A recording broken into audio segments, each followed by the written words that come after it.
Okay, we are live. This is day 3 of the 2026 NFL Scouting Combine. Wide receivers, quarterbacks, running backs today. I know this is the most popular day, your favorite day probably for a lot of you. But I'm unique. I like linebackers and defensive ends the most.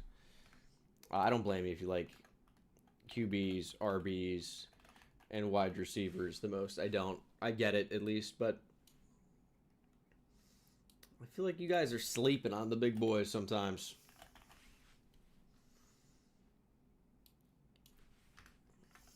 How's everybody doing though? We are live. We have the NFL Combine.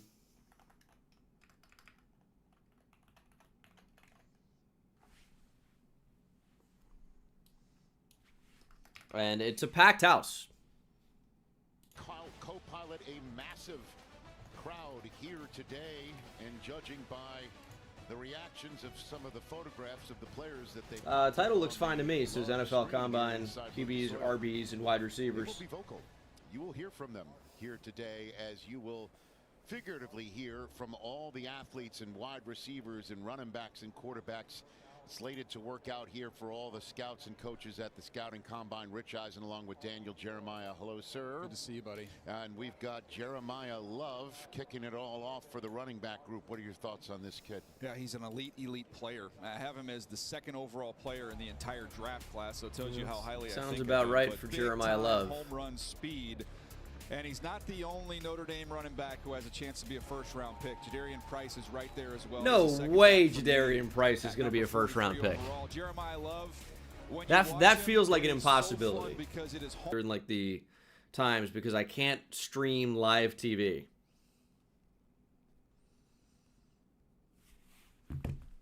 But we talk and react. Top, it's Carnell Tate and Mekhi Lemon to go along with Jordan Tyson right behind them. Guys, if it's lagging, refresh, let's restart your app. It is not me. And he is the vertical stretch receiver who has a big frame, big speed, and can really track the ball and can elevate and play above the rim if that's required. So he's the outside weapon. If you're looking for more of a slot receiver, then you can go to another wide receiver factory at USC and Mekhi Lemon, who is very quick. He's strong and sturdy and tough. He works in the middle of the field, and he catches a lot of balls in crowds.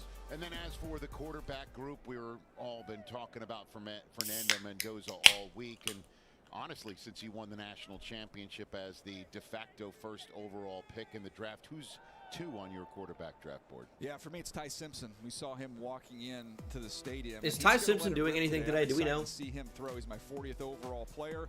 There's a lot of quarterback-needy teams out there, though, Rich, and he's got a chance to push his way into the first round. And every other quarterback not named Mendoza feels the same way. So there's going to be a lot of quarterbacks out there trying to make another name for themselves after being a big man on campus. It's a big day at the Scouting Combine. Running backs, receivers, and QBs. Aller throwing today. He should be. The 2026 NFL Scouting Combine is presented by Microsoft Copilot, informing scouting decisions with fast insights.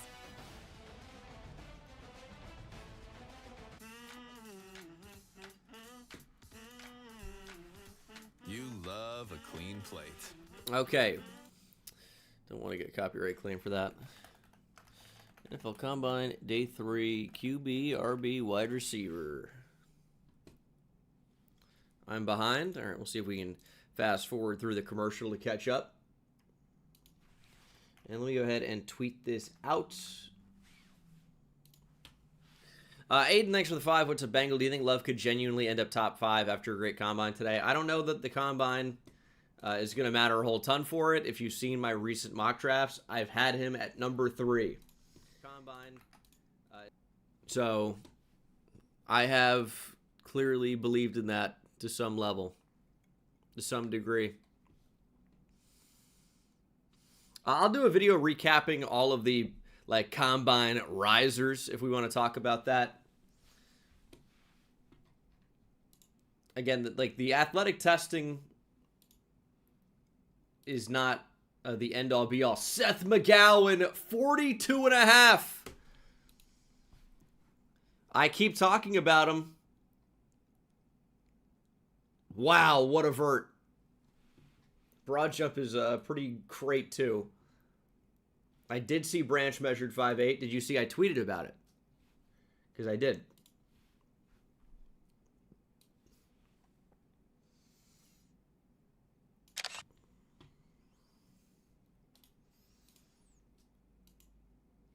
That is a very good jump.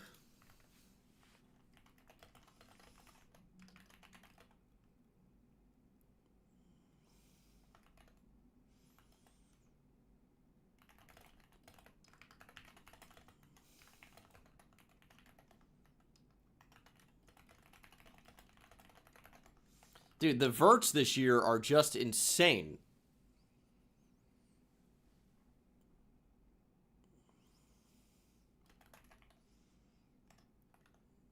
And, I mean, what is up with these guys? 10-11 broad as well?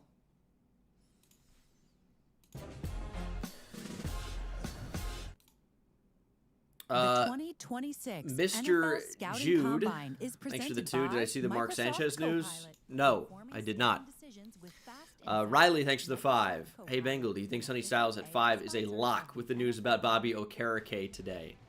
I did not see any Bobby Okereke news, and I wouldn't say anything is a lock. I do think it makes sense for the Giants. And also Charles Davis on the field. And the same goes for Stacey Dales, who we welcome in on this very What is the current rumor? I'm not seeing anything. Oh, the Giants. We're going to start with the running backs. That guy at the top Who of started our this rumor? Mile Love out of Notre It Dame. doesn't seem like any reliable sources started this rumor, Total touchdowns. That is a single season record at Notre Dame. unless everyone's just retweeting it. Did Dan Duggan say this? That would be a reliable source. Okay, maybe he did.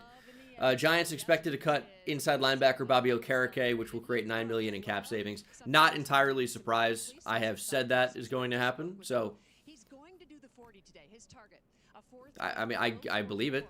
In the drill work specifically. Unfortunately, Bobby Okereke is no longer good, Create separation. which sucks because I was super excited when the Giants signed him. He was pretty good the first couple of years. Were quite good, at least that first year or two.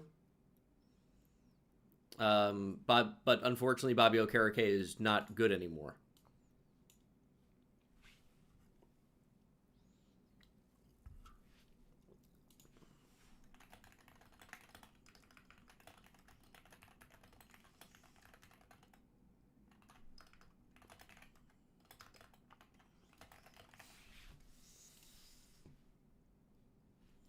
Wish Jordan Tyson was testing. And just like Love. Yeah, it's always disappointing when the top guys don't test. It's just cool to see what those times end up being. And you like to see them out, of course, in the drills.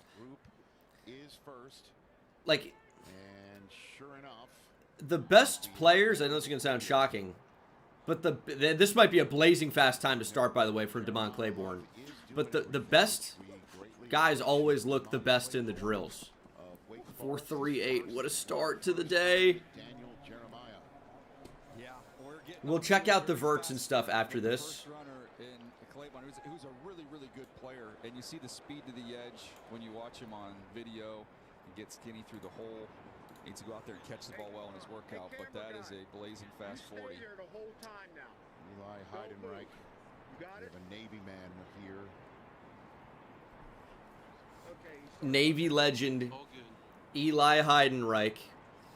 Really fun type of like utility back. Slot, two back, like jack of all trades. He can make you miss in space. He's a good route runner. He's got reliable hands. A real fun player to study. It's our Danny Woodhead.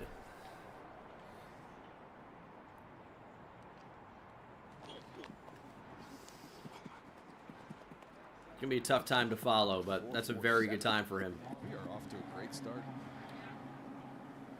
Chris Rose, Charles Davis. Do you think J. Michael start event runs? I think he's gonna be potentially pushing 4-3. You were closely watching that run right there, right? I certainly was. Eli Heidenreich and Daniel Jeremiah. Robert Henry's an interesting prospect. He had some huge games for UTSA this year.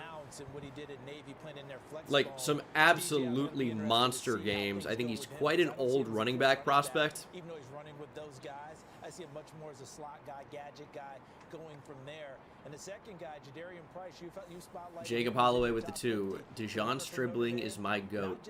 I like Dejon Stribling.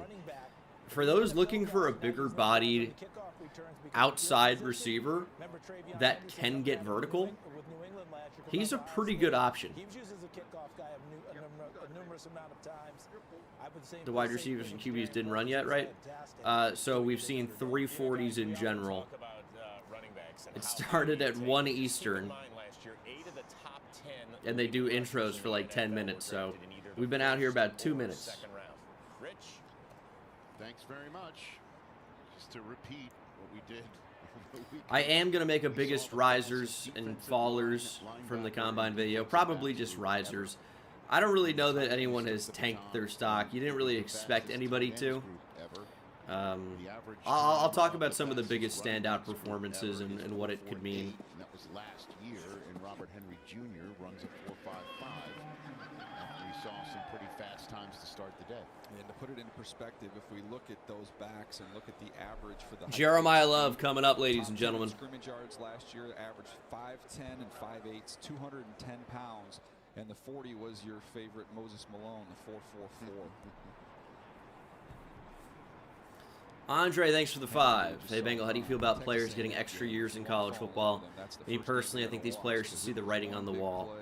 I think each case is dependent. Like, do I think guys should be in college for 8 years? No, I think that's absolutely ridiculous. But, you know, with the redshirt year, if you get an injury, I don't mind getting an extra year. I don't think there should be 25-year-olds in college. Got out pretty good. 4.6. Topped out, but his start was good. Now, the Emmett Johnson underdog number was like 4.48, which I didn't personally see at all. And the time comes in 4.60. From South Bend. He's a grown man. So we'll see where that is, or ends up being. Now, I will say, I do think Jeremiah Love gets into the 4.3s. Bad start. Good whistle. Good whistle. I think Jeremiah Love will get into the 4.3s. Just to stop him from rolling downhill. Had him on my show this week. Just an absolute delight to chat with. We will see if that's true. Interestingly enough, based on what you were talking about off the top of our broadcast, his favorite thing to Now, do he's trying to stay real low. That's going to help with the time. He likes leaping over. But he stumbled. Also is Thane Davis with a 5. Might be biased as an IU fan, but I believe Omar Cooper will be a first-round pick with a strong combine. He might be a first-round pick anyway. Because he gets pretty far away from the guys that are trying to. I think he just might be a first-round pick. So it's not really a biased take. I'm on board with that. I'm excited to see Seth McGowan. I'm really excited to see Mike Washington. I think Jadarian Price will run well. Adam Randall, we talked about yesterday, is a former wide receiver. Yeah. Didn't even realize he converted to running back. Jeremiah Love running a 40 at the combine. 4.37 for Jeremiah Love. He could have checked the box before he even started, but yeah. Is that a head shake from Dad thinking it could be faster? Yeah. I actually kind of agree he might be able to do better. Jack Davis was 149 on the 10. 149. Wow. I missed Roman Hemby's 40. He's got a second run, Dad. Where was that? 4.37. My goodness. They've miscategorized it. They've given Roman Hemby the time. They meant Robert Henry. Some incredible jumps. Okay, so that is a mistake. The highest vertical and broad of the group, so that should. McGowan is exploding out. 4.50. Big back. He's over 220 pounds. It's a very good time.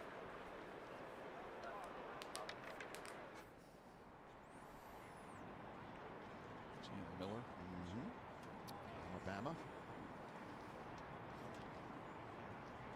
He was hurt a lot of the year, so good to see him. Hunter out there Colt with a healthy. 5. If Caleb Downs falls to 10 and the Rams trade up for him, would that fix the secondary issues for the Rams? Well, they need corner desperately. And I don't think I don't think you're ever one player necessarily away. This looks like a decent time for Jan Miller. 4.43. It's a great time. Wow. He has that style where he'll kind of ease to the line of scrimmage and then burst.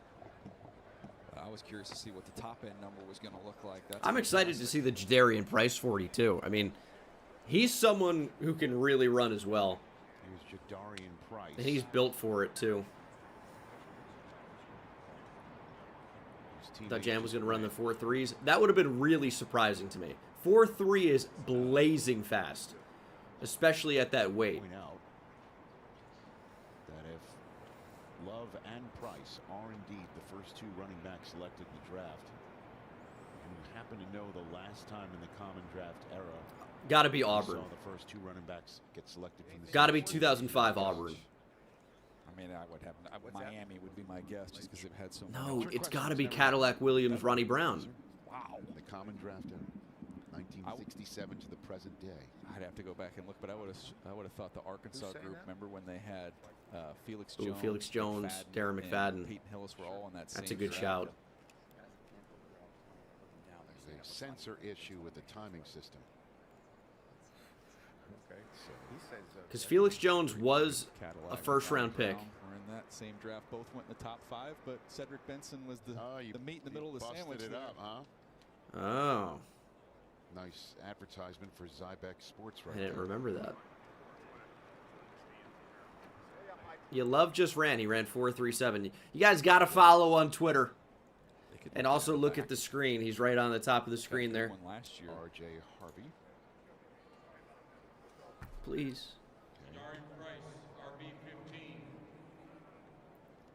Yeah, R.I.P. the late great Cedric Benson. Hook him. All right, now it's Jadarian Price.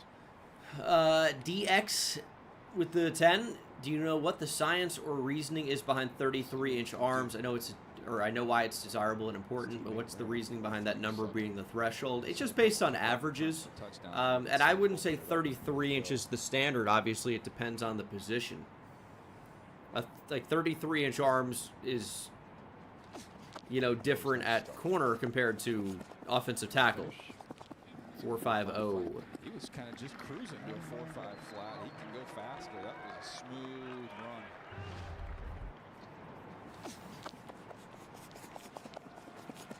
There, just kind of real easy. He's a really, really good, talented player. Didn't get as many opportunities in the pass game because you've got Love out there. There's a Clemson Tiger, Adam Randall. This really should not be one of the faster times. Former receiver. This is a gigantic running back. Yeah, former top receiver. 232 coming at you. Huge. And just ping pongs off tacklers. Epic, thanks for the 2. Eric McAllister from TCU would be somebody I have to watch still. Let's see what this ends up being. It looks pretty good, to be honest. 4.51. Oh, wow. Yeah, Rich, Jadarian Price just Wow. ran an unofficial 4.5 That's over 230 pounds. Before we got started today, he's looking for a 4.4, so I expect him to maybe tweak something and look to better that first run. Oh, you look forward to that. Now, this could be another really exciting one. This is a big back, Mike Washington. He's one of my favorite running backs in this draft. I really was impressed with him when I saw him play Texas live in Austin.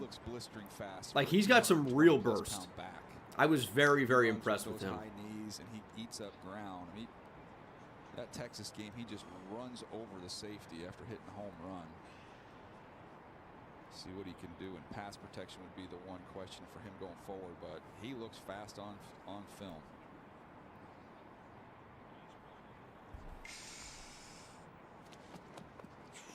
He's flying. This is going to be a really good time. Ho, ho, ho, ho, ho! That translated. Yeah. Well, so if he looks fast in pads, you take the pads off and he looks that fast. That's a pretty nice first run for Mike Washington Jr. Back with more in a moment. Goodness, man.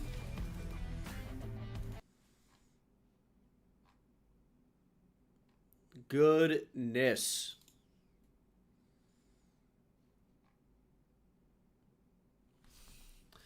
Wow. Am I going to be able to call him a sleeper for much longer? Maybe not. Maybe not. One of the fastest running back times ever? Yeah, that would be. Not the fastest, of course, but that's not what you said. But it would be one of the fastest. That's Devon Achane level speed. Bashal Tootin. Darren McFadden was such a freak, dude.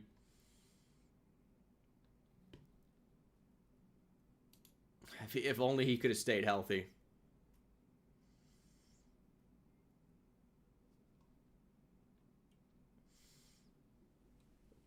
If only he could have stayed healthy.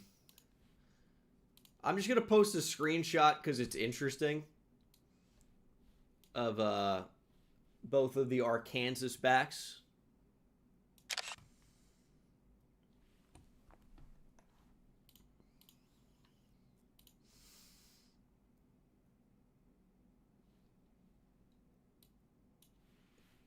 I mean, Darren McFadden was a ridiculously good prospect. So this is, you know, not a comp or anything like that, but it is an interesting height, weight, speed comparison between two Arkansas backs.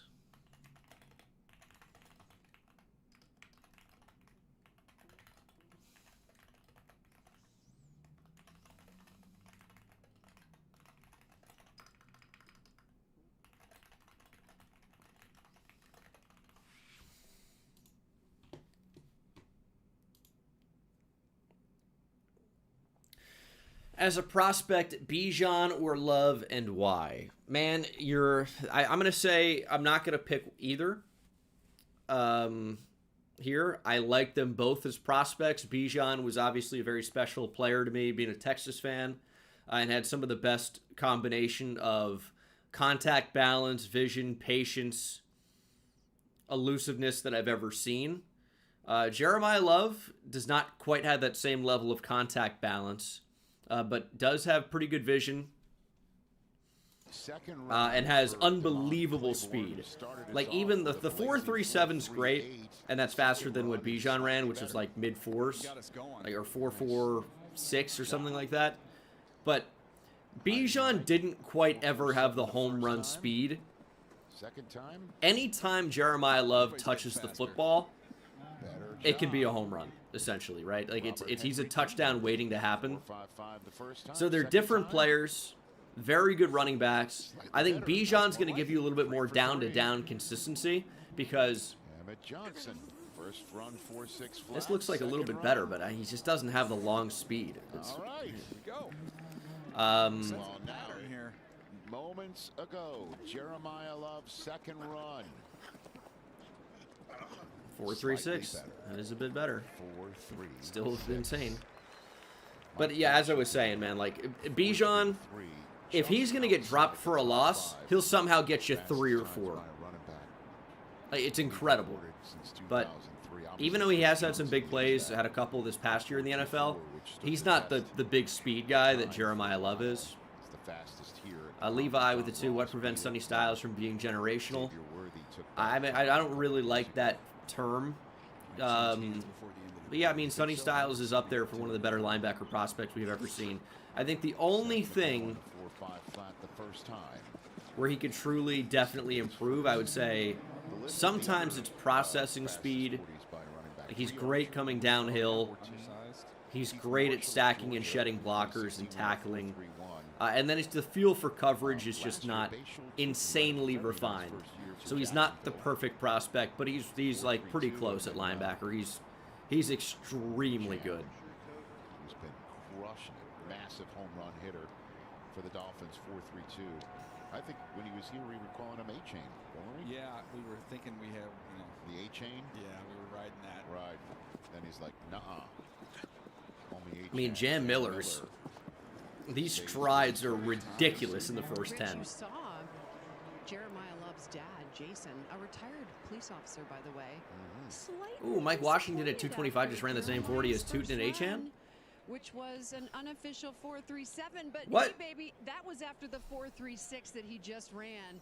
And I will add this, Rich. How about dad and son collaborating to create a comic book together called The Monster to tell Jeremiah's story? He's basically a superhero character in the book. But hey, look at him. He's kind of a superhero on the field, too. Let's see if Jadarian Price can go 4-4. Here's Price trying to. It's just, it looks like a little bit of a slow start, but He'll stick with the first. he's cruising, man. That's just like so smooth and easy. These guys and what it looks like. And how about Tony Pollard going back to? Is Tony Pollard really 210 pounds? Very similar. You look at the jumps. You look at the 40s. Tony Pollard's. I would have thought he would have been maybe about 202. Pollard's been around that long? Yeah, it goes by quick. Snuck up on you. Yeah. Yeah. Remember, he was the guy who was kind of what the Sonic to Zeke for a while, right? Yeah. The analogy, and then went to Super high on Jonah Coleman. Strikeout Yeah, on- Jonah Coleman's going to be a fun kind of short yardage back in the NFL, I would say. Here's Adam Randall again. I mean, the 4.51 was incredibly impressive at his size. But he is taller, so, I mean, you get the benefit of long strides. He doesn't have the typical running back body at all.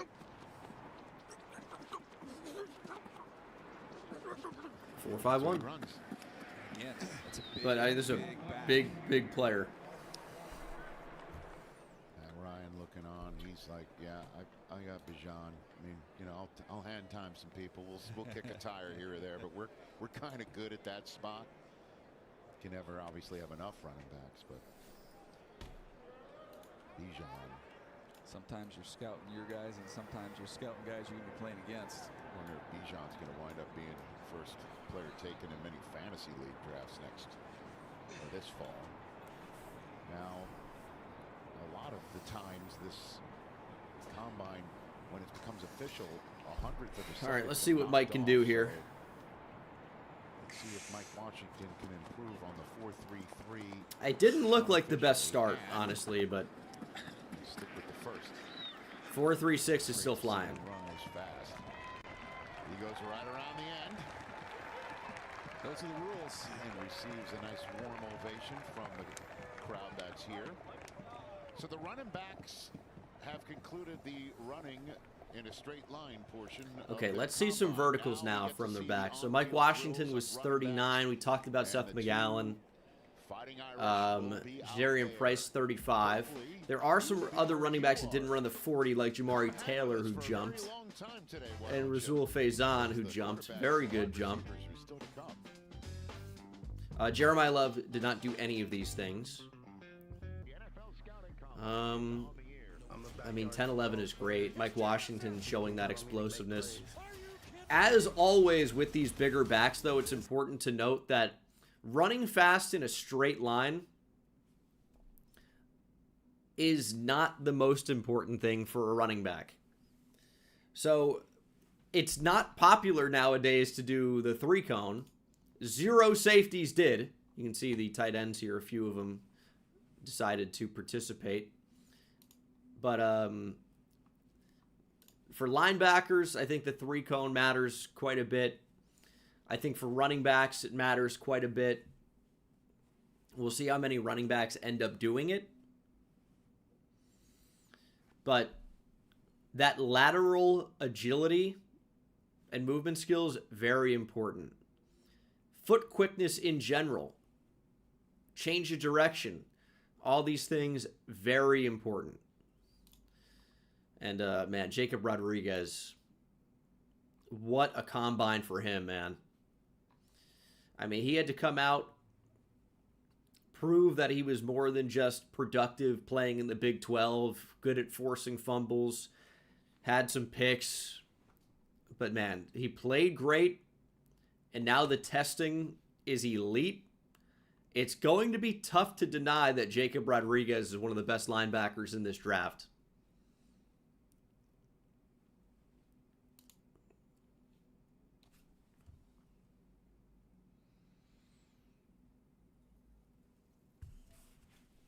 think Washington put himself in the RB2 conversation. I think he's been in the conversation.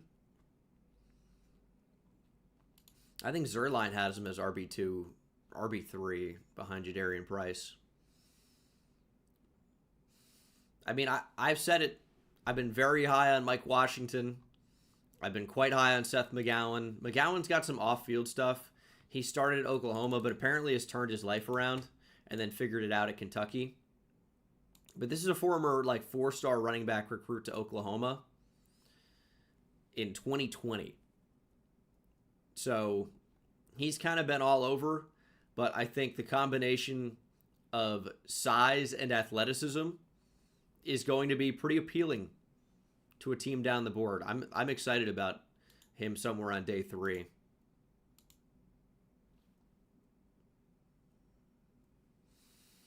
Safety 2 after yesterday. Well, that's an interesting conversation. I need to watch more film. Dylan Thieneman obviously crushed it and was already firmly in the safety 2 conversation. Some are saying even safety 1. I'm not necessarily saying that. I'm just saying it is a conversation. There are some that are not quite as high on Caleb Downs because they don't see more than a box safety. Like, the thing about Caleb Downs, I think he's a box safety. If you think he's insanely versatile, you're doing a lot of guesswork because you didn't really see that much at Ohio State. But I think with what you hear about him as a leader and a culture setter and a communicator on defense, I think he is more valuable than what he may be as an athlete. And it's not a shot at him, but he may not be an exceptional athlete. But his instincts, his processing speed, they're so elite that he can play faster, right? So I'm still very excited about Caleb Downs as a prospect. But if you're looking for someone that can play not only deep half, but potentially single high, with still very good processing speed and great speed in general, and he can tackle, Dylan Thieneman is a very, very intriguing prospect.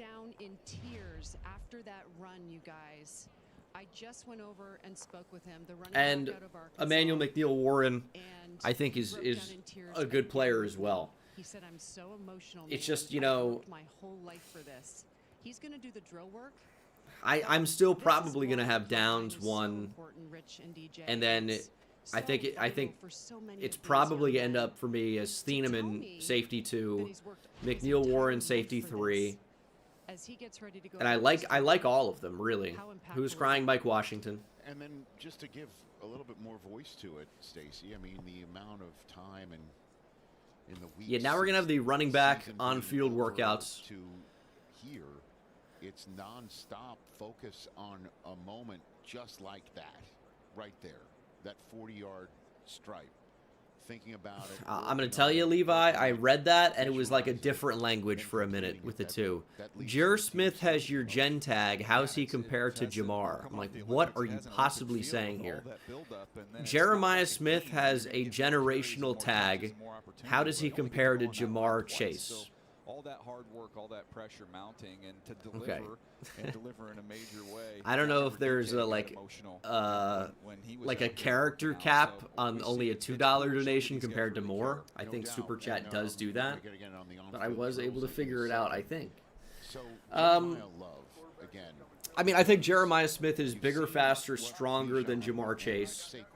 Jamar Chase, calling card as a prospect, was his physicality, especially at the top of routes, and his ability to create separation kind of with the ball already in the air. We'll see the skill set on the field right now. How high a draft choice do you think he can? Jeremiah Smith can do that. How high do you think he goes? Well, I think I'll start with the floor, and that would be the Kansas City Chiefs. But we're discussing. I think he's a better athlete considerably because he's, I mean, an incredible athlete. Those are places And where I think the conversation starts. The interesting thing is you bring up. It's tough because I don't want to take anything away from Jamar Chase. For and against. Was that Giants team ready for Saquon Barkley? But I think Jeremiah Smith is just on a different level as a prospect. But it's like he can also get vertical, right? So it's not like Jeremiah Smith is a way better deep threat. But it is literally just bigger, faster, stronger Jamar Chase. And that's pretty good. And he's one of the top guys. Like, it's going to sound like hyperbole. I see Mr. Vert in the chat said Smith is the best prospect of all time. But legitimately, Jeremiah Smith is in the conversation for best wide receiver prospect we've ever seen. We were not saying this about Marvin Harrison Jr. We were saying he was a great prospect, but there were some that, had Neighbors ahead of Marvin Harrison Jr. For example, I mean, I ended up taking Malik Neighbors higher in my Dynasty Fantasy draft. Part of that was he went to the Giants. I joined a fantasy league that year or the year before. But people like Neighbors' explosiveness a bit more. I think I ended up having Harrison Jr. like 4 in the draft and Neighbors 5 or something like that. And they were very close for me. But Jeremiah Smith is like basically a Julio Jones level player. He's in the same conversation as Calvin Johnson as a prospect. I mean, he's unbelievable. He's going to start with the off-tackle recognition drill, the first on-field drill for the running backs in the combine. And people are going to get bored of talking about Jeremiah Smith as we see Katron Allen. And we're going to see a lot of running backs for the first time here. But yeah, he's simply incredible. Jeffrey with the 2, great Anthony Hill's combine, LB2. I mean, yeah, he looked great. I don't think a combine is going to really change rankings too much, but yeah, Anthony Hill's in that linebacker 2 conversation. Yeet Man, thanks for the 5. Love it 3. Max. Love it 3. Max I at 34. Oh, Max Iannaccio. I thought you were saying like Max is like Maxwell. These are hard to read. Tank again, get Archer Dante, and the Cardinals are cooking with hot grease. I'd say that's a plan. With this running back group. Emmett Johnson. RB10, and now it's time for love.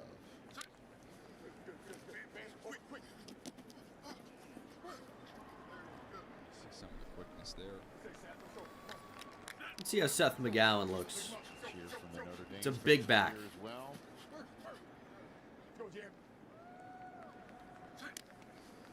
Jam Miller ran a little bit faster than I thought, CD. You and me both. That's quick, man. Really good, and as you mentioned at the top, dinged up a little bit, didn't get as many carries, so maybe he's fully healthy. He sure looked it.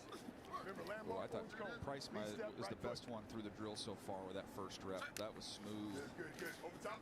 Randall. Another bigger back, and Randall, former receiver. Yeah. Jamari Taylor for the first time. It's a little stiff.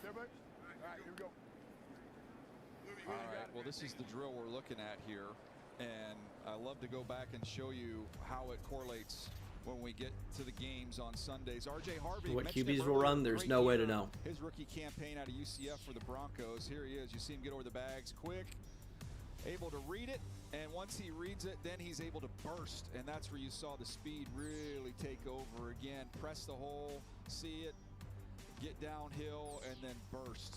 Another example here on a toss, getting outside. Read your blocks, gets free on the perimeter, and off he goes. Here's Katron Allen going through it. Got the tracer on him. Katron Allen is a big back. Jeremiah Love. Not all these guys are going to look the same in this drill. And I thought this was the best rep of the bunch here from Price. A little more efficient with his footwork. Nicely done. All right, the official 40s presented by EA Sports Madden. Check out the projected Madden speed ratings for each individual. Mike Washington Jr.'s official time is a 4.33, and Love's is a 4.36. And Claiborne started us off with a 4.37. And the rest you can see are part of the running back group that did indeed Very good. continue the streak of this scouting combine. We are now 5 for 5 in the fastest ever groupings. One by one by one. Both the tight ends and the running backs, fastest groups we've ever seen in those categories, in all 3 defensive groupings the same way. Look at that. Average 40-yard dash by position group, 2026 combine since 03. So defensive linemen 4.83, that's the best ever. Linebackers 4.55 on average, that's the best ever. Defensive backs 4.44, that's the best ever. Tight ends 4.63, that's the best ever. Running backs 4.45, that's the best ever. It does also matter that guys are opting out more than they used to. So most of the guys that are running are doing so because they know they can post a good time. That is an important thing to mention, in my opinion. Well, some of the best backs in the league, though, have run in the 4.5, so you get some of those guys. Sengun with a €6. Are there examples because the combine players sliding down or rising up, not including quarterbacks in foregone drafts? Give one for each if you can. Business decision drills, right? Are there business decision drills? I mean, as I always say, man, like, the tape is going to be king. The combine's most important to see how guys interview. Eli Heidenreich has fallen down. That's not good. That's kind of what you were referencing a little bit earlier there, CD. As a slot receiver is going to be a little more comforting there. Absolutely. National champion running back here. Medical's interview is the most important part of the combine.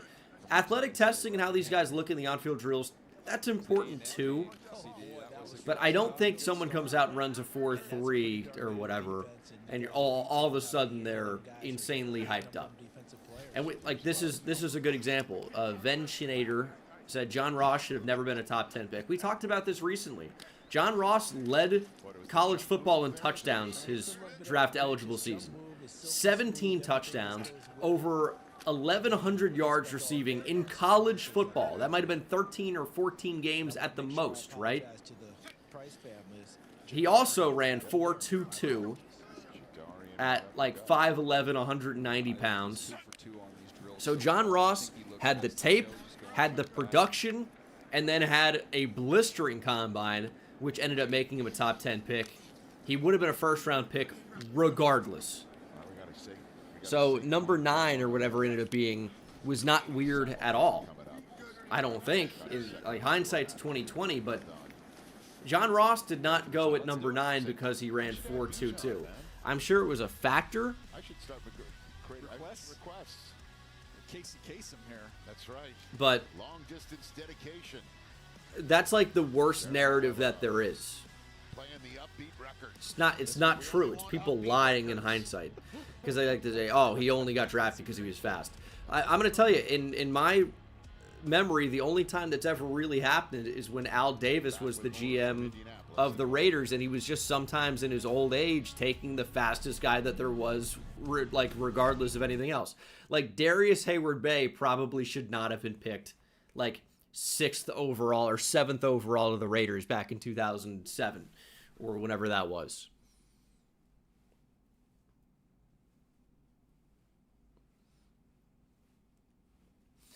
Chris with the 5. How do you think Jamari Johnson compares to Sadiq?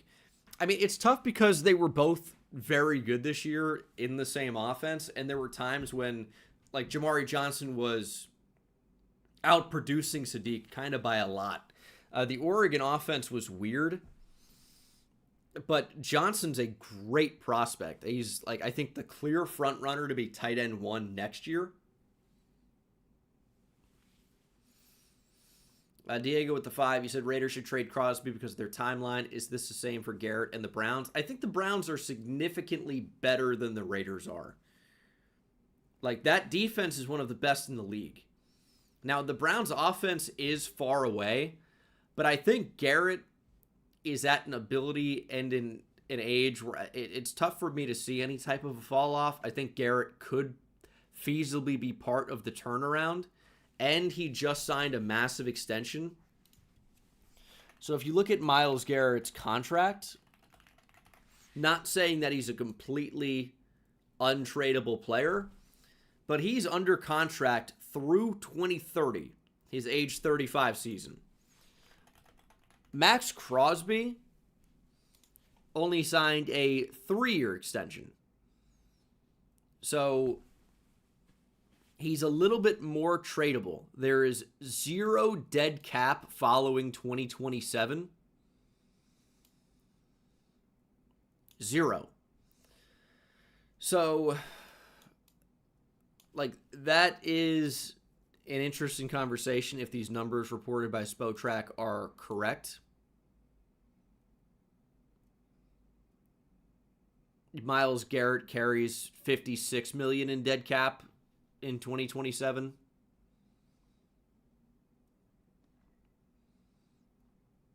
So, I mean, I think a Crosby trade is more feasible. I also think it's interesting because we've seen Myles Garrett request a trade before, and the Browns did not honor it, and they got an extension done. Jonathan with the 50. Appreciate that, man. Got a new job with a signing bonus. Wanted to spread the love. Channel's got me through some tough times. Love to the cat. Thank you very much, Jonathan. I appreciate you. Thanks for the 50. Let's get some hype in the chat. Appreciate you, Jonathan. Drew Staley watching the footwork. Get out of there. Get out of there. Nice. Bursts. All right, a couple years ago, we were watching Brees Hall working out here, right? No question. Jets have a big decision on him, and we might as well get an update on that while watching the running backs work out from Ian Rappaport. Ian? Yeah, Rich, no doubt one of the big topics here in Indianapolis is what does the future hold for Jets star running back Brees Hall? And I would say in the immediate future, the most important thing is he is not going anywhere. Jets do not want to be in the market of letting good players leave the building after, of course, they did all that this season. Wide receivers are going to run later. I think the quarterbacks are in front of them. I think it goes running back, QB, and then wide receiver. More likely transition tag in the coming days, unless the Jets are able to lock in Brees Hall. Jeffrey with the 2. Trevor Gooseby or Carter Smith, OT1 next year. Give me Gooseby. Hook him. I think Goosby's going to be very highly sought after.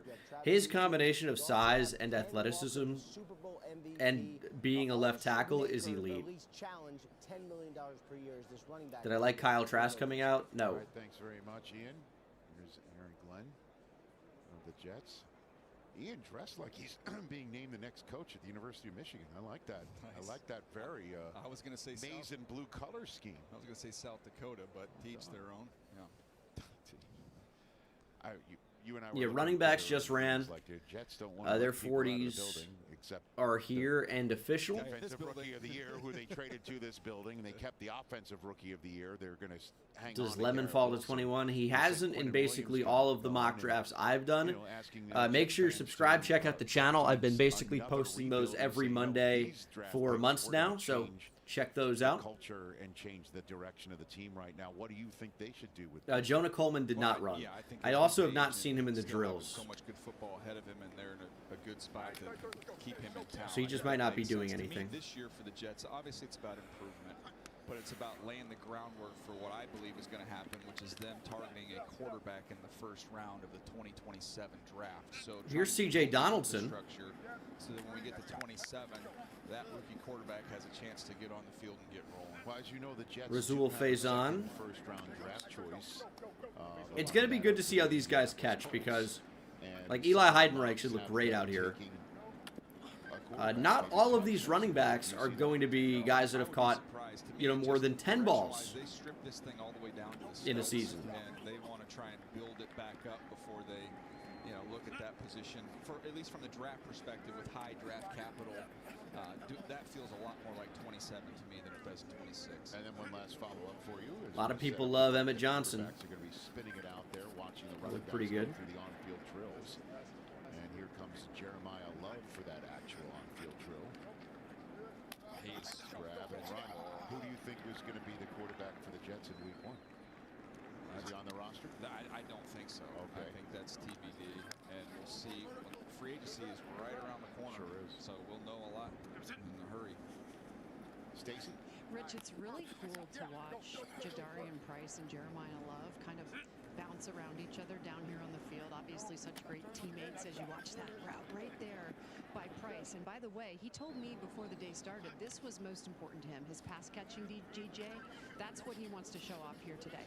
See, you'd think Adam Randall would look very natural out here as he was a receiver. But the routes are going to be a little bit different that you run as a running back compared to what you do as a receiver. And you're not going to take him off the field to catch those balls, so he's showing what he can do in that department.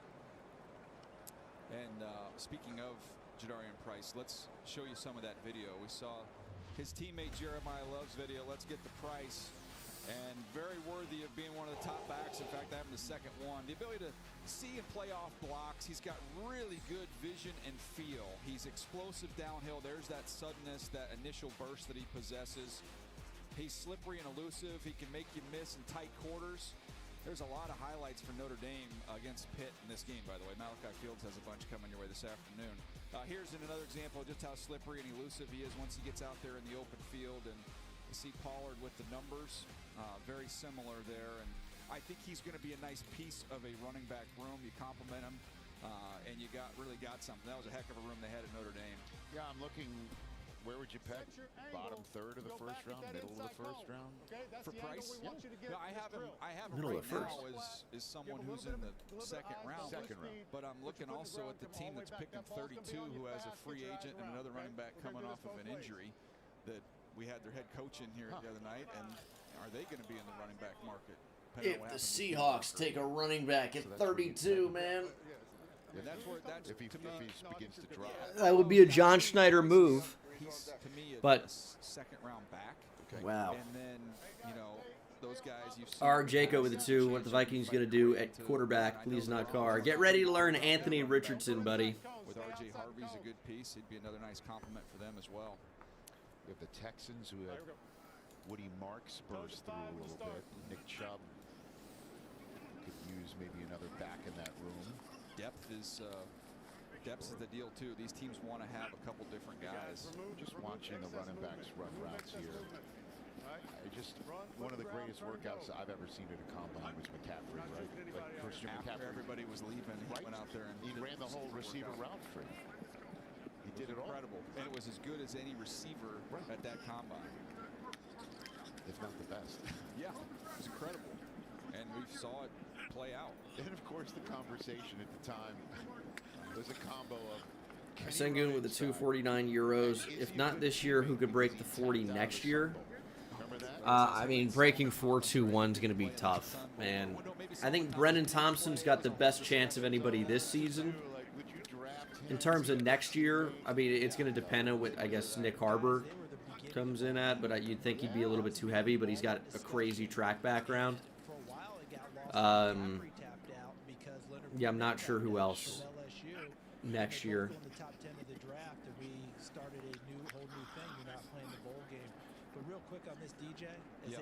Yeah, running backs first, and then I think it will move to quarterbacks. That's a lot of what you want to see, that smooth transition from going outside to cutting back inside, and how guys are coming inside and catching the ball. Jam Miller's having a heck of a workout. He really is. He's done a nice job. Heidenreich did exactly A what healthy Jam Miller is a good player. I know he slipped. I don't care because he recovered and made an unbelievable catch. And Randall should be pretty good. This is a former receiver. JHR with the 670. He got 6 drops this year. Trey Lance son or Anthony Richardson daughter. Yeah. He goes from receiver inside, and your guy Cameron from Baylor, another big plus-size receiver, went the other way. Normally, when somebody slips, they let him do the drill again, but he actually improved upon it. That was one of the most impressive reps we've seen. Okay, get on up. Look at the catch. The price is right.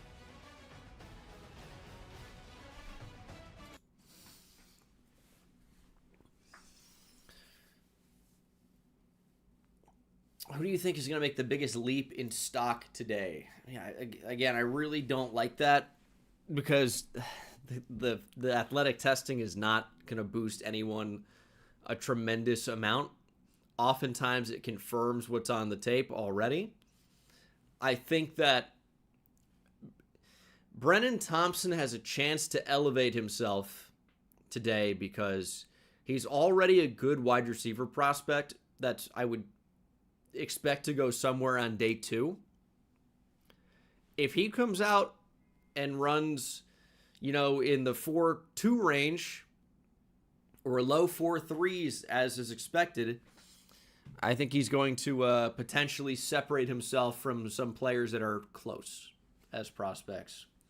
So if you guys are interested in seeing a blazing fast 40 today, stay tuned for Mississippi State receiver Brennan Thompson, former Longhorn as well. Aiden with the 2. Thoughts on the rumors of Giants going Love at 5. I don't really think that's heavily in play.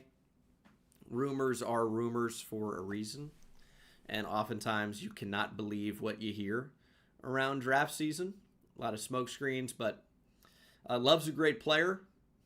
I think the Giants should be considering an upgrade at running back.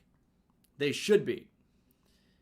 Is that the move for the Giants at 5, though? I don't know about all that. I don't know if Kendrick Law is running. I don't know who is running. I know that Jordan Tyson is not. I know Carnell Tate is only doing the 40. I don't know what Mekhi Lemon is doing. I don't know what anybody is doing. So yes, the Giants do have Cam Skattebo, who is coming off of a major injury and is already kind of more of a short yardage back. The Giants should definitely look to add something else.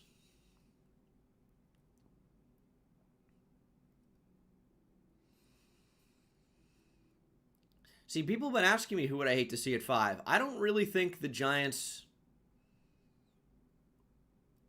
are going to disappoint me at that pick.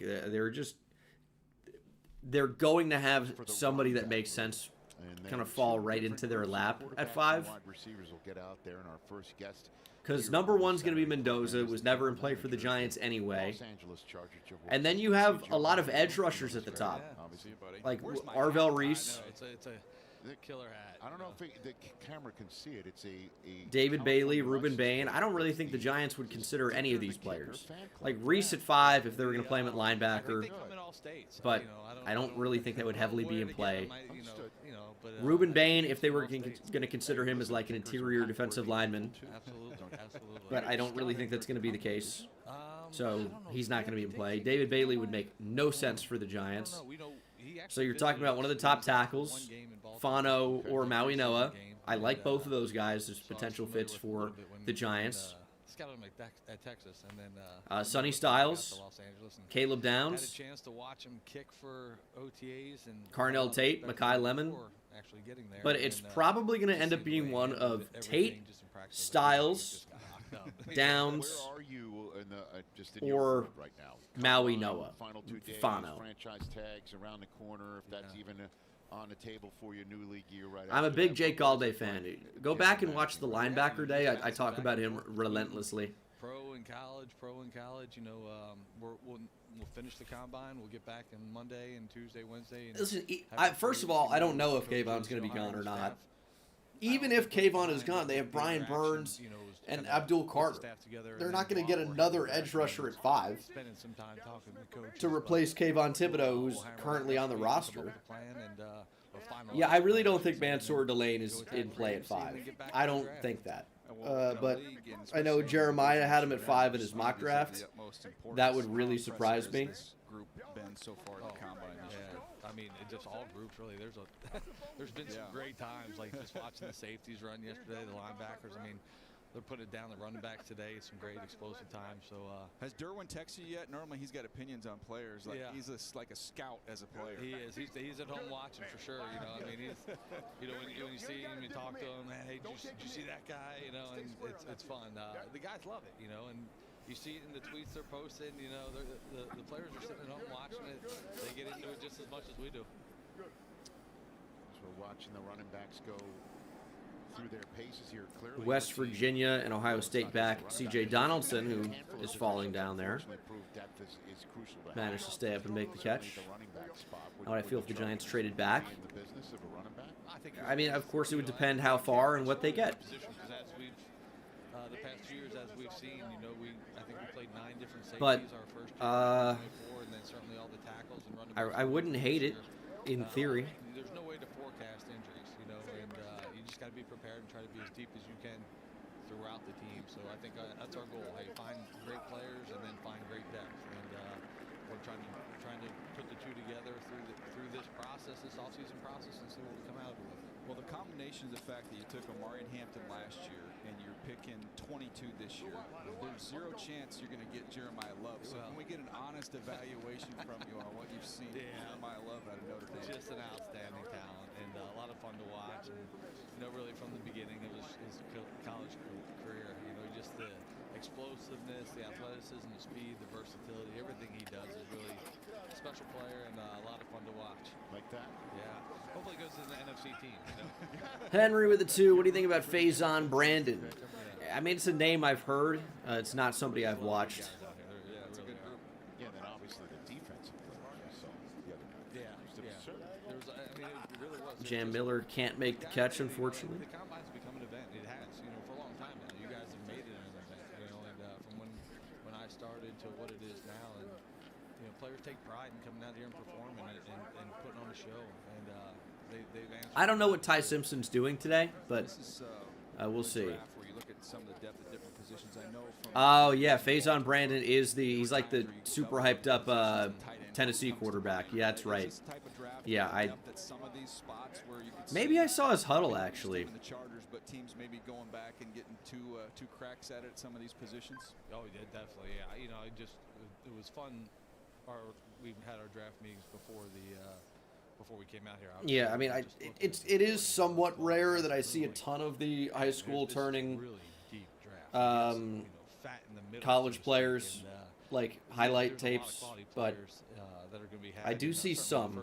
I especially like to watch the 330-pound defensive linemen playing against high school players that are like 150 pounds on the O-line. Those are always very funny to watch. You get a chance to take 2 good players in the same position, just do it, you know. Aaron Jones with the 2. No way Sadiq falls to the Eagles now, right? I could see him being available at 23. Well, it's just a lot of creativity, a lot of. You feel like you're in the presence of really. There's just 2. Yeah, I saw that Mike Washington was from Utica, New York, a couple days ago. Thought that was interesting. And just the excitement you hear, you build it off. You know, it's hard for me to say much. I just want to sit there and listen, you know, and listen and learn, and just. But you come out of it, it starts. We start talking, and you just leave there so excited about what the future holds. What is the offense going to look like? What first blush? Yeah. Obviously, I'm asking this pre-free agency, pre-draft. Yeah. How much of a true tight end is Sadiq? I think his best that we know will return, and certainly ability is not going to be playing in line. I think he can do it, but I think he's best used as, you know, and more think of like a Trey McBride or I guess maybe a Brock Bowers, Evan Ingram type of role, where you use him as the mismatch receiver rather than playing him as an inline tight end. That's why, I mean, Brock Bowers has worked so well.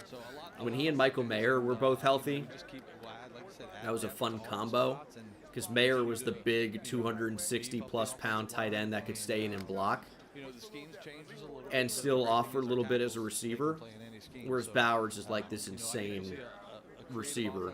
The great thing about Mike is there's no set specific offense. That's why, like, I don't love the Kenyon Sadiq to the Chargers idea, because I feel like they already have that in a Rondé Gadsden. I feel like it's a redundant skill set for them to add. I feel the same way about the Browns. I think Sadiq is way more of a true tight end than Harold Fannin is. Is that right? He's a good golfer. Okay. But again, kind of like you don't really have a true inline guy there. I think you're kind of wasting Sadiq if you do that. I mean, the Notre I can't see Sadiq to the Rams because the Rams have so many tight ends. They spent a high pick on Terrence Ferguson. They still have Higbee, Colby Parkinson.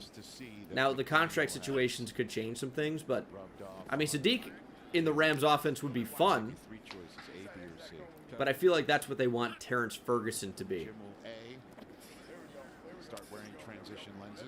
Oscar Delp's a really fun player. He's injured, so he's not, or he didn't work out at the Combine, but Oscar Delp is somebody I do quite like.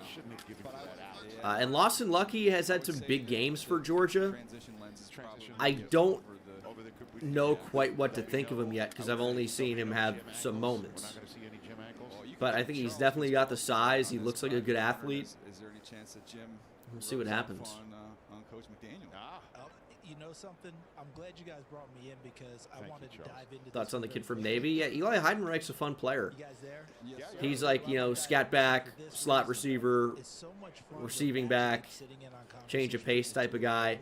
I would say think about Dylan Laube. And that's maybe what you think Eli Heidenreich could become. I don't think Jeremiah Love did anything other than the 40 and the on-field drill so far. I don't think he's a guy that's jumping at all.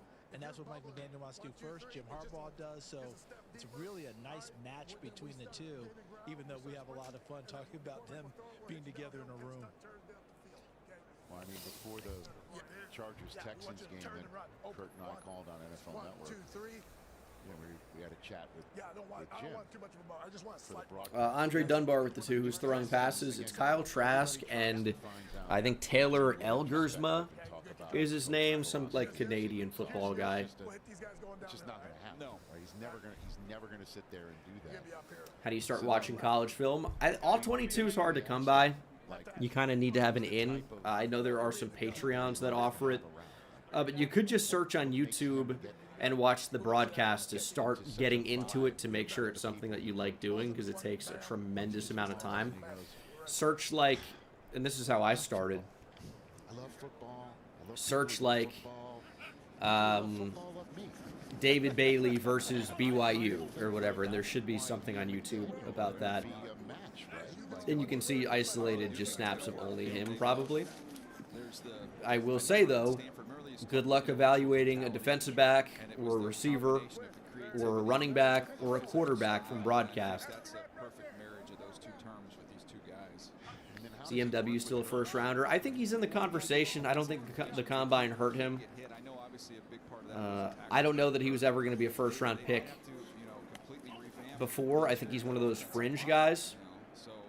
I've tried to sneak him in. He's often just fallen out of the first for me. It's tough to get these safeties in the first round.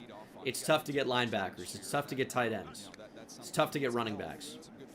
Because we know the NFL values, of course, quarterbacks, tackles, edge rushers, interior defensive linemen, corners, receivers, ahead of all of those positions heavily. Emmett Johnson ran like 4.6 and then 4.5 something maybe. He's just not fast. Yeah, 4.56. But this is a fine time. It's not especially slow. I didn't think he was fast when I watched this film, though, unfortunately. So that wasn't too surprising to me. Because you know how they run in Kentucky, DJ, behind the so-called big blue wall. Yeah. Right, Benny Snell trying to get back into football. Then we've got Chris Rodriguez. McGowan is a similar type runner, but now once it shows. And Underdog was crazy. Had his time at 4.48. I was slower all day on that. Yeah, he needs to because he's 188 pounds, so he's undersized, so he's got to really get out there and catch the ball. But one guy who's not. It's a shame. Workout right now, but I want to highlight. I had. When you're having these long days and you're watching all these guys. Emmett Johnson, slower 4.48. He ran a 4.56. Jadarian Price slower 4.43. He ran a 4.49. Kalon Black lower vert at like 40.5. I don't even think he's at the Combine. Garrett Nussmeier slower 4.79. Hasn't happened yet. Caleb Downs slower 4.45. He didn't run. But I had Kenyon Sadiq lower 42-inch vertical because that's absurd. And he went out and jumped 43.5 inches. This run. So here come a couple more. Just absurd. Wait, hold on. He's still going? For my underdog picks, use code Bengal on underdog. I'm rooting for Brennan Thompson to get into 4.2s and Ty Simpson to run slower than 4.72. We'll see what happens. There are some other ones too. E. Brandt with 5. What players completely shocked you with their performance in the league, positively or negatively? I mean, there have been a lot, right? Because I mean, I've been doing this for a while, and I think I've really grown as I've been doing this. I really didn't think Josh Allen was going to be good because I thought his tape at Wyoming was horrendous. And he was really not accurate at all. He was just the big, toolsy guy that you hope can turn into something. Josh Allen reworked his entire throwing mechanics after like year 1 or 2 in the league with Jordan Palmer and became very accurate. And then, boom, he's amazing. He's the 0.1% of what can happen with that archetype. And Josh Allen is now incredible, right? But I am surprised he's good because he was so inaccurate at Wyoming. And it's tough there. It's very windy. Elevation's crazy.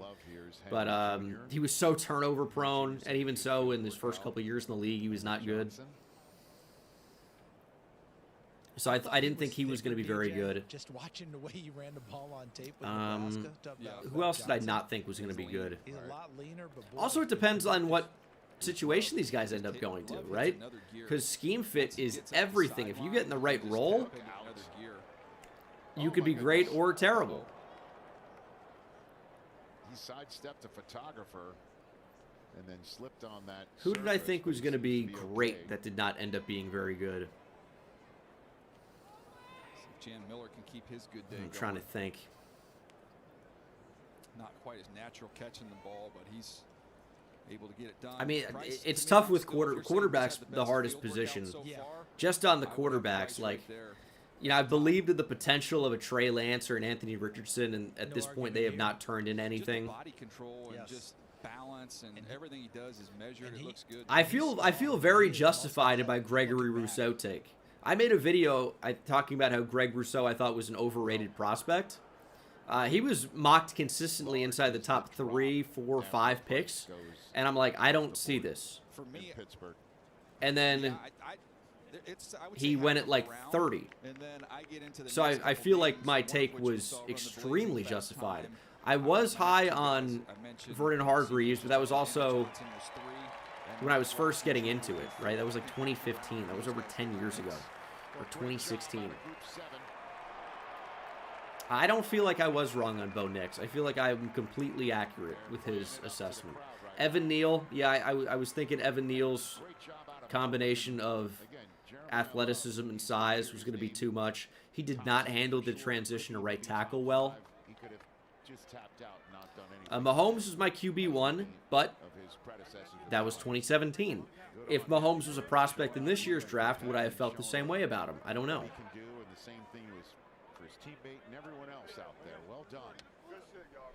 So it's tough to say. You know, like the best general managers in the league have like a 44% hit rate on first-round picks. You know, so it's not easy. And we're missing, if you're doing, you know, scouting from outside an NFL team, you're missing vital parts of the assessment, right? You don't have the interviews, you don't have the medical information, you don't have the character background. All you have is the tape. And that sometimes is misleading. And you don't control what situation they end up in.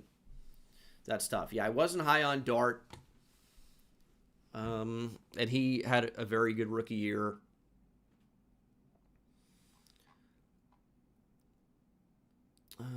What else? There was another. Yeah, Adonai Mitchell's a crazy guy to include, considering how young he is. I did like Andrew Booth as well. But you can like a prospect and not think they turn into like an all-pro, right? Like, that's kind of the interesting thing, is I think people think that in order to be good and worth your draft pick, you have to turn into an all-pro. But depending on your draft slot, just being a starter can make you a good pick. Reese with the 2, do you think Zach Branch gets in the high 4.2s? I really don't know. because I think long speed was something that seemed slightly more questionable at times this past year.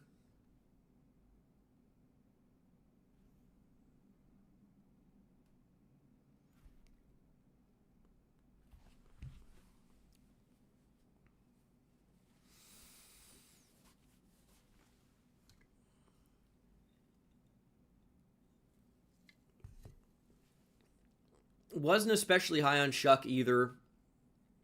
Very turnover prone, very old prospect. I don't love the old prospects. Like, I was really not high on Michael Penix. He looks like he stinks so far, but we'll see.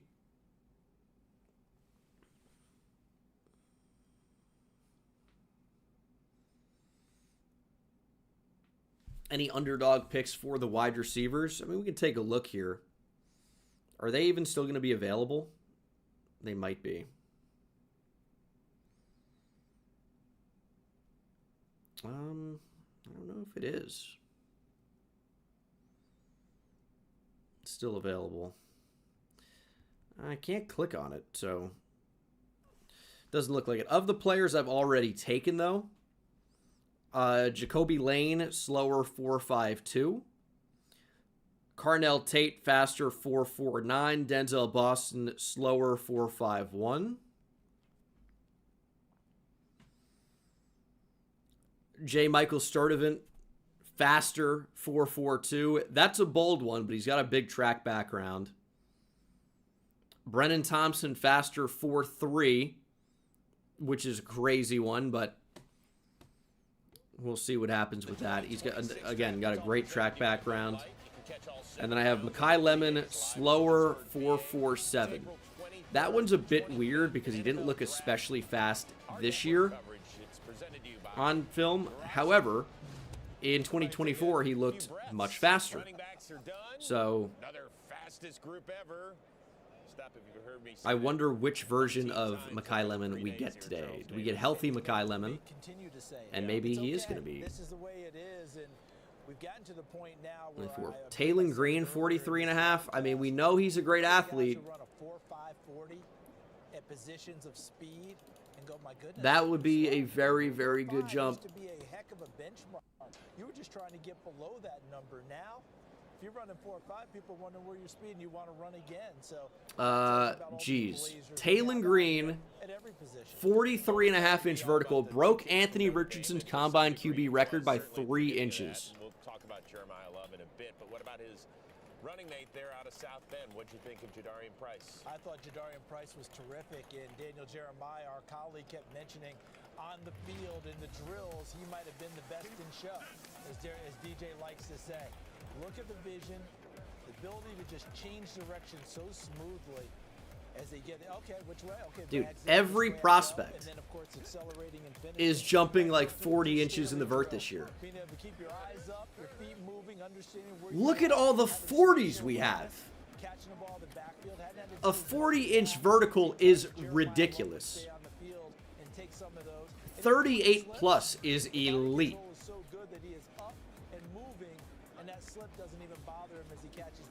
I mean, this is wild. I wish I could see last year. I mean, look at top performers in the vertical all time.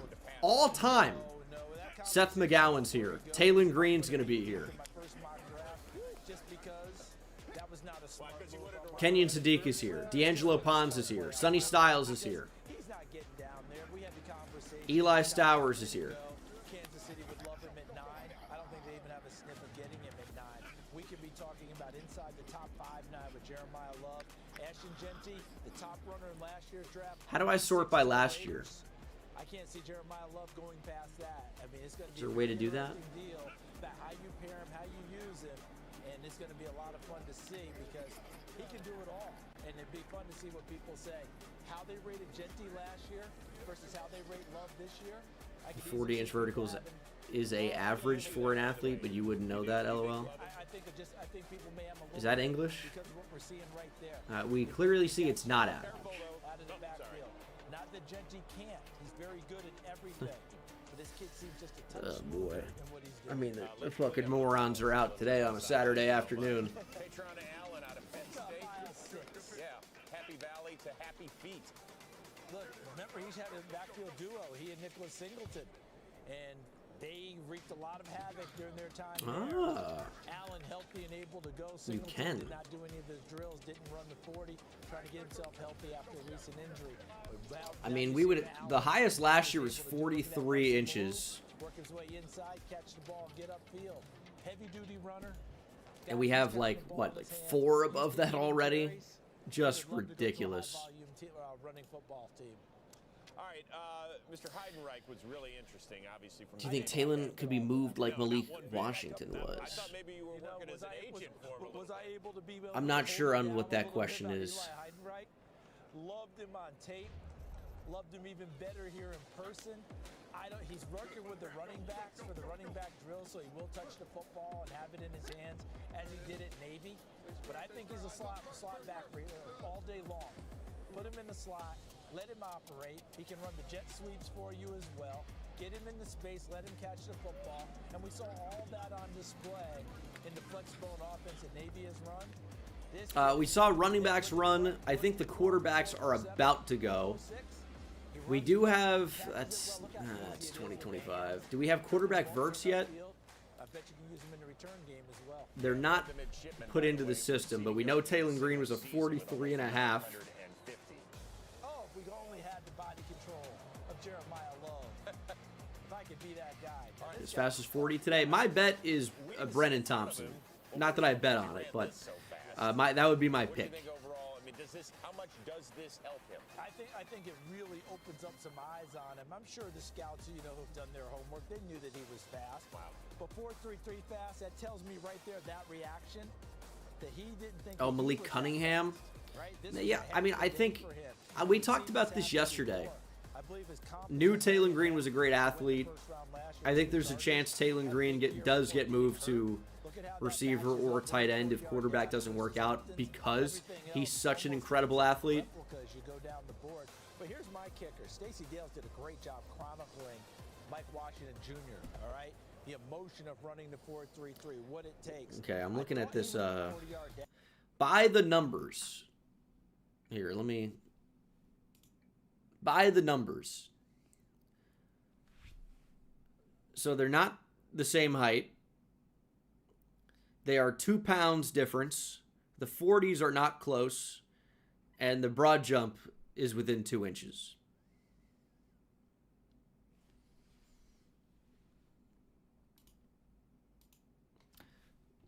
That just seems like you could have popped up anybody there. Dash versus Hamptons.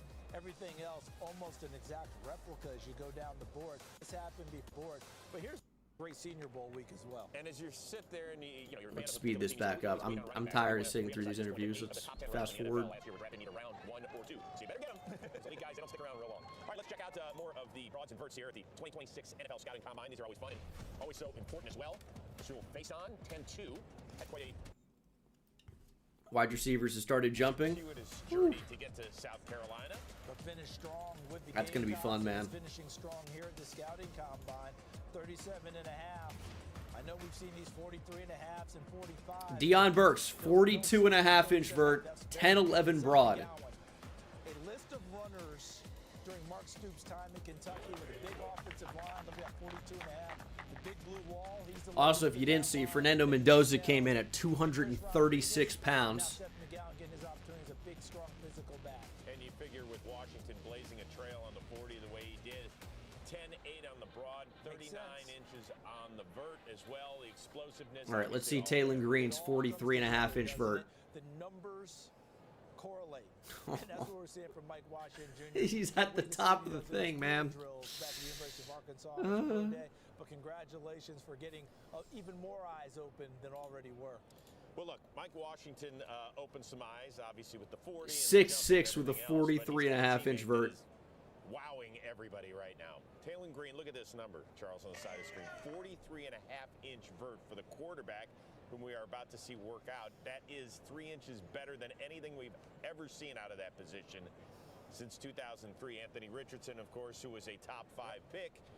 and is probably now working his way out of Indianapolis. But to see a quarterback do this, that's some Sonny Styles type stuff. It sure is. But remember, Taylor Green approaching 6'6". I didn't see what the final measurement was. You see the length, the ability to go up, the athletic ability. To me, his 6'6" with a 43.5-inch vert. Ohio State. He's had a little trouble consistency in delivering the football and being on target. Big arm, but when he takes off and runs, absolutely gorgeous. Looks like a gazelle out there. Terrific kid, too. You meet him, you like him, and you root for him. All right, so we got a lot more coming your way. We are wrapped with the running backs, the quarterbacks, and our first group of a very deep wide receiver class getting ready to run some 40s, do some drills as well. We'll continue on from Indy. Hold tight. Can we get... I want the live tweeting of the broad and vertical jumps. I saw somebody was doing that yesterday.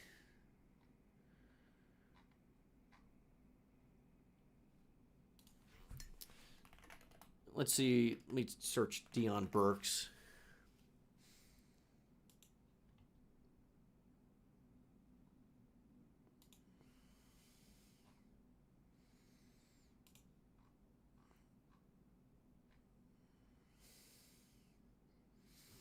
I think Deion Burks is going to probably end up going day 2, maybe into round 4. I mean, he's a pretty good prospect.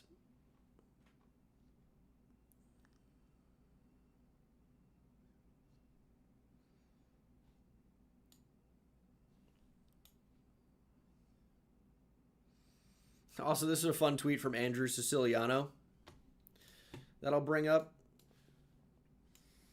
Also, look at this receiver rankings from this random guy. Chris Bell, wide receiver 1. Hell yeah. What a beast. And then Zach Branch ahead of Omar Cooper and Mekhi Lemon. Skylar Bell ahead of, oh man, Kevin Coleman at 10. Anyway, please don't look at that.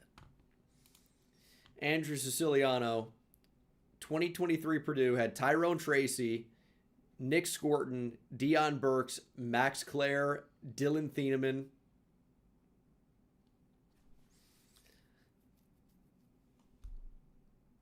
Scorton transferred to A&M. Burks transferred to Oklahoma. Clare transferred to Ohio State. Thieneman transferred to Oregon. Tyrone Tracy transferred from Iowa to Purdue. It's a lateral move. Actually, that's a move down. Yeah, the Lemon interviews were interesting. Have you guys seen these? I like Mekhi Lemon a lot as a prospect. I don't think that's been a secret if you've been watching the channel. And guys, I've been posting a lot of mock drafts, talking about a lot of these different players, giving opinions throughout. I'm high on Mekhi Lemon. You guys know that.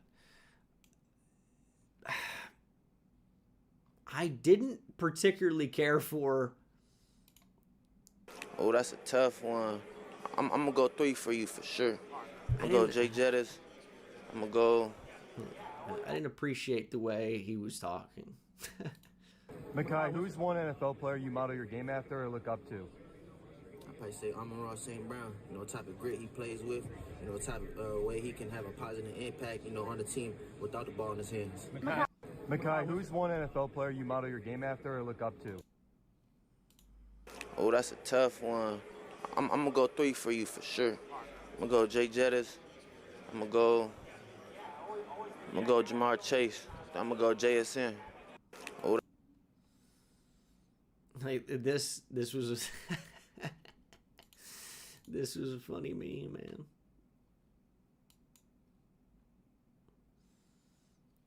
Yeah, I don't know. It was just slightly bizarre. I don't want to scroll down media too far. You never know what can pop up.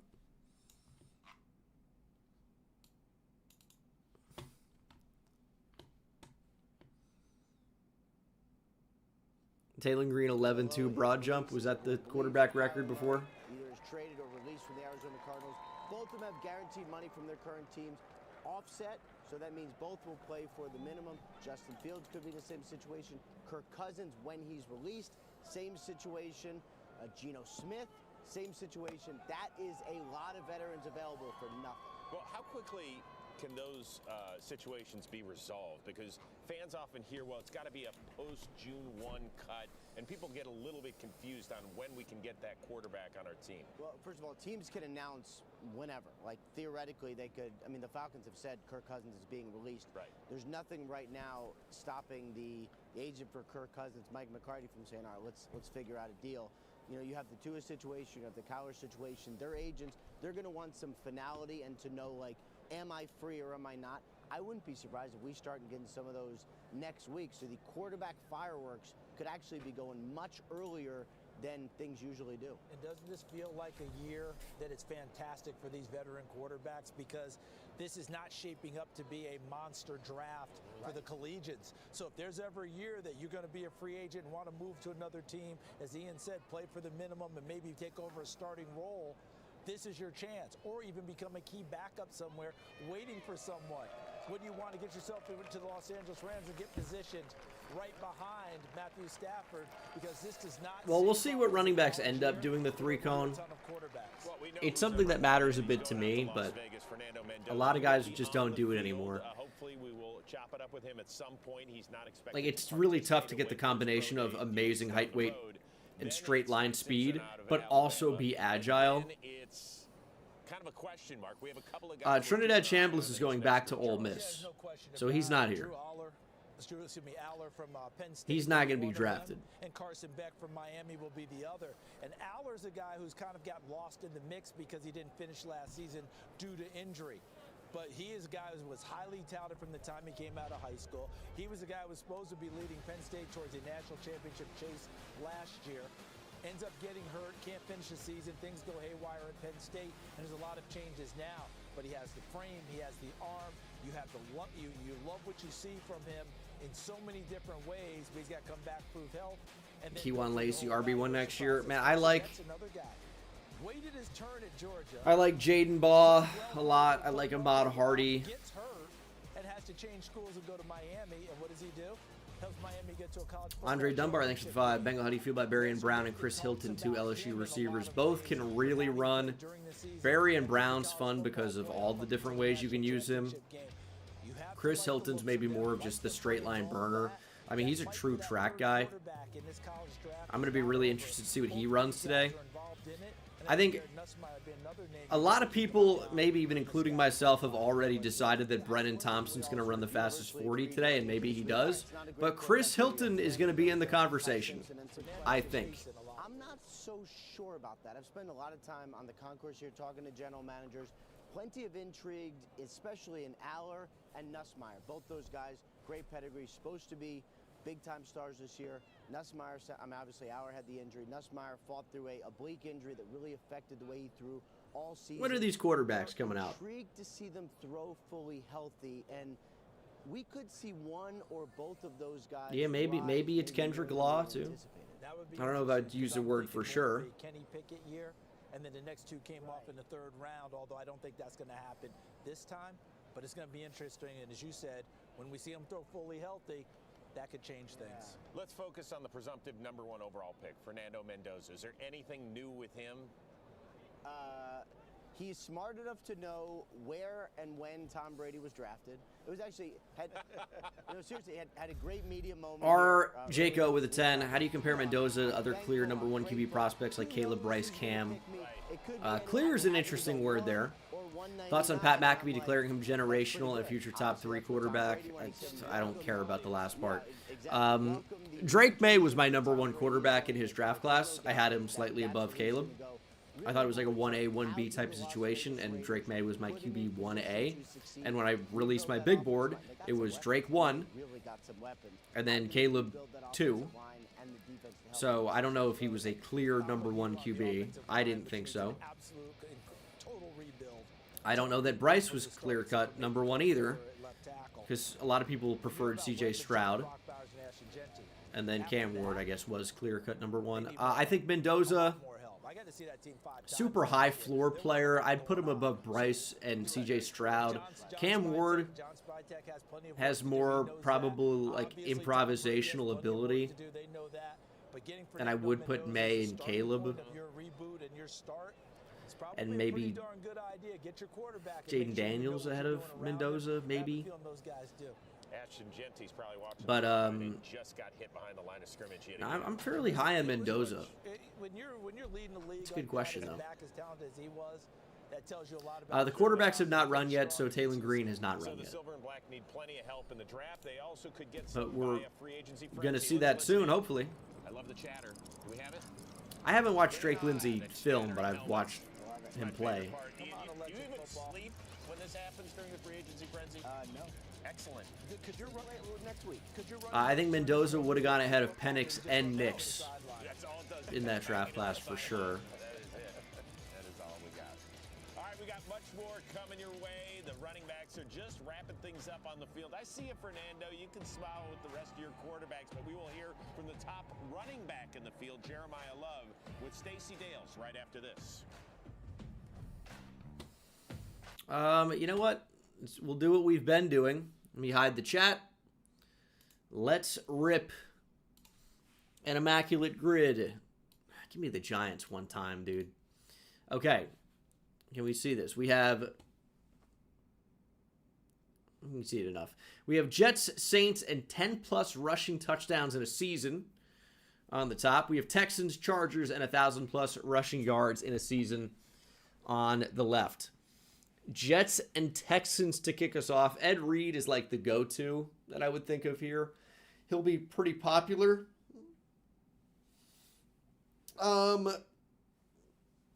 Blake Cashman?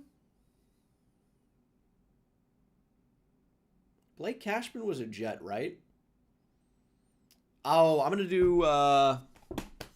give me Sheldon Rankins. Oh, Sheldon Rankins was also a Saint.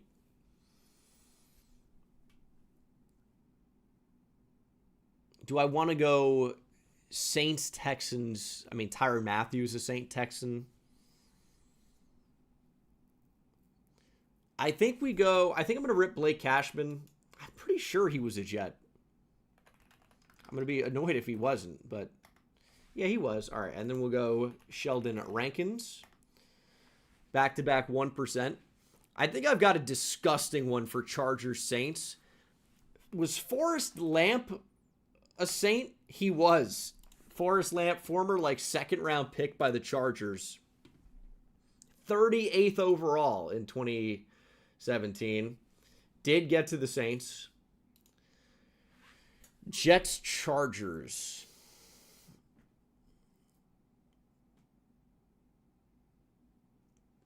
Was Billy Turner a Charger? I don't think so. Jets, Charger, man. I feel like I can get to a weird one here.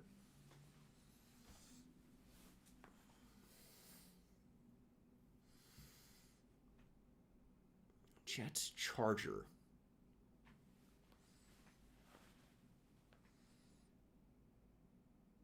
Oh, man, I'm struggling to get to anything here. Jets, Charger. It feels like there's like LaDainian Tomlinson, obviously. I know that. Antonio Cromartie.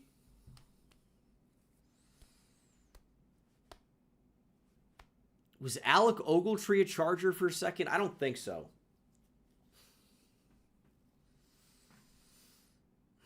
Jets, Chargers. LaDainian Tomlinson and Antonio Cromartie will help me here. Cromartie actually may end up being the player I pick, which I don't love the idea of that. Man. As for the action, it continued today with the running backs hitting the field first and the best. Who the heck is a Jet Charger? One of the kids from Notre Dame who's standing by with Stacey Dales. Yeah, Rose, there's ordinary. I'm going to mute the Jeremiah Love interview. Oh, man. I don't want to pick an obvious one here. It feels like a lineman, but I'm having a tough time getting to anybody here. Could there be it feels like there's a pass rusher too. I really don't want to go Antonio Cromartie here. I might. Well, let's come back to it. All right, 10 rushing touchdowns in a season for the Texans is kind of a lot, and it's only the Texans here. So I've got some maybes in mind. Like Steve Slayton to me is a maybe. I don't think Ben Tate would have got there. Arian Foster, I think Lamar Miller could be there. I think Joe Mixon is definitely there. I kind of want to rip a Steve Slayton. He had a big year. I'm worried he didn't have 10 rushing touchdowns, though. But I'm going to try Steve Slayton. If this is where it falls down, so be it. No Steve Slayton. That's frustrating. I feel like Arian Foster's so obvious. I'll try Lamar Miller. Lamar Miller did not get there either. 10 is a lot. 10 is a lot.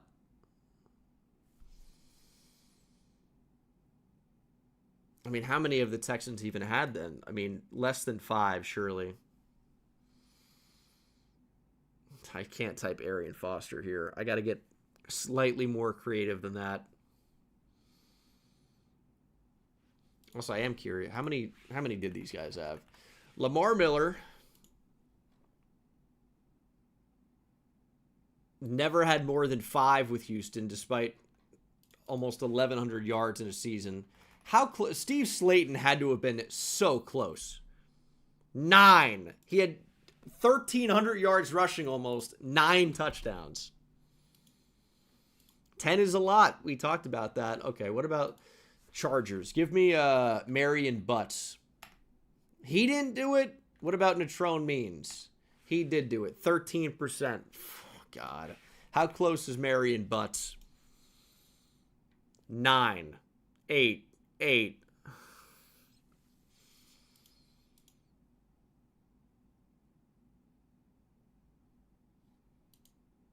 I mean, who is fucking Ben Tate?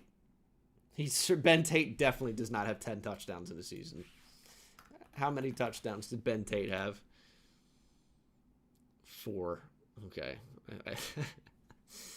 He almost had 1,000 yards rushing also, but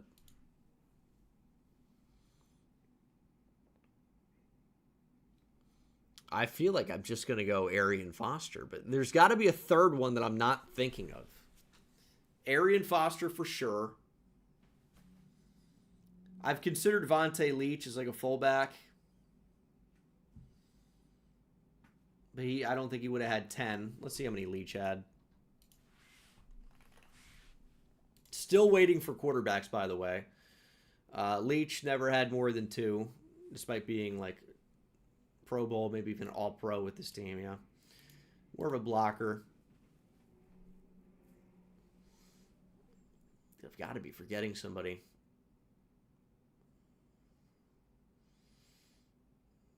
I really feel like it's Joe Mixon and Arian Foster. I'll go Joe Mixon. 22%. 1,000 rushing yards in a season for the Saints as we head to commercial.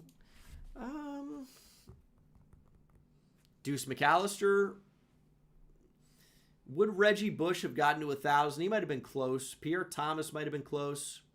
Kamara does not have it. Earl Campbell wouldn't have had it. I feel like there have not been many 1,000-yard rushers for the Saints either. Like, there's probably a 90s guy, I don't know.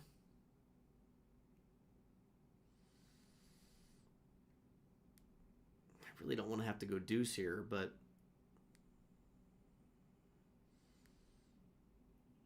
I can't really think of their 80s and 90s guys outside of, like, Earl Campbell.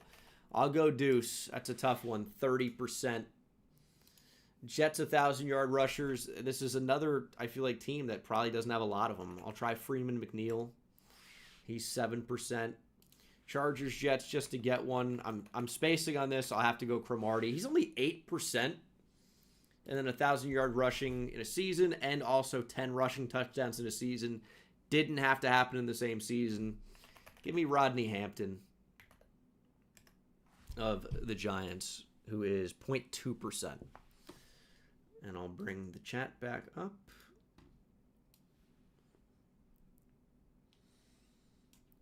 A lot of people going Chuck Muncie. All right, let's see what the answers were. There are only 3 for the Texans. 3. 8 for the Chargers. So the Texans, we know Joe Mixon for sure. We know Arian Foster for sure. Who is the third that I'm missing? I guess we're about to find out. Dominic Williams.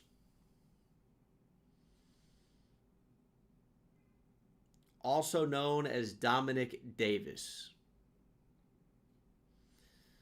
On the expansion Texans, had 13 in 2004. I'm surprised they scored that many. No, certainly not David Johnson. Okay, what about for the Chargers? There are 8. I think Ryan Matthews could be there. LaDainian Tomlinson, obviously. This will be an interesting one. Chuck Muncie, Natrone Means, of course, I went with. Then a bunch of Tomlinson. Mike Tolbert, Melvin Gordon, Austin Eckler. So really not anything too sneaky here. Unfortunately.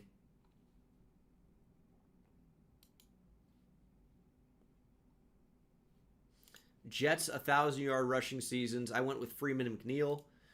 Not a lot of options lately. Chris Ivory, Sean Green, Thomas Jones, Curtis Martin, like all obvious. Adrian Morrell would have been the crazy one, or even guessing John Riggins, but I don't know Morrell. I wouldn't have guessed that John Riggins had 1,000 with the Jets. Tough team to be random for. It's day 3. Rich Eisen, Daniel Jeremiah. Saints. Jeremiah Love, what a great Again, not a lot here. Mark Ingram, Deuce, Ricky. Dalton Hilliard would have been a good one. George Rogers, Chuck Muncie. By having shakes. Man, Chuck Muncie had a heck of a career, huh? Like he plans to have tonight. That's a life goal for me, Jeremiah. So George Rogers was the name I couldn't get to in the 80s. I knew there was a guy. I couldn't remember his name. Well, 18 touchdowns with Washington, I too. think Mendoza's clearly the 1-1, and he's going to more than likely be the first overall This was a pick, tough but one. after that, Maybe I should have gone Ty Ricky Simpson just because too, but Longhorn legend. Hook him. There's guys I think that can get into that But I thought he'd be pretty obvious. like I thought Deuce Fowler would be from obvious, Penn too. State, So, I don't know. And Carson Beck would be 2 that would come to mind. And That was tough. got hurt. What about Jets Chargers? Who did I forget here? Remember what this guy can do. It is a power arm. Caleb Balaj. Jeremiah Tachu. I could have had that. Tyler Conklin lately. I mean, Tyrod. Stone Smart, I would never have guessed. Mekhi Becton, of course. Guy Becton. Andre Roberts, always forget about. Marcus May was a Charger.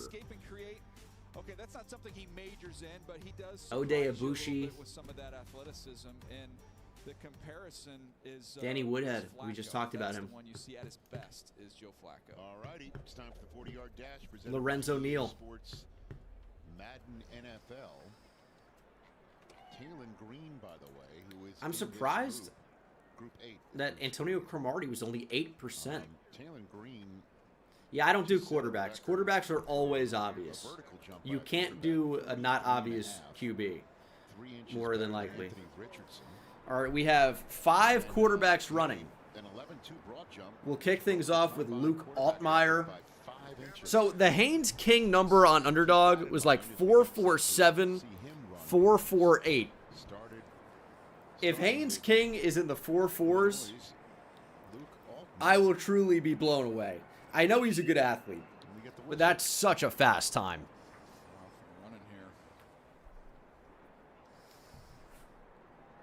That would be so fast. Right next door? I think it is right next door. Also, Nussmeier is not running. What's up, Coach? He's not looking. I'm so desperate to get on. They've got college basketball on in the suite there. He's got to work on his peripheral vision now. Yeah, he's locked in. He's focused. Matthew, thanks for the 2. Who do I have winning the WBC? It's got to be So we'll get these USA. 5 quarterbacks to run, and Not then Japan. let them cycle back again. Gotta be the best country in the world, USA. And then the wide receivers will have the floor. It's a pretty good start for Altmaier. 4.72 for Luke Altmaier. Again, we got a string of fastest 40s in the history of the combine by position. It's been going now. It's 5 in a row. Quarterbacks. All right, this could be a good one. I don't think they will. Damn, Jalen Daniels, Participants, almost 220. And you're running here, you probably feel pretty good about what you're getting ready to put down. There's Jalen Daniels of Kansas. The receivers have not run yet. Intriguing player. They actually use him when you're watching Kansas. So creative though. He'll line up in the backfield as a running back. They'll hand him the ball and let him throw some fun stuff in that offense. Some RPOs. Some design quarterback runs where you can see his athleticism, so he should be comfortable here.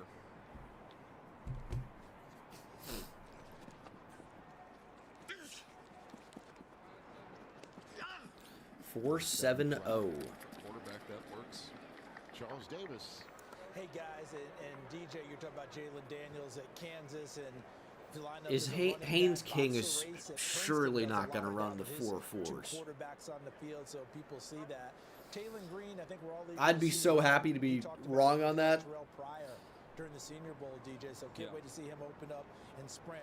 And just to remind us where we are in today's era of college football, Haynes King was one of the top-rated quarterbacks being recruited by Texas A&M, where he signed. You know who they told no because they were taking Haynes King? Cam Ward. I don't think Mendoza's doing anything but hanging out.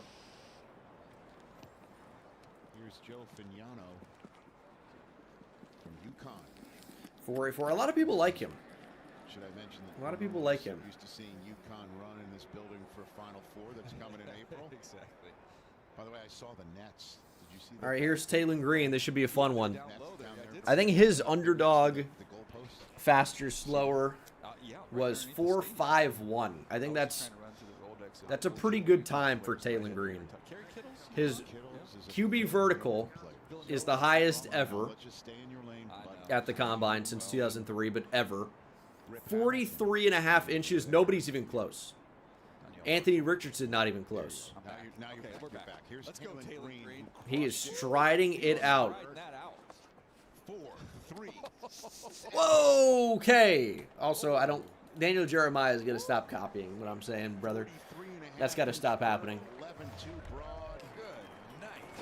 And a 4-3-7-40. All right, now I'm curious. Same school. Remember Matt Jones back in the day? Well, Matt Jones ran a 4.38. Goodness. In 05, which is the second best 40 and only one of 2 sub 440s ever run by a quarterback here. There's the 4.3.5 and the 11-2 broad and the 4. I wonder if any team is going to ask Taylor Green to work out. Dude, Haynes King is moving. He got out 4.47. Unbelievable time. He got out. Dude, oh my goodness. Toughest dude in the draft, too. 15. Haynes King, man. Pinball. Like, he just runs dudes over. He is rugged, tough.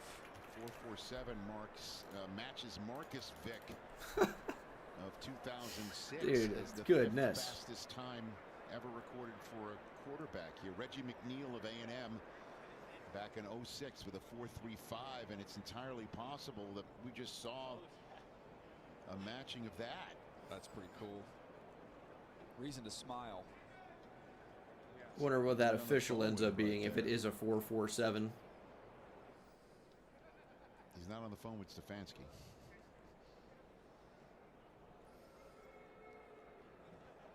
Why are they booing him here? Somebody just loudly booed him on the screen. I don't know what the connection is there. I mean, it could be a Cleveland fan here. I have no idea. Ty Simpson is not running. These are all the names that are running among the quarterbacks. Luke Altmaier. And the receivers are out on the field, by the way. Let's look into verticals here in a minute.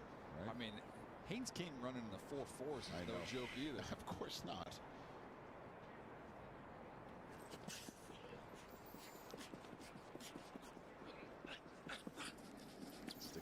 time.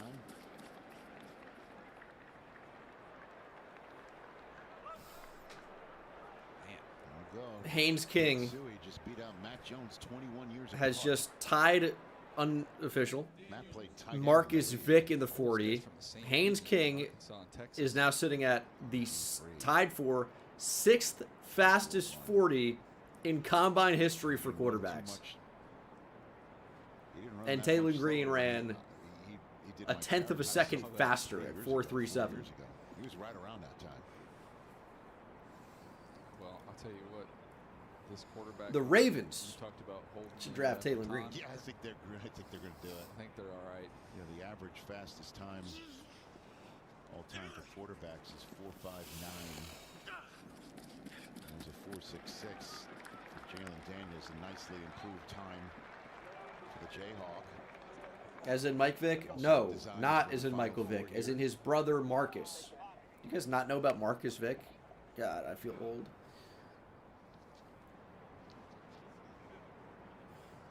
How about Jim Morris sending a quarterback to the combine, huh? Oh, he headed to Colorado State now. He's going to get that program going. He did a great job at UConn. He got a receiver coming up as well. I feel like we only saw like 3 quarterbacks run last year. So it's not unusual to see like 5 or 6. Second run at it. No, Lenore Sellers is back at South Carolina. He runs a 4.84 40. It does not appear we're getting a second run from Taylor Green. I think mission was accomplished there. He's just going to hang him up in the rafters. He'd probably call his agent and say, hey, bud, you run too much faster. They're going to have you doing wide receiver workouts here, man. We're good. 4.37 is posted. Let's rock and roll with that. Charles, are you still with us here? I am absolutely with you. Got me, DJ? Yes, sir. You said exactly what I was thinking. Like, someone said, hey, dude, because I think the NFL is going to approach him about doing receiver drills. Now, it's up to him to say no, and I can understand why he would. But you mentioned Terrell Pryor when we were at the Senior Bowl. Yeah. That's who he made that conversion later in his career. There's a chance Taylor Green may have to. Taylor Green put up 1,000 yards as a receiver, or not Taylor Green. Terrell Pryor put up 1,000 yards. 4.7 again. He might be covering some kicks next year too. Like he could do a lot of different things. He's tough. He's Taysom Hill running. Terrell Pryor. Yes. What a player he was. Congrats to the Arkansas Razorback program. Taylor Green running that. Wide receivers have not gone yet. Nope. Unofficial. And Mike Washington Jr., as you know, is 4.33, led the running back group in the field. So Pig Suey indeed. Pick him up and put him down, young man. Now let's see him spin it. But first, receivers who can run the 40. Taylor Green, best RAS score ever. He's probably going to be up there. His weight might hurt him slightly. But yeah, he's going to be up there. He'll be like a 9.99 if he's not a 10.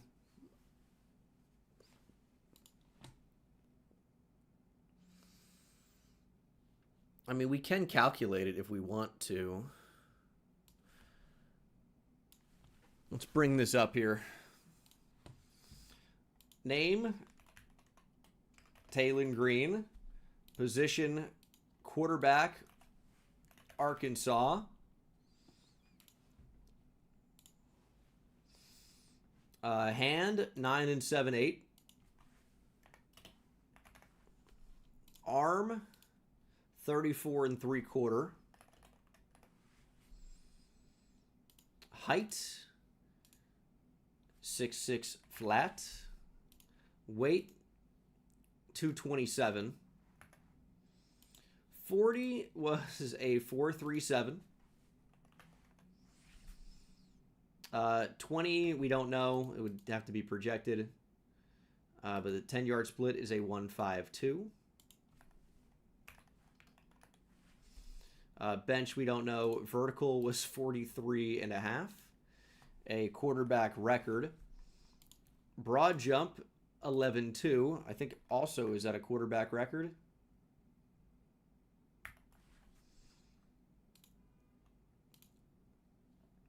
We don't know anything else yet.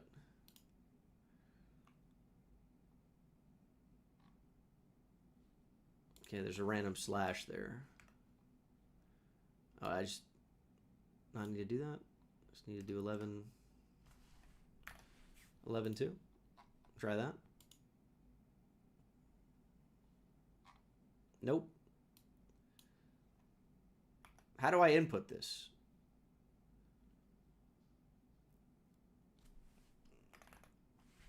$6060. 1102.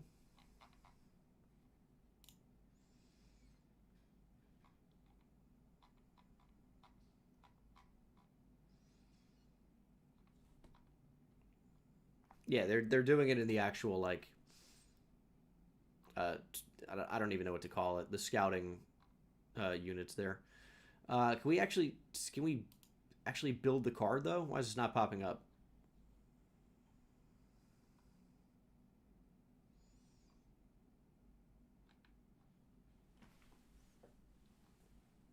Where is this? Wide receiver group of Group 8 to gather and run their 40s. Just saw the first group of quarterbacks go. We're here live in Indianapolis. I guess let's give the crowd something to cheer about. Because here's Omar Cooper Jr. Anytime a Hoosier's been on the screen, people start cheering. Yeah, they're fans. He was terrific, man. That catch he had in Penn State was absurd. Awesome. Well, you want to see some more of it? Please. And I'll include that one in there just for you. Okay. With Omar Cooper Jr. When you watch, I mean, it's going to be high. The more I watch, the more I fell in love with his style. It is very competitive and physical. How about this one-handed snag against Oregon and then just refusing to be tackled? He is so strong in his lower body, and yeah, it shows it's up not the right after rotation. the catch. Here he is. How about the route polish? Little sluggo. He's a 9-9. Create all kinds of 9. separation, and then again, Made it for you. Okay, cool. and the yak. How does he not go down here? Maintains his balance, spinning off tackles. Hopefully somebody tweets it out. And then there's the game winner you referenced. How about high point the ball? And I still don't know how he was able to navigate that. Yeah, Omar Cooper's awesome. Inside that white line to knock off the Nittany Lions. And you look at the comp, really just kind Bobby of Ooh, Robert Woods. Robert Woods now is coaching. Is retired and has now gone to the coaching world there with the Rams. So ultra tough, ultra competitive, and not only popular with the fans here, popular with a lot of personnel guys here as well.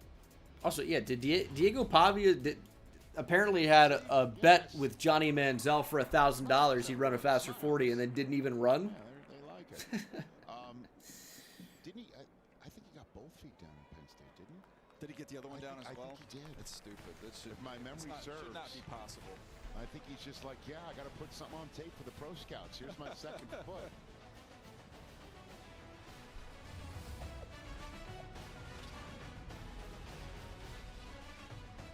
Somewhere out there, someone's paying $30 for a single plate of steak and shrimp.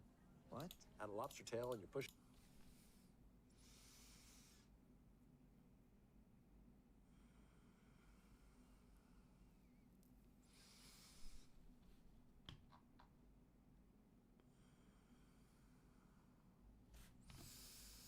Yeah, there could be two groups of quarterback. I mean, I kind of assumed that we just had a lot of guys not run.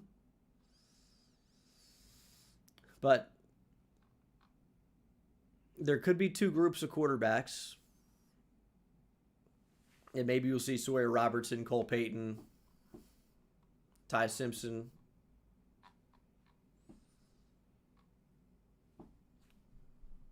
Running backs are done.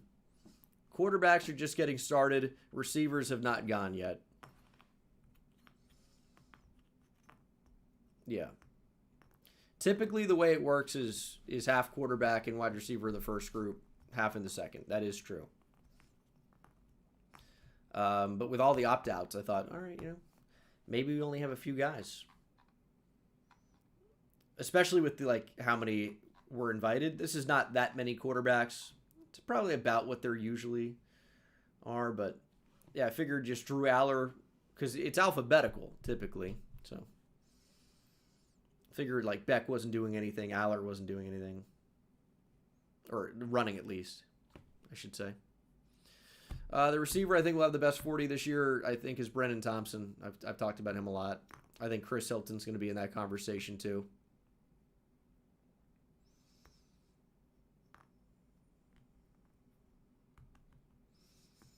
Is Denzel Boston running? You'll have to ask him. I don't know.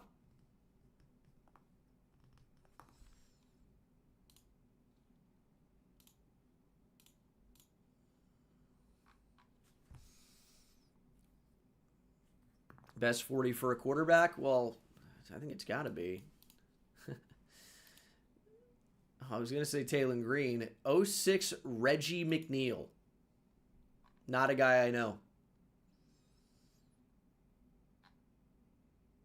He did so, by the way, at 198 pounds. Taylor Green, 227.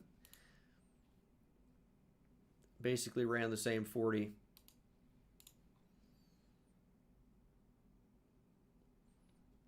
Underdog had something. They had a tip about Haynes King with his 4.47. They had it right on the money. He ran it back-to-back twice. Indianapolis getting set for the wide receivers. They knew. What did they know? How did they know? Thing there up on the screen with Cam Jordan. Nice. For everybody here, Stacey Dales, take it away. Yeah, Arkansas quarterback Taylor Green is also doing his thing, Rich. Oh my goodness, he is putting on a show. A 4.37 unofficial 40. We'll get the official shortly on that. Second best for quarterbacks all time at the combine. 43.5 vertical. That is a record for quarterbacks. The 11.2 broad is a record for quarterbacks. Here is the 40. He told me anything 4.39-ish. That start was critical. He said that was the focus of his training because he knows how tall he is.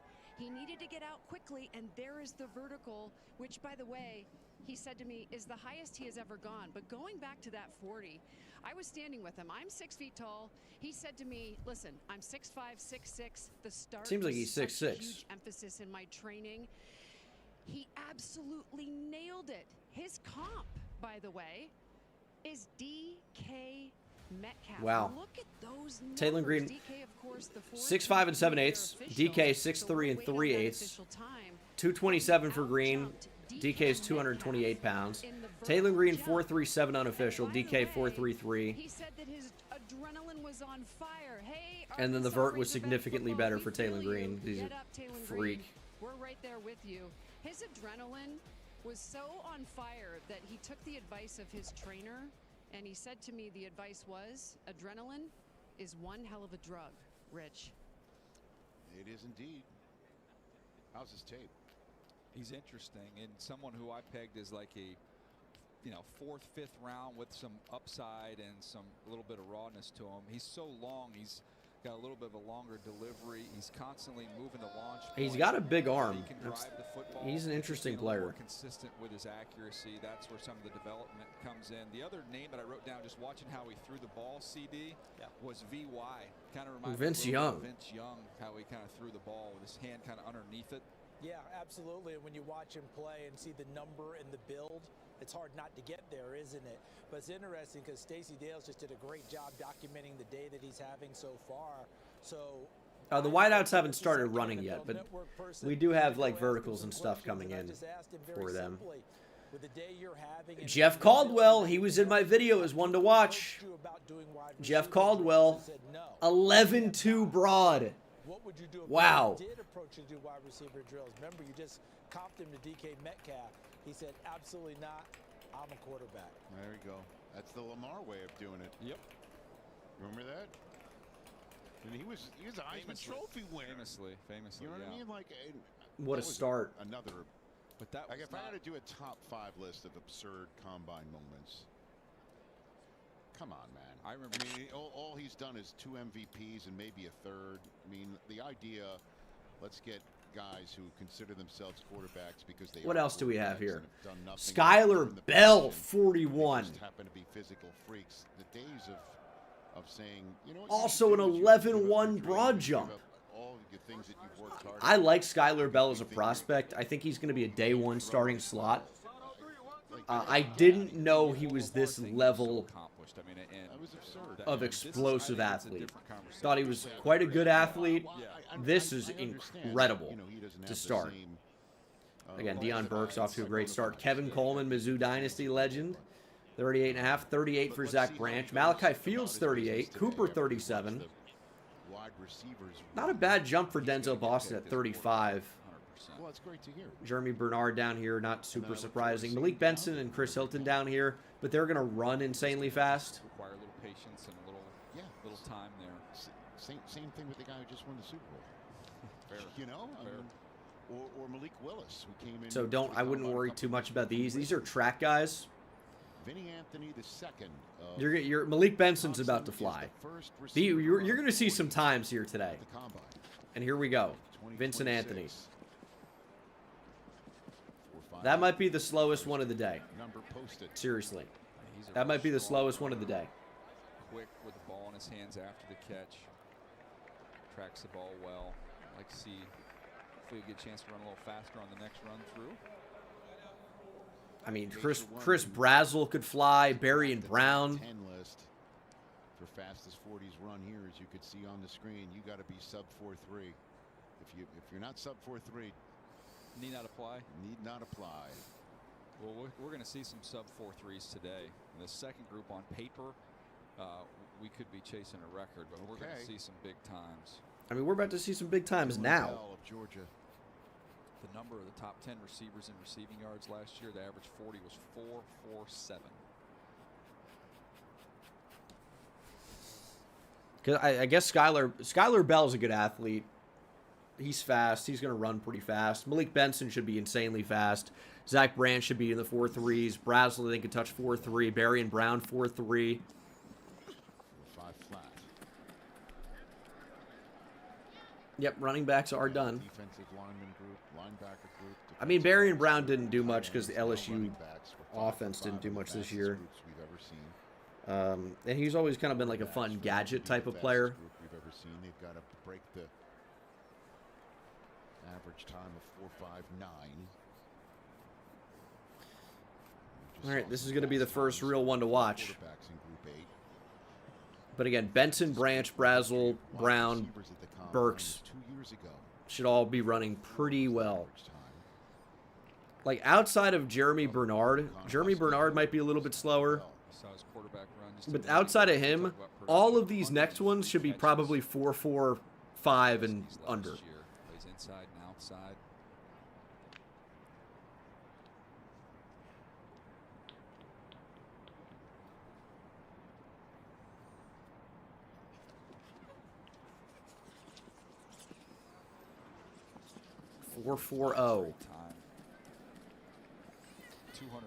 Man, these receivers are really good.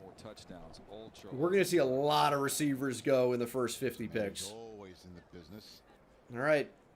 This is going to be my pick for the fastest 40 we've seen so far. Fast, big and fast from Oregon. He's done that. Malik Benson, I kind of thought he was taller than 6 foot, but I guess he technically is. This is one of the ones I really like. Is a 3rd, 4th round pick who's got he can fly. Big time play speed. You'll see how he runs here, but you can see an extra gear when he's running routes. Ball goes in the air, he can find another gear. Yeah, he's moving pretty well here. 4.38. That is the fastest of the day so far. That is play speed plus time speed. That's a match. Ooh. He's in the clubhouse. I think Zach Branch has a chance to go under that. Alabama. This kid is tough. I mean, and Chris Brazel's an interesting one because he's so tall. I don't know if he came in at 6'5", but he's about that. I've talked about Jeremy Bernard quite a bit on this channel too.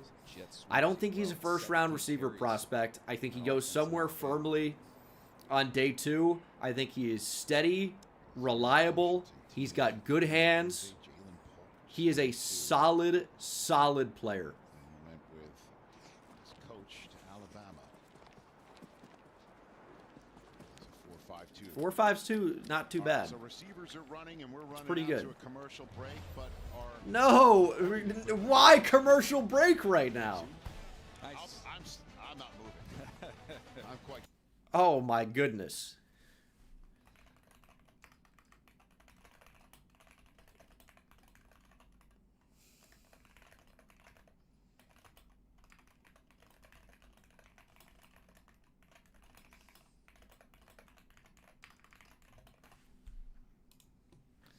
Unbelievable. Unbelievable. I guess this is as good a time as any to check some official measurements here. Brazel came in at 6'4". He did not jump. Brazel's kind of a fun player.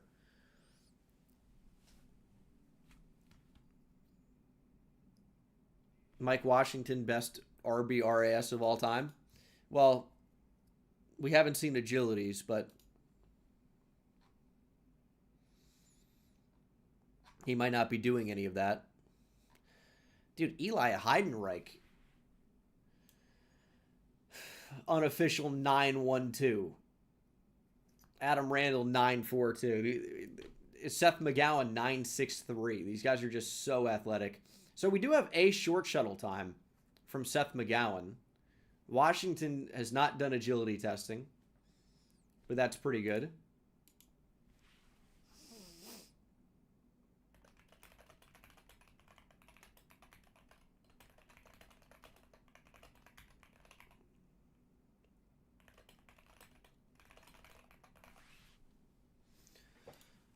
Why is Denzel Boston not running the 40? Probably because he's slow. Would be my best guess.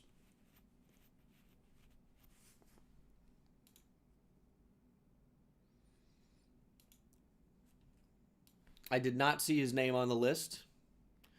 Ooh, Emmett Johnson. Truthers, not going to love this look.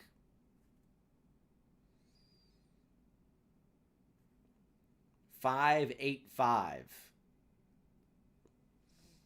That is ranked number 879 out of 2,100 running backs over the past 40 years.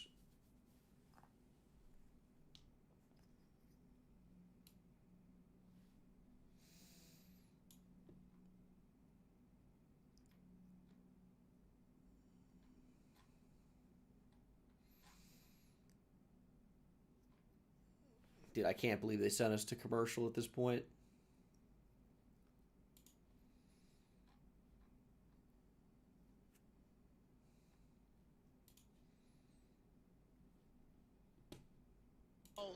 We were away.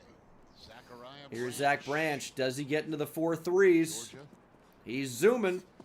4.42. We got a run of guys, last names beginning with B, that are very fast.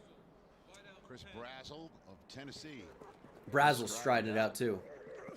4.37. I'm telling you, it's not going to stop now. I'm telling you, the B's are the ones. This Killer is the letter. Bees? Yeah, this is Sesame Street. Nice. B is the letter of the day. Fastest brought to you by the letter B.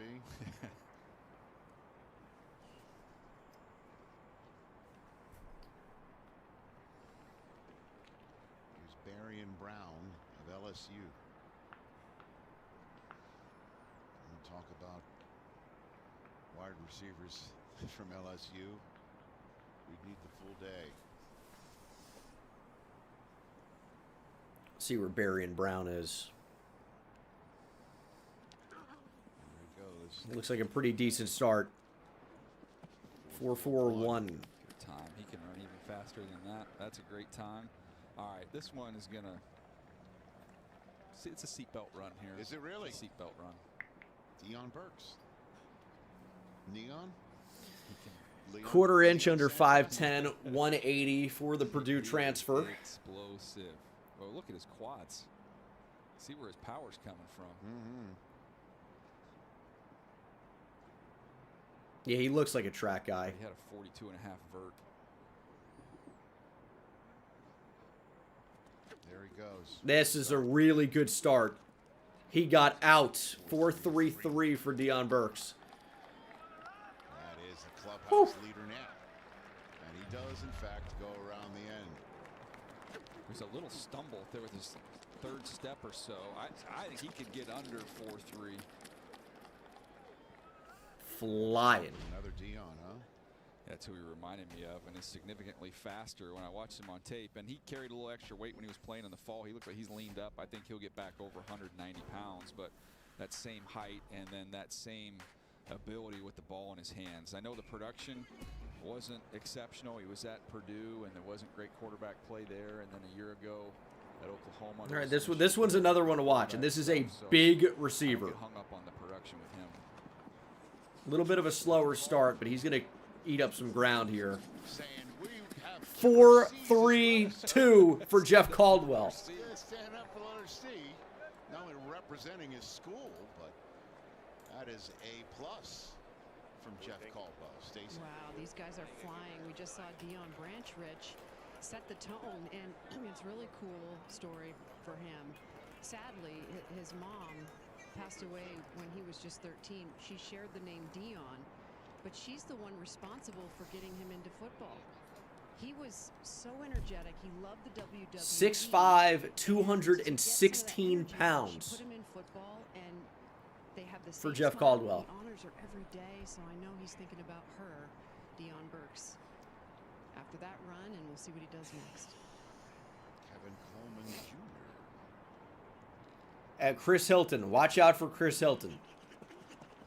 There's a second group of receivers coming up, and quarterbacks, I guess, together.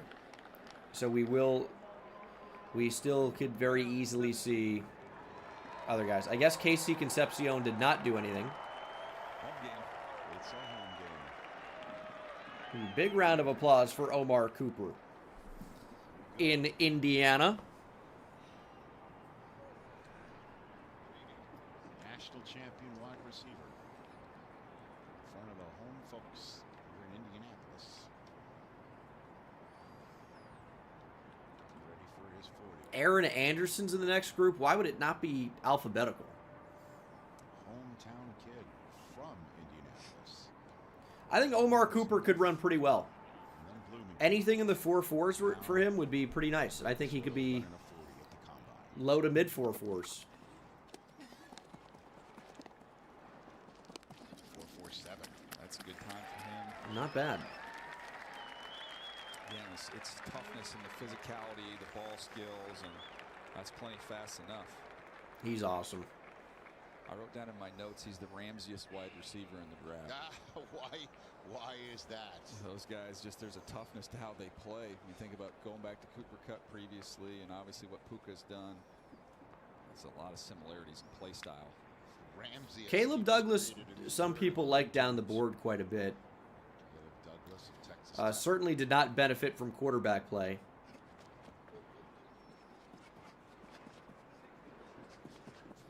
That's an easy one, too. Golly. It out, put it on cruise, so 4-4 flat.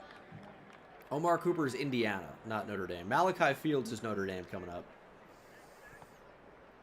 Okay, we're continuing the Notre Dame run here, though. This is an important time for him. I mean, the tape is good. He had a great week at the Senior Bowl. I think he gets in and out of breaks really well. I don't think he's going to run that fast, so you're talking about but a major he's almost 220 pounds. Other guys are running fast, so if he can be around 4.5, that'd be pretty good. Do even a little better. And he got out pretty well. Off and running. 4.62 though. Get that down. That would be the goal for him. Get that somewhere. But he's a good prospect. Get another crack at it. Nearing the end of the first run of the first batch of wide receivers. Strap in for Chris Hilton though.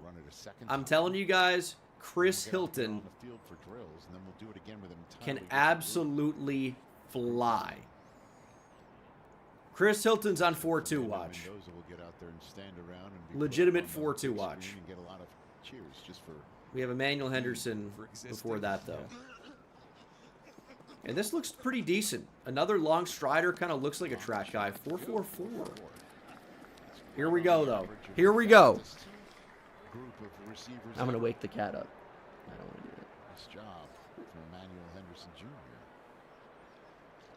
This could be crazy. I'm hyping this one up a lot. But this one could be crazy. This guy's got a lot of juice. Have the seatbelt? It could be. Yeah, it's a crazy fast group of receivers. I'm pretty much going to guarantee that it's a number 4.3 here. 441. A little bit of a stumble at the start, or a little bit of a slower start. Still a very good time, but I think he can be faster than that, man. We'll see. He'll get a second chance.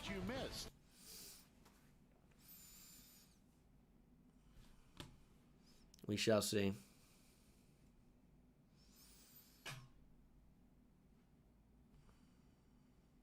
I didn't jinx him because I have nothing to do with that. This was a guy who supposedly was touching 4.2 in the summertime in the 40 at LSU. Yeah, 4.41's still great.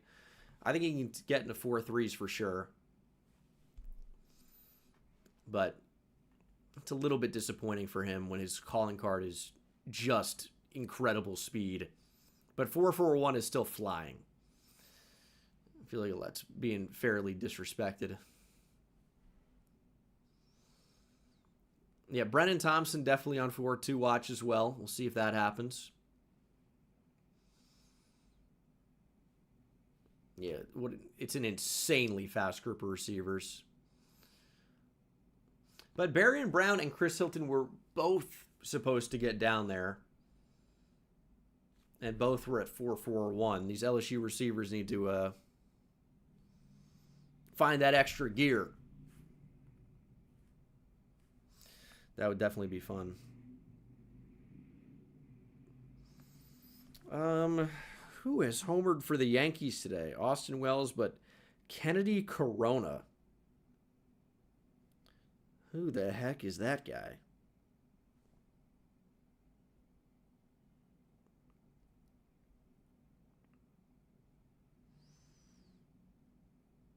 Paul Blackburn with a good performance today. Hell yeah. Jake Bird figuring it out. We like that. Yeah, Tate and Lemon in the next group. Okay, Branch is fast. 4.42 is flying. Now, he's only 177 pounds, so you'd want it to be a little bit faster than that. But this is very, very fast. I don't know why everyone keeps asking this, but my best recorded 40 time was a 4.7 flat. I was much lighter than I am now. I don't know if I could do that now. I'm old now. But that was my best. I still think I could get under 5, but things that never happened. Yeah, I don't know why I would lie. Like, I'm not I'm not going to get signed. I'm close to 6'3". I probably did that at like 160 pounds. It's not a lot of weight to carry around. I was always a pretty good athlete. Vinny Anthony. 4.54. He got it down. Saw the running backs get a little faster on the second run, a bunch of them. We'll see if these receivers can do the same. We're back in the B's. It's a good neighborhood. It's a fast neighborhood. Well, stick with the first. Skylar Bell. Back live. Get into the 4.3, Skylar. Put on a show. 4.4 flat is still incredible. Only 240s are run while we were gone, huh? A lot of stretching. I'm about 6'3". In more ways than one. Probably much slower now. Talk about I don't Ray know. Allen. I feel like Oh, I got a text. the average fan Sent me a text with a long list really of doesn't have basketball any players clue in about there and was a not 40 pleased time. by Kerry Kittle's mishap. Cliff Robinson, Kemba Walker, Khalid. I mean, you've got, 315-pound players that can break 5 seconds in the 40. Now, these are great athletes. Not sleeping on that, but I don't think you guys have any clue for the most part. I'll go old school, Like Corny Thompson, the Dove Hennefeld. Now, moving right. Now, how weight and speed works in the 40. Like Zane Durant, great athlete, incredible, 290 pounds, ran 4.75. I'm claiming to have run about this at well under 100 pounds or well over 100 pounds lighter than this. So I don't know why people are thinking it's that insane. Now this is insane from him, but Again, I did it at probably about 160 pounds. Not 290. But you knew it was going there. I used to be quite fast, so. Yeah, he does a good job. He knows how to set up corners. You'll see him stare. But again, nobody's calling me for a tryout. So I'm not trying to brag. A question was asked, I answered. I was curious to see the top speed. Oh, he's zooming. 4.42. Nice time, man. 4.42 is second fastest. I mean, Brazel was already in the conversation to go round 2, somewhere on day 2 even. Benson here.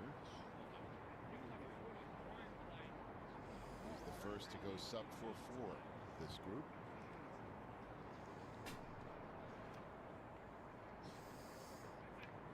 Currently, we have the best time. Jeff Caldwell, Deion Burks kind of duking it out. We'll see if one can get faster than the other. Clean start. 4.41 for Malik Benson. Still flying. I'll tell you what, when you put the cards up in the draft room, it's just something looks a little prettier when that second number is. There is another group of receivers because there are so many. And the quarterbacks are paired with the receivers, so there's another group of quarterbacks as well. Be color coded by what class it's in. If it's a green, it's obviously excellent. And, you get a yellow. Did Tate ran? Some of these guys, the workouts we've seen, it is. No, he did not run yet. Up there, there's green everywhere.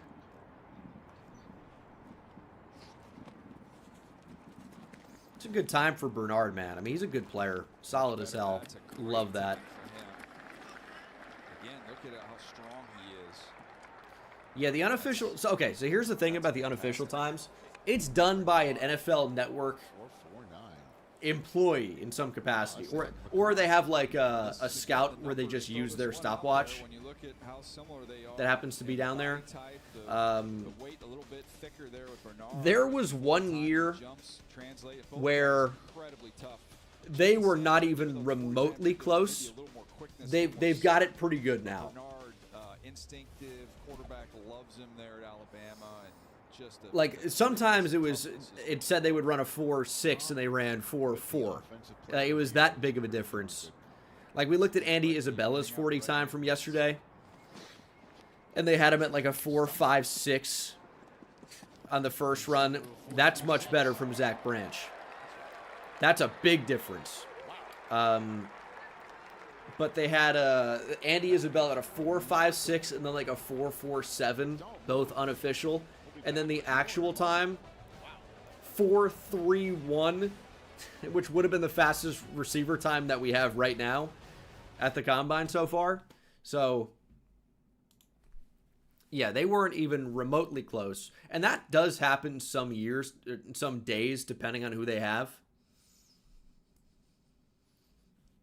But they've gotten much better. Like, the times have been really consistent the past couple of days. Like, even if you look at the running back group from earlier, Mike Washington was 4.33.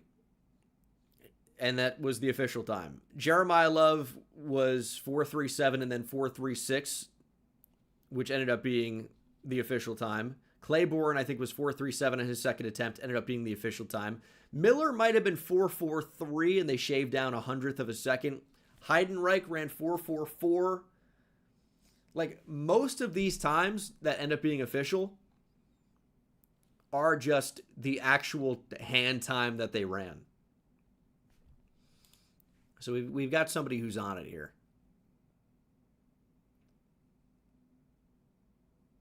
Yeah, the Chris Olave 4.26 unofficial debacle was a crazy time. It seemed like it was feasible because we knew he was fast. And, like, his calling card was a deep threat. So it's like, okay, if Olave comes out and runs, 4.3 something, it wouldn't have been that shocking. And then they had him at 4.26 unofficial. It ended up being a 4.39. So kind of a massive difference. But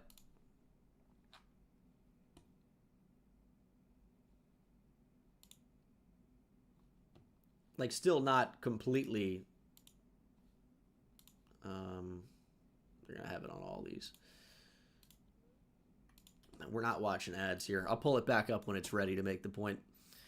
I mean, it was, in theory, within the realm of possibility. Need Tate to run sub 4.49. What do you think? I think he will do that. I think Carnell Tate's going to be close to that. I think he could be 4.45 to 4.48 comfortably. I think that's a possibility. Carnell Tate is a big-bodied, deep threat wide receiver. Like, one of his calling cards is he gets down the field, and he's a good athlete. Now, comes in at 6'2", 192. Okay. You were hoping for, 6'3", closer to 200 pounds. He was listed at 6'3", 195. Comes in shorter and lighter. Fast 40s. Good thing we're here. We got your back. Brown's got the legs. Brown 4.42. It's still a good time. Deion Burks. Was hoping to be a little bit more. He can go. That's a 6 start for Deion Burks. 4.33. 4.31. Into a 4.31. So he improved his station in I think this is a better start from Jeff Caldwell. 4.37. Rely on that first run. Still insane. So Burks just retook the clubhouse. I told you those B's, man. There's a lot of speed rolling through the letter B there, and wow. We'll see if he gets even lower once we get the officials, but he's a combination of the speed and the power. Kevin Coleman gets the whistle. All right. While we have that happen, here's the Olave 40.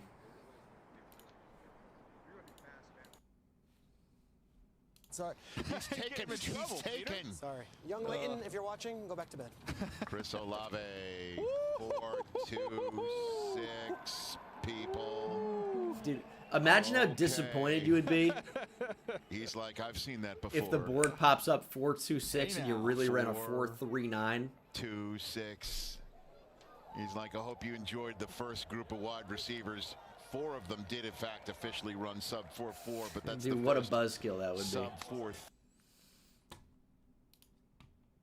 We do have Justin Fields one more year, but that just did not work out last year. See, there's a lot of interesting veterans. Coleman. Start Coleman. 4.5 flat.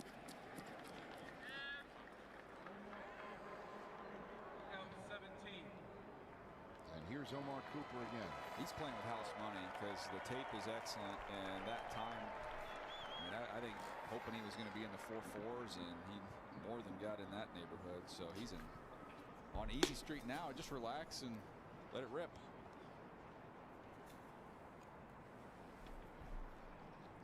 Yeah, no, 4.39 is still a great time. Made against Illinois in the middle of the field. There are 2 groups of receivers. So Brennan Thompson, Carnell Tate going to be with that second group.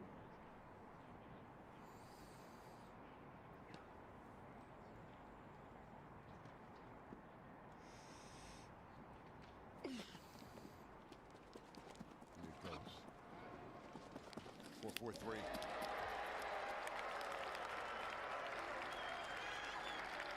Omar Cooper 4.43. Okay. Okay. He's explosive on tape, too.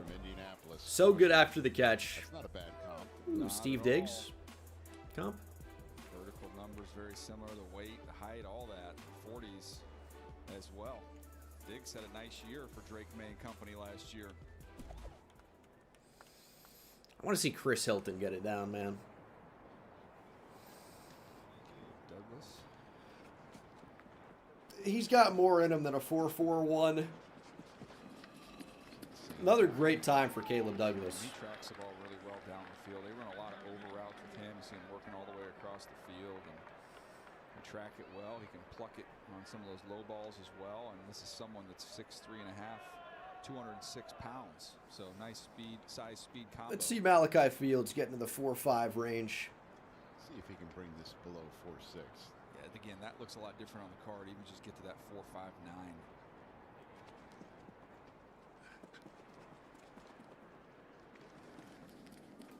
Not quite. First one.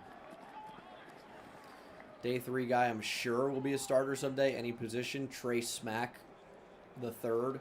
64 again, coming off Florida kicker. Excellent Senior Bowl.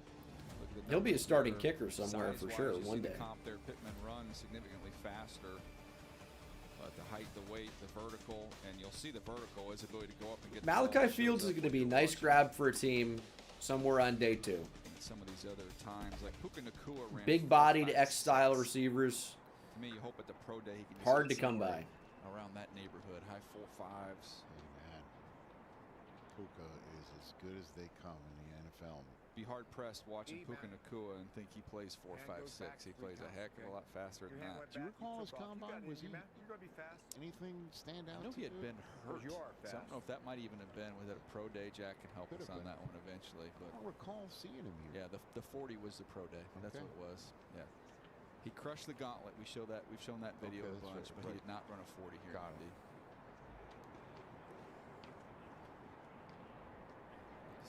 Yeah, Tate is apparently only doing the 40 and nothing else. It's going to be in the second group of receivers. Man, Henderson's flying too, man. It's another really good time. All right, the final 40 of the first group of wide receivers. All right, come on, Chris. I hyped you up. And then it'll be time to see I guaranteed it was going to be a 4-3. And then the quarterbacks of group 8 ends up being 4-4-1. Let's get a better start. Wow, again, we got some good do it again. Some fun quarterbacks to watch in this first group. Jonah, thanks for the 2. How high am I on Drew Aller, future Hall of Famer in your opinion? I don't know if I'd go that far. Two I'm really looking forward to. Aguilar from Tennessee is intriguing. 4-4-4, worse. Just doesn't really look like he's getting into the ground, man. Looks like he's running on his toes. It's disappointing from him. I thought he was going to fly. Drew Aller, I would say, is a fun target for a day 3 QB. He's got a really strong arm, and that's kind of it. But Fernando Mendoza's getting the big ovation here. That's all it takes. Just put Mendoza on the camera. Crowd goes insane. And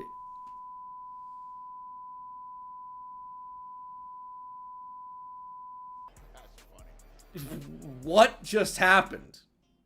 Okay. I'm going to hit the bathroom during this commercial break. What just happened on the stream, dude? Or on the TV?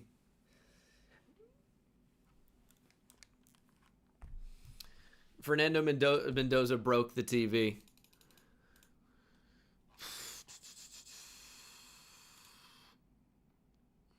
All right.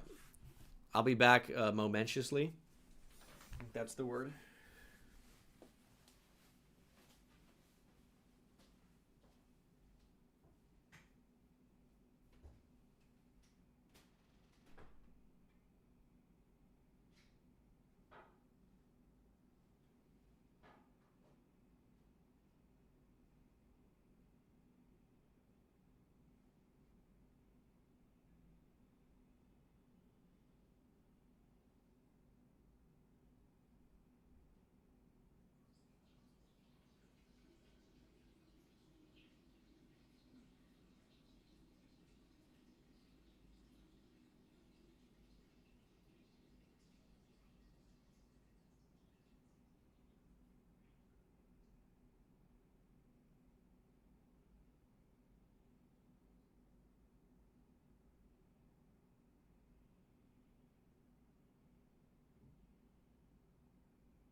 Still at commercial, man. I think I'm gonna make my shake.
Okay, we got Casey Concepcion on the field for the first time. That's fun. Would have been nice to see him run. I think he actually would have run pretty well. But maybe he didn't think he'd be 4.3 range, so nothing really to prove, I guess. Here's Aaron Anderson. So, I don't know why. Somebody said he was going to be in the next group. That didn't really make any sense. But he just didn't run the 40, but he's going to be out here doing some drills. This drill is essentially for the receivers first, even though the group of quarterbacks is out there. The quarterbacks are going to service the receivers for the first part of this, and then you'll see the receivers will then have to service the quarterbacks. So, not really worried about drop. How many is that in his top 50? Daniel Jeremiah's got like 10 receivers in his top 50. Let's get him a good ball and let him show what they can do tracking the ball here initially over the shoulder.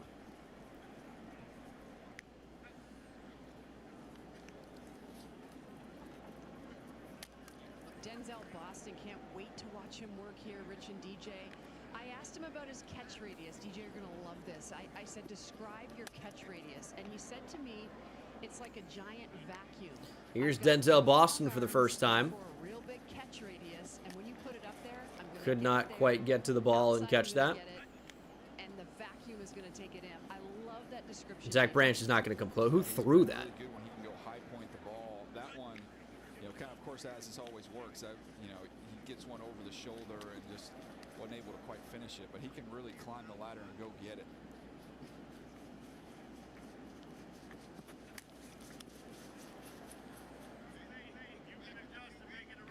Here's Concepcion for the first time. The hands are the big problem with him. It's not real full speed here, just trying to get going. But here's CJ Daniels for the first time. He's awesome with the ball in the air. CJ Daniels getting a rep here at Miami's right there.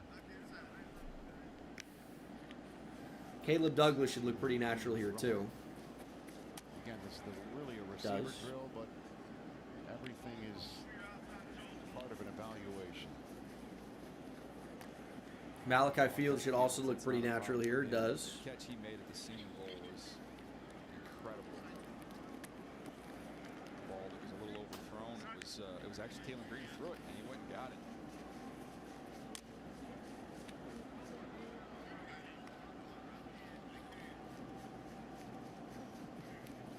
Nice job tracking that one. Ball is up beautifully. Here's Branch now. Branch, a lot of his completions are real quick hitting. A lot of bubble screens, tunnel screens. So getting a chance to see him do this stuff, track the ball down the field is good. Ooh, gauntlet drill? Real quick gauntlet. What do you guys think? Does anybody get smacked? Well, we've got the gauntlet coming up here, Rich, and we referenced it just a minute ago, talking about Puka Nacua. Yep. And go back to that drill. He didn't run the 40 here, but he ran the gauntlet, and it was impressive with how he was able to stay right down that line, running at his top speed and catching the ball so naturally. Here's going back in the Wayback Machine. Look at him on that 30-yard line. Full sprint. The utmost confidence in his hands to catch this thing on the run. No gathering, no gearing down, just running right through the ball, and those strong, strong hands. See ya. He is outstanding. Carnell Tate's going to be in the second group of receivers. The only thing he's doing is the 40. Had his way with that twice. Incredible. Again, sorry if you guys have been here the whole stream and you're hearing me repeat the same answer over and over and over and over again. There are new people joining who are curious about these things. There's your first catch. Yeah. So, yeah. Okay, start here. I'll give you a go call. Same receiving room for the Chargers this year, do you think? They're all young. I mean, Keenan Allen is up, so we'll see what happens there, but they got 3 young guys. Is there any chance of making it through an entire gauntlet drill without having a drop? On a rookie deal? I'm going to say no. On a rookie deal, like they might have the cheapest, but We also shall see. incredibly talented skill position group in the league. I mean, they're all on rookie deals. I think you should use the word least expensive. Transition. See those Okay. two cones Rather right than there? cheap. You like That's that? a finish Oh, line. yeah. Make Valuable. sense? Okay. Yeah. So first one up. Cost efficient. There you go. I mean, Workshop that I think we got where we needed to get. you went brevity. Yep. Yep. So Aaron Anderson. I'll give you a go. You're gonna spin, catch there first. Ready? Okay. Go. Nice. Go. That's good. Yeah, these receivers do this at a different speed. That throw was way behind Anderson. Nice job gearing down once he got to the sideline, stay in bounds and go. Dylan Bell. Who are the fastest in the second group? I mean, Brennan Thompson's going to be the name at the top of the list. Hey guys, just talked with Omar Cooper, and he said that he is done for the day. He'll do the rest of his drills at Pro Day. And I asked him why, and he said short week of training. Hit it. Those guys that play the national championship game from those teams, you know, I've seen. Skylar Bell's not quite at full speed there, it looks like, but he looked pretty smooth. I know, not here. The number of guys in those that had that long. Benson's just gliding through this one. Indiana players that aren't doing the entire workout here. That's not a long time to get ready. Gene, this guy in your chat is calling Marcel Reed the next Lamar. That's not news, man. Like, Bengal, this homeless guy in the street is yelling about how the world is ending in 2027. We don't need to put any stock in craziness. There's not really any need. Boston with a drop. Catch that ball. Tough when you're running and you get a low one. You'd much rather have it a little bit up high when you're a bigger guy going. That's a good adjustment from Zach Branch. That's nicely done. We're watching Branch when he was at Bishop Gorman High School, and he looked like he was 10 times faster than everybody on the high school field. There's Brown. Ooh, Varian Brown flying through it.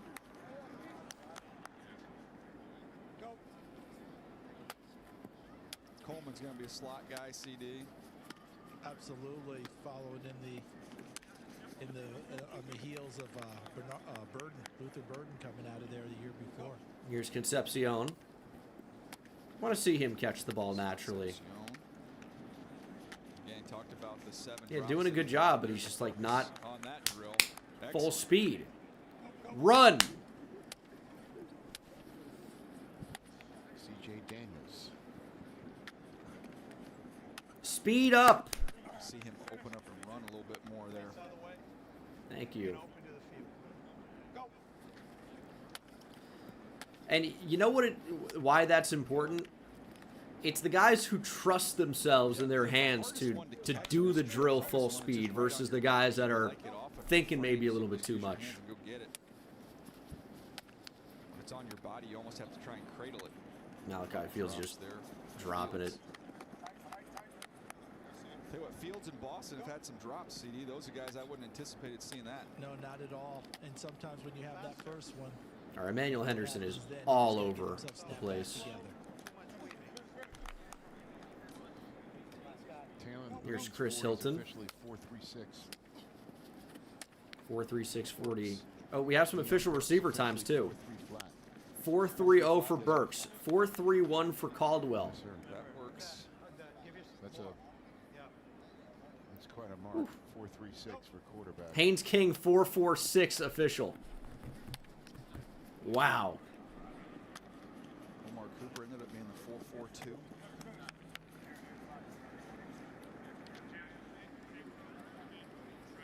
Omar Cooper. Have you told me Omar Cooper and Chris Hilton would be separated by 1/100th of a second? I would not have believed you. We simulcam him the break with Anthony Richardson a couple years ago. Looks like Taylor Green's going to chase down DK just about. Still has everybody in this race. That's a big, strong dude. The human bat suit wins that one. Back with more on-field drills with the current class of wide receivers. Yeah, we still have a whole nother group to go, guys. There's so many receivers, so I don't know what everybody's doing, except Tyson's not doing anything and Tate's only doing the 40. I don't know about Lemon. I don't know about Antonio Williams, Elijah Surratt. I can tell you Chris Bell's not doing anything. I know that for a fact. Brennan Thompson has not done anything yet. He's in the second group. It's done alphabetically.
Okay.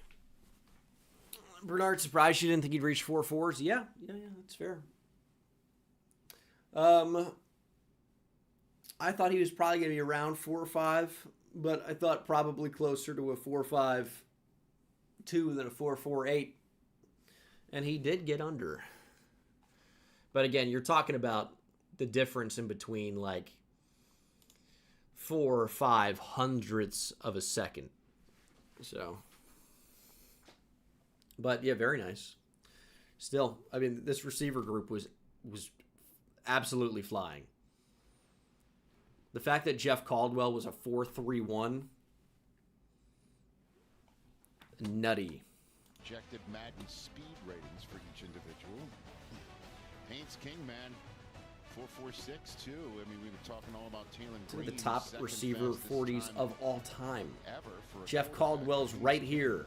Deion Burks is right here. And then the receivers, you got Deion Burks.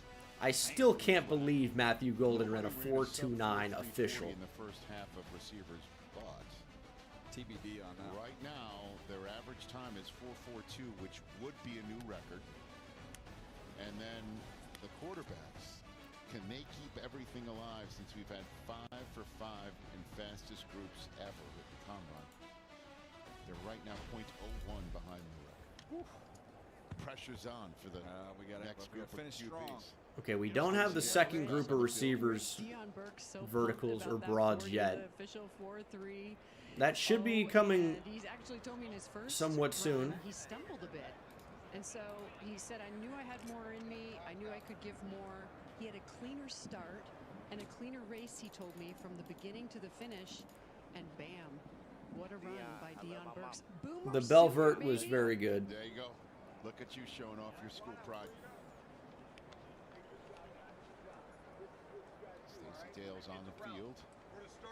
Also in the rafters in Oklahoma. Yeah, not too shabby. Look at Bruce Gradkowski. It's Doc B out there. And let's see a good burst upfield. Cheer each other on now. Let's get That's this thing Keenan done. McCardell. Now this whole time Or we're McCardell. Remember that? Yes, switched it up. Burst at the end and finish every time. All right, bring it in. Playmakers on 3. Let's So go. do you think 1, that 2, 3. Saleh tried to offer the moon to get Bruce to come to Tennessee? All right, guys. One's going to be up first. 4's on deck. No hairlines need apply. Tennessee Titans. Okay, so now here we go. Yeah, we got Drew Aller, and he has got It's a lot bullet of from Aller. Big, strong pocket passer. I want to see him get his lower body. See a little bit incorporated here as we look at these quarterbacks now transition from the wideouts to the QBs. Mario Craver will be wide receiver 1 to 3 next year. Well, he's not going to be ahead of Jeremiah Smith, so forget about 1. What's up? Oh, a kid in a combine, huh? That's the type of competitors that Coach Signetti's producing right now. It's Probably, I'm guessing Cam Coleman's going to be higher as well. Journey, I guess, what to use the phrase around here, did they just Google it? Yeah, exactly. Nice throw, nice catch as well. You see both these guys lost in the Cam head. Coleman too? Oh, that's an interesting thought. I can see that.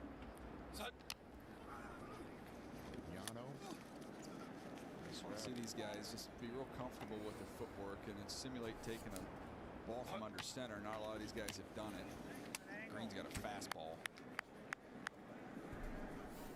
Not getting a ton of depth here with this drop. Did you see a little hop step at the end of it? Yeah. I see him get away a little bit with his first step and then gather. KC looked like with a drop. A little better there.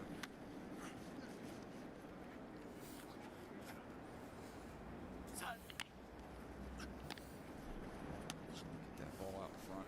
Haynes King a little bit behind. Really with these workouts, you want to see their feet, you want to see the ball come out of their hand. It's not going to be pinpoint accurate and perfect because you just don't know these wideouts. Indeed, I don't think anyone has been real explosive in the drop right now. Everybody's just trying to make sure their feet underneath them On time. and being accurate throwing the football.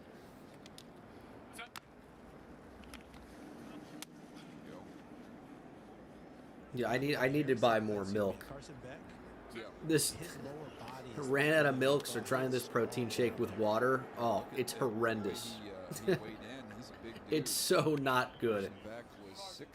Kind of tastes like watery coffee. And I don't like coffee. Anyway, Hands, big hands as well. see if we can muscle through that. Goodness, that sucked. He just drew Indiana as an assignment. Any hopes for Haynes King as a pro quarterback? Supposed to win, and then he didn't. It's my fullback, man. We put Fernando on the screen. He tells everyone to pipe down, and they'll be quiet. Yeah, exactly. There you go.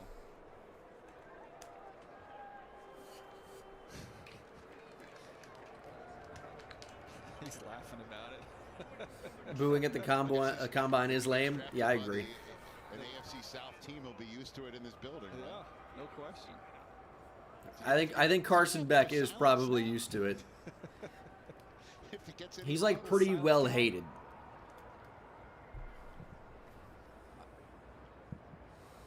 Stacy. Yeah, Rich, don't forget, Carson was a pretty damn good baseball player. I asked him this week what his best pitch was. Fastball, more like a sinker / two-seam. Like it wasn't a full sinker, but it was kind of a tricky one. But man, he could really throw it on the mound. I was texting with. I don't want to hear it about any primary sinker guy. That just means you can't throw hard. He connects with his teammates and really took on a leadership That's role. not a He's going always to true. kill it on the board there. He's one of the smartest guys who's been around. And referenced the game against USF where they saw blitz they had only seen one time on tape, and he recognized it in game and made him pay for it with a big play. So the intelligence part, he's going to. Want to see these quarterbacks get the ball out. Big game experience at that from Georgia and Miami. Now listen, I don't watch nearly as much. Let these receivers catch it in stride. Much tape at all. I just watch a lot of college football. Yeah. Good adjustment. This route was Fernando Mendoza's superpower, right? Like I don't think I ever watched him miss this route. Well, yeah, I would say the Denzel Boston with a drop. They 50-50 and all that. They lived on some back shoulders and some out routes. It was a big part of what they did. I honestly never saw him. Nice adjustment. Yeah. I never saw him Zach Branch. one of his That looked a little receiver-y. on one of these routes. We got two receivers in this draft, and I'll tell you what, the guy they got back from Becker, pretty darn good too. Yes, right.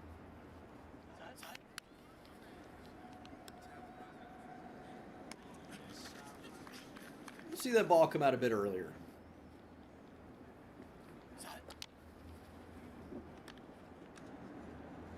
Couple good balls there from Haynes King. Concepcion. You know, when you look at these combine throwing sessions, I'll still tell you one of the best that we've seen here, Rich, was C.J. Stroud. Oh my goodness, he threw NFL Films balls every single time. It was beautiful. And it's hard to get into a rhythm. Everything he did was just very flowing and rhythmy, and then it was every ball was just perfect. That was very on time from Luke Altmaier. I was wondering if he was going to be first overall when he left the program. That's why a lot of guys don't throw at their at the combine and choose to throw at the pro day. The offensive coordinator for the Jets was the one who You just don't know what these receivers are going to do. You don't have the timing. Don't have the built up rapport.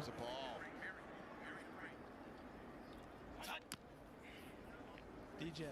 Yes, sir. You remember last year there was one distinctive thrower here, and it was Tyler Shuck. And you remember why? It was he had that plan of every drop that he did wasn't necessarily just the drop, but essayed the rush, move left to right, made those throws, came in with a plan that other people didn't have. Very interested he chose that approach, and it paid off for him. Let's take a break here, and as we go to break, I guess let's remember it, huh? Oh, here we go, Stroud. I mean, look at that ball. You know what I mean by NFL Films? Like you zoom in, and it's a perfect tight spiral. And look how compact his delivery is. I mean, there's no wasted motion. Look at his delivery. It was teaching tape how he spun it. And, I mean, you can show every throw that he threw. I don't know that there was a bad one. Look at him power that thing. Yeah, these are a lot of great balls. I know you guys can't see this, but just under control, smooth. All right, quarterback coaches always say, how smooth can you be? Well, that's C.J. Stroud's workout. Yeah, with Bryce Young. By the way, those are two people from Carson Beck's recruiting class. That's funny. Yeah, Carson Beck is really old, He's not really old. He's not Tyler Shuck, Michael Penix old.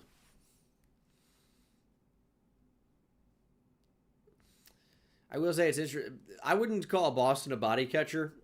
He has been dropping the ball a lot at the combine with his hands today. But no, he's one of the more sure-handed players in the whole draft.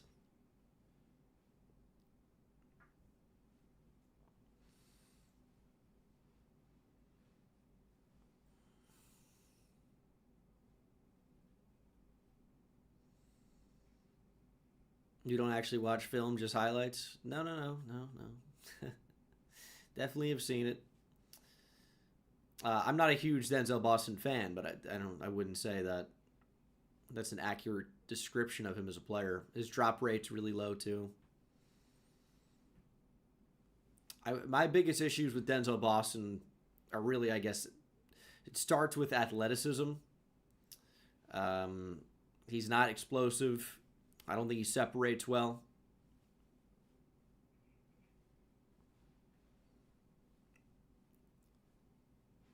And not separating is a pretty like big red flag for me among receivers. You got to be able to get open.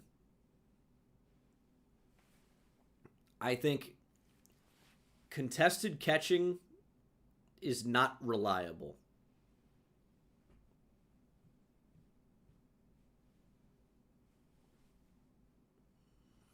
More explosive than me? Yeah, I'd hope so.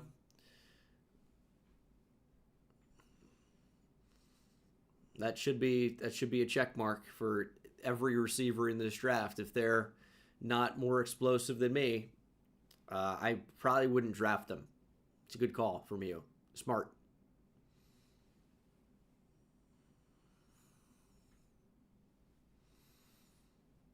Denzel Boston, Malachi Fields with better PR.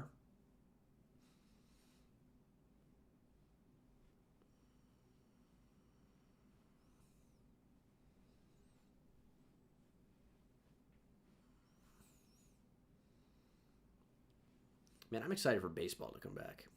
I know a lot of you guys aren't baseball fans, but I fell out of love with baseball for a while and then got back into it around 2017, 2016, really 2017. Not 2016. Man, it's a fun year. Mark Brunell and Bledsoe are out there. George Seifert with the glass. Yeah, I'll be doing an MLB The Show franchise on my second channel, Bengal Plays. Same thing with Can I do at Bengal Plays in the chat? Come on now. Is that linked to anything? Smoke him if you got him. Used to really be the It does not. But But I will link it in chat. That's Francisco Liriano. You guys care about him? I think so. Yeah. Was there a smoking section for the scouts? I do not remember that. Lord. All right, here's Aller, as you can see. Judge really wasn't very good in 2016. His real breakout was 2017, where he won Rookie of the Year. Little hop that CD was referencing. See, he's a little long. He can't help it. He's just so long. Nothing you can do there. Stacy? Yeah, don't forget, Drew Aller, guys, broke his left foot and suffered a high ankle sprain this past season. It required surgery October 15th. Doctor told him recovery 4 to 5 months. So he's right around 4 months. He actually started throwing high velocity around January, but this is how much he loves football. He never stopped throwing, he told me. When he was in his motorized scooter, he would spin it around and throw it seated. Full force throwing in January. Nope, all the receivers have not run. There's two groups. Ready to go on his feet. Really, rookie OTAs, Rich. Thanks, Stacy. Nice catch, too. Seen some nice catches. Yes, we have. Oh, what a snag. Dylan Bell. Wow, one-handed.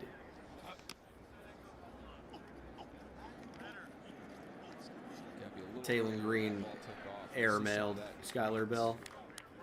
Tate, when you're looking at him. DJ, do you like the way he really opens up? He's opening up. He's really opening towards that target. Whichever side it is, he's dripping opposite to open his body. Is that more than normal or is that normal? Well, it's talking about he get a little bit too, his front side can fly open with his right shoulder. And then you can get some trouble, and that's when the ball can take off on you. North Dakota State joining the Mountain West. I'm glad.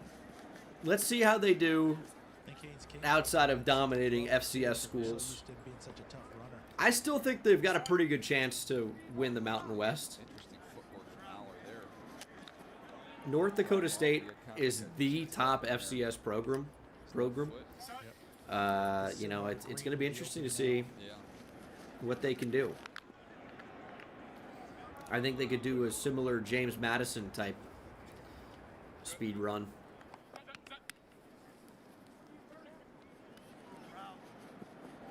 It's a great throw from Altmaier. Altmaier, man, the USC game, when you watch him in that one, a nice comeback win. Likelihood Lagrange stays as a starter? Yeah, I mean, I hope so. It's just going to be getting the walks down. Sometimes he gets a little bouncy. He likes to get to the top. Finding the plate, but, you know, still keeping great stuff. But if he ends up as Dylan Betances, that's still pretty good. But he's got a lot of pitches. He looks like a starter. He just might be a little wild for a starter, but the potential is unbelievable. Charles, who's got the ball that flies out of their hands the most in an obvious manner?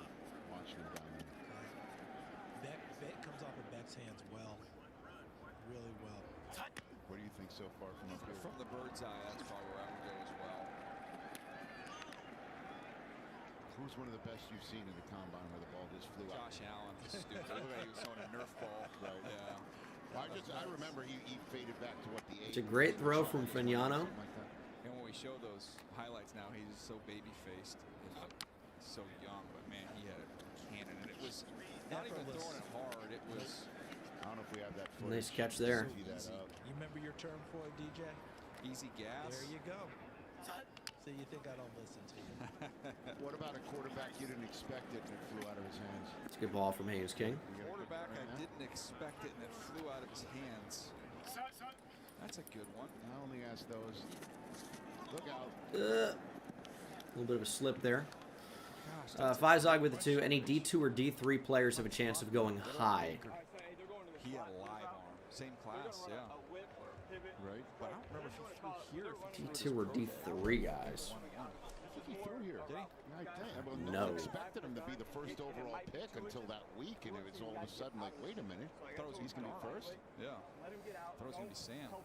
Or could have been Saquon at the end of the day, too. Yeah. All right, here's Beck. We were just talking about him watching the ball come off his hand. Matt sound, baby. Yep. Nice firm base.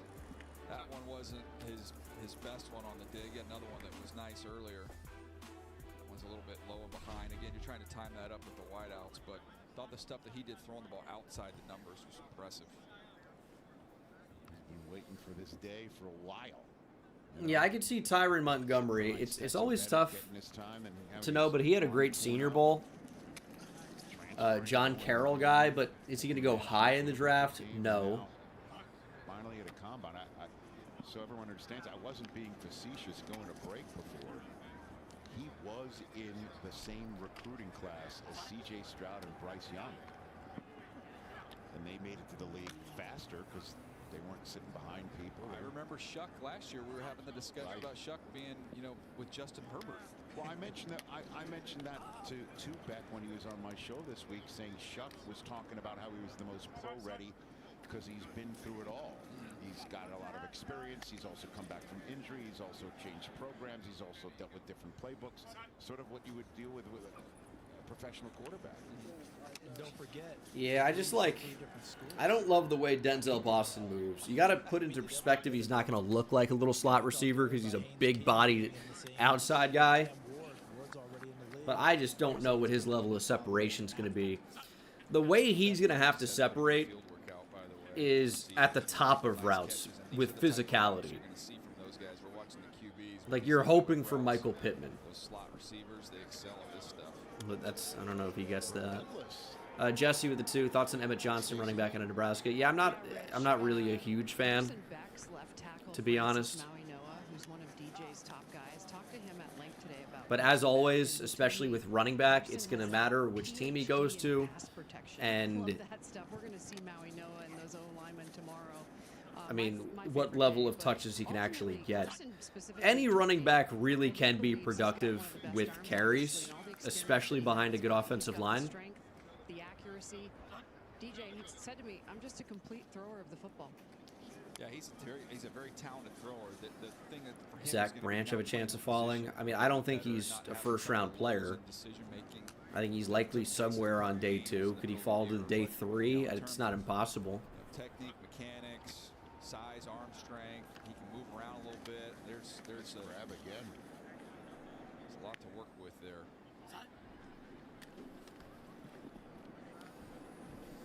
Shepard, thanks for the 5. Between Dylan Stewart and Colin Simmons, who's your choice off the board first? Yeah, I talked about this yesterday. I think Dylan Stewart's going to be the guy. I think he's just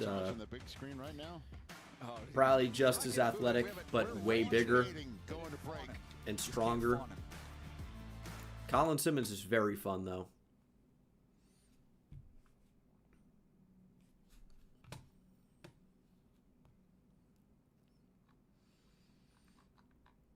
All right, will we start getting some of the verticals from the other receiver group at some point? Hopefully so.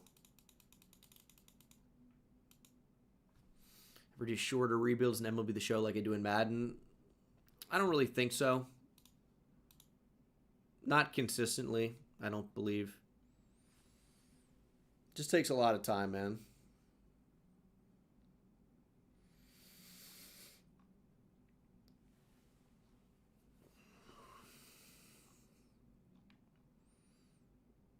I'm trying to see if we have any posted verticals.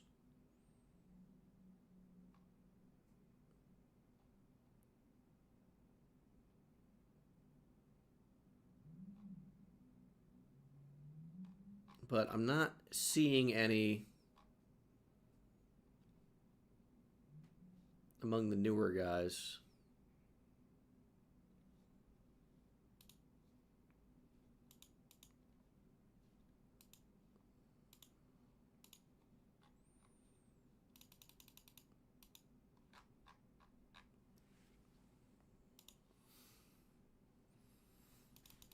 Got people arguing in my Twitter replies about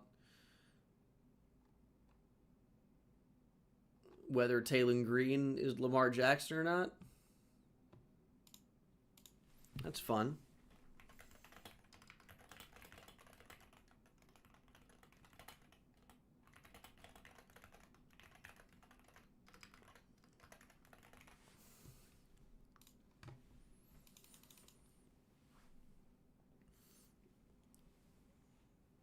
I mean, I think Jeremy Bernard was already a guy that was going to go on day 2 and potentially early. Running sub 4.5 is quite nice for him. I think he's a really solid, reliable player. And I don't know that it's, I mean, I don't know that it's done anything for him. I mean, he ran a little bit faster than I actually thought he might. But he's a good player.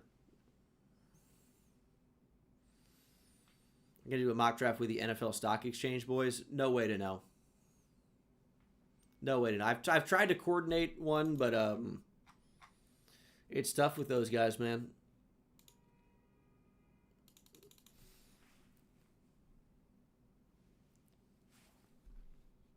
And we are back.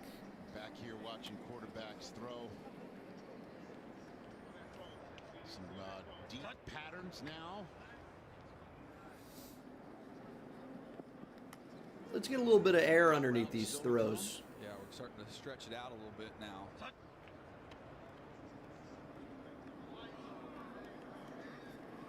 get that one up a little bit and get it out. It's the first group of quarterbacks and wide receivers. The next ones are pretty good ball from Taylor Green. Stretching out. Some interesting footage of that to show you in a second. Yeah. Back to back. Taylor Green, a couple good balls right there. There we go. And running the second fastest 40 in the history of the combine for a quarterback. Nice ball from Haynes King. It's Haynes King's best throw of the day. Maybe these guys just need a little bit more distance. We'll see where Aller is with the accuracy on this. That's an easy throw for Drew Aller. That was very nice. There he is. And he is, as you know, not throwing today, so he's in street clothes. But that does not mean that he does not have to stretch. Mendoza trying not to smile. I thought you were getting ready to say Daniel LaRusso is going to fight. No. We saw this during the commercial break. How about this when the numbers spit out? Matt Ryan comp for Fernando Mendoza. Those are eerily similar numbers. Both 6'4" and 3/4, 236 for Mendoza. Ryan's 228. 31 7/8 arm for Mendoza. 32 5/8 for Matt Ryan. Both 9.5 on the hand. Las Vegas Raider and hoping to have the similar success that Matt enjoyed during his career. It's a fun comparison. Stretching and warming up with his group, as if he was still going to work out.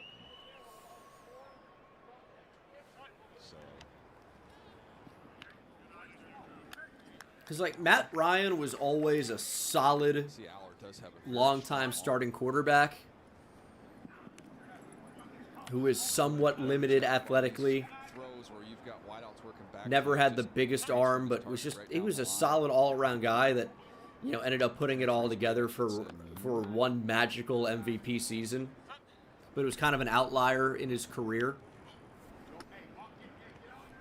Obviously, I mean, really should have won a Super Bowl. Are they going to lose a... No, they're maintaining it. They're maintaining it. Thought they might lose their enthusiasm of booing him at some point in time, but they're pretty fresh. Like, people are not going to like my Matt Ryan comp because they're going to remember Matt Ryan being better. But Miami fans here. He had a similar... If you had to, like, give a number to it, or a ranking among all the quarterbacks all time, like, Matt Ryan and Eli Manning are, I think, in similar areas. People are not going to like that, but that's how I feel. Feel free to disagree. Sometimes group play takes over, and I think it's happening with these quarterbacks because right now it feels like these balls are pretty accurate. Everybody's stepping up and hitting their mark pretty well. It's a lot easier too, CD, when you're throwing these working back to you as opposed to those dig routes where it's a little bit wonky. Those in breakers and coming back and you're working back, absolutely, but it feels like everybody's stepping up right now and saying, okay, this is where we can all throw.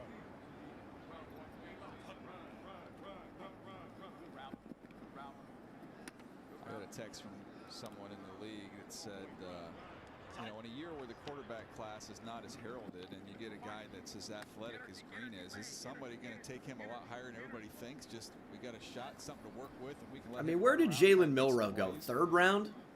So he'll be an interesting evaluation.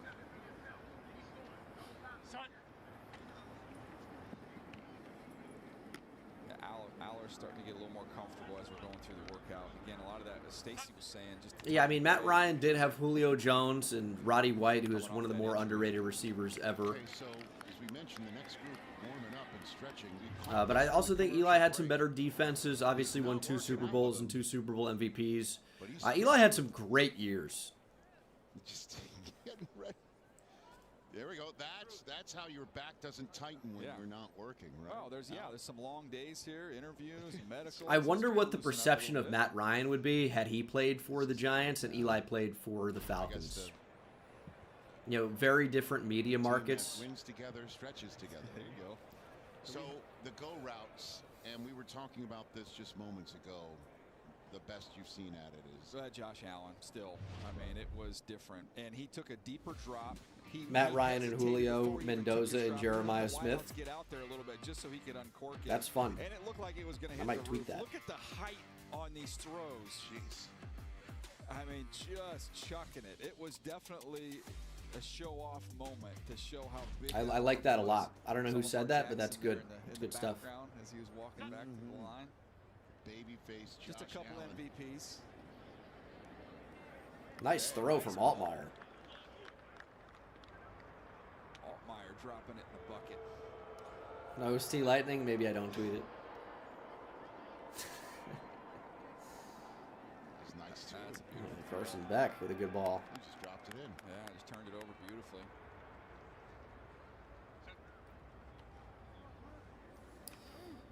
Consider hopping on NFL podcasts like Stay Hot or Nerd Sesh or Hive Mind Episode to Fire.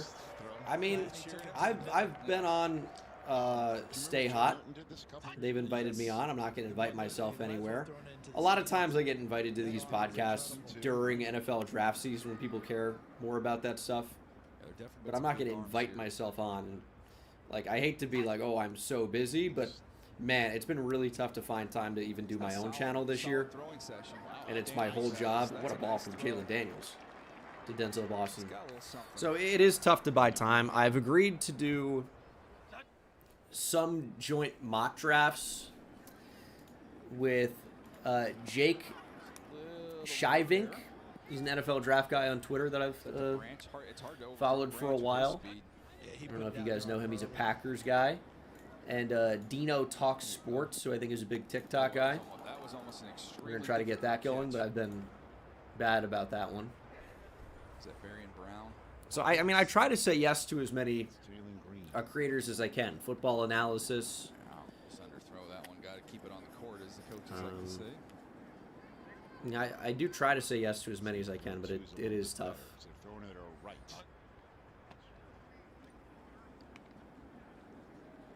That looks like a pretty good ball from Taylor Green. Tell you what, Concepcion, for every time I've seen him's caught everything today. Well, focusing on his hands. I mean, I've done stuff with Brett Coleman before. If I invited Brett back onto the channel, I'm sure he would say yes. Excited to see. I don't think they've ever invited me on their podcast, Brett and EJ. I'm sure I would say yes if I was. You know, Brett, I would consider to be a friend of mine. You should be able to put this out there pretty well. Yeah. This drop is interesting. I'd love to know the teaching point there. CD, watch his left foot when he takes his first step. It's that little cheat step. It's a cheat step to get. I think it's a cheat step to open him up to whatever side he wants. Yeah, that's how this started. I'm not sure if I can. Man, the ball exploded out of Drew Aller's hand there. God. That was a nice one. Not sure about a stock exchange collab. I'm sure.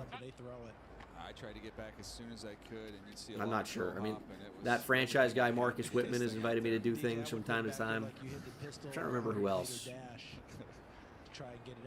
Yeah, I'm never gonna get invited to do the Move the Sticks podcast or Dane Brugler's podcast.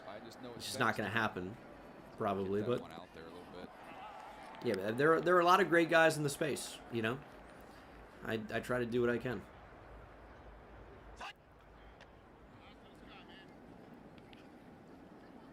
Nice throw.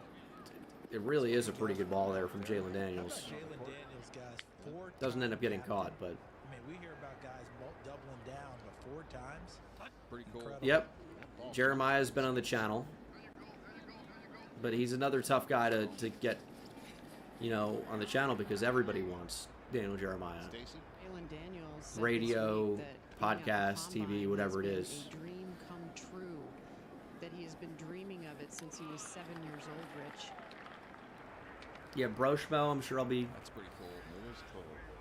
back with Broshmo at some point.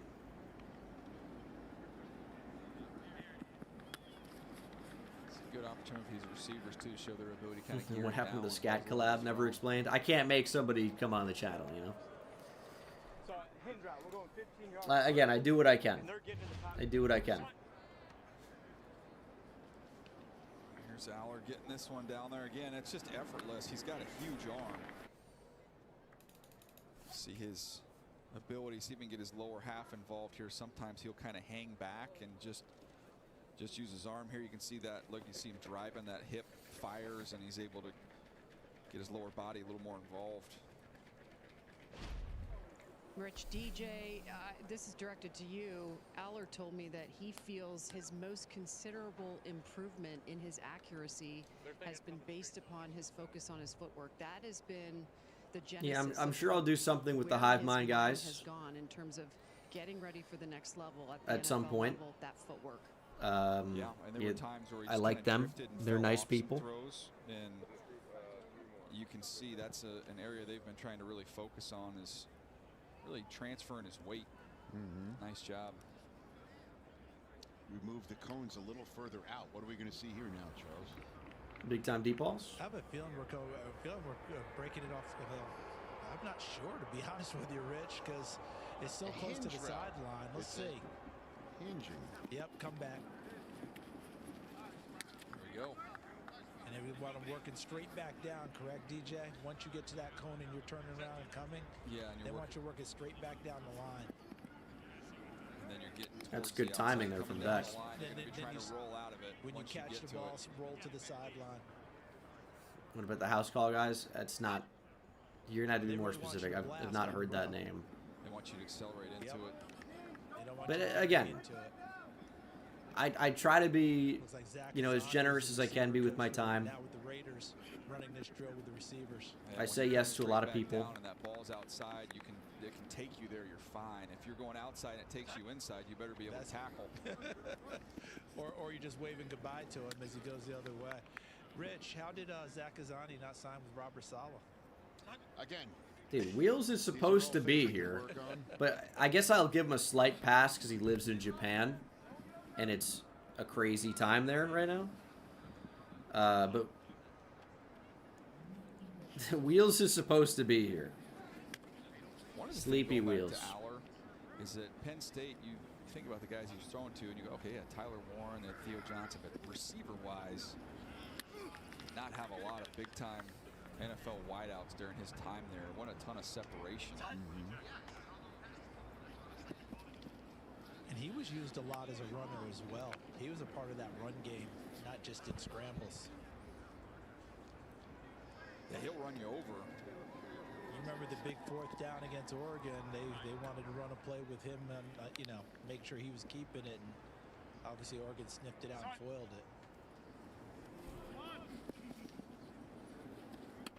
He has a live. Yeah, announcing the Your Age Turkey Bowl thing was cool. I feel like I had heard the name before, Yeah, he's kind of. but I had never seen a stream. I didn't really know anyone there.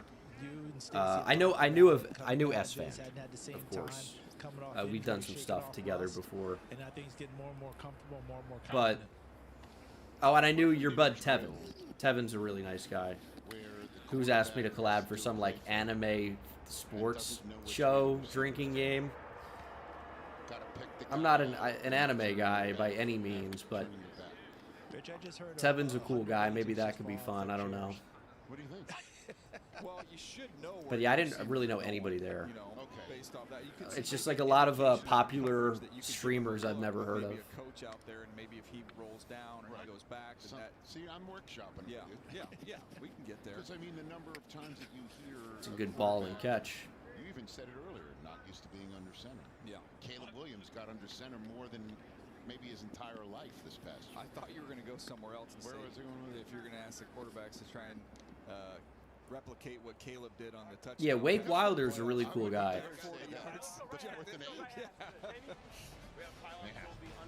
Marlon Maggia. That's a sentence I don't even know what to do with. I have no idea who Marlon is.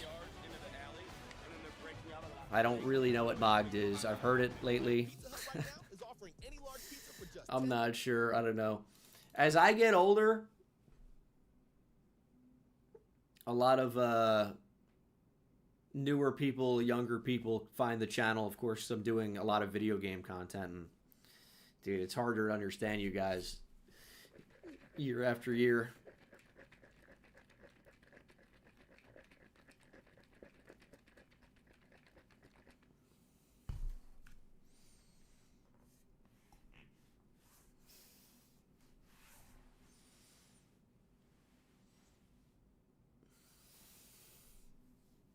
Ooh, future Heisman winner Hollywood Smothers. Here are my Heisman predictions. I'm going to say Arch Manning, Hollywood Smothers, Cam Coleman if a receiver might win it. I could see Raleigh Brown in the conversation. If Colin Simmons has a really good year, maybe one of those guys.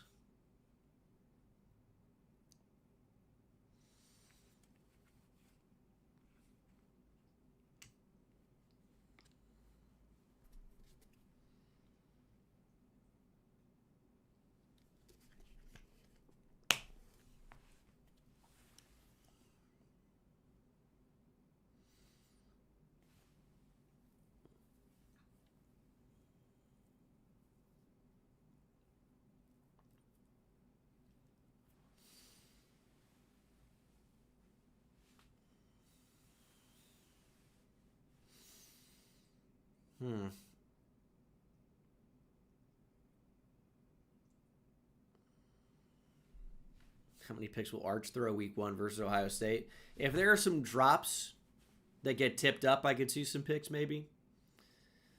Who is even on the Ohio State defense next year? Who even is? They lose Reese. They lose Styles. They lose Cade McDonald. They lose Caleb Downs. It's over for Ohio State. Texas. At Texas, Ohio State would be lucky to win that game.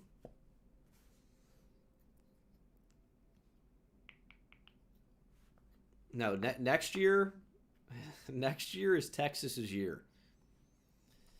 They made back-to-back college football playoff semifinals. People want to talk about them like they're a bad team. Back-to-back semifinals. Did not play great this year. Still was a fringe college football playoff team. For the first group of quarterbacks. O-line was awful. Leaving it out there. That was perfect. That's a great ball. I think they're going to be in good shape. I really do. Just in time for it to be over. He definitely ramped it up all the way through. And he's eliminated the cheat step right there with his left foot that we were talking about earlier. Nice. It's got a lot of hang time. Gorgeous. Concepcion can't track it down. Yeah, so these last two balls, he is not Texas ain't even the best team in Texas. Ain't even the second best team in Texas. You're right. They're not the second best team in Texas. They're the first. A&M sucks. Jeffrey, thanks for the 2. That's why Texas beat them and A&M didn't do anything in the college football playoff game. They lost at home in the first round.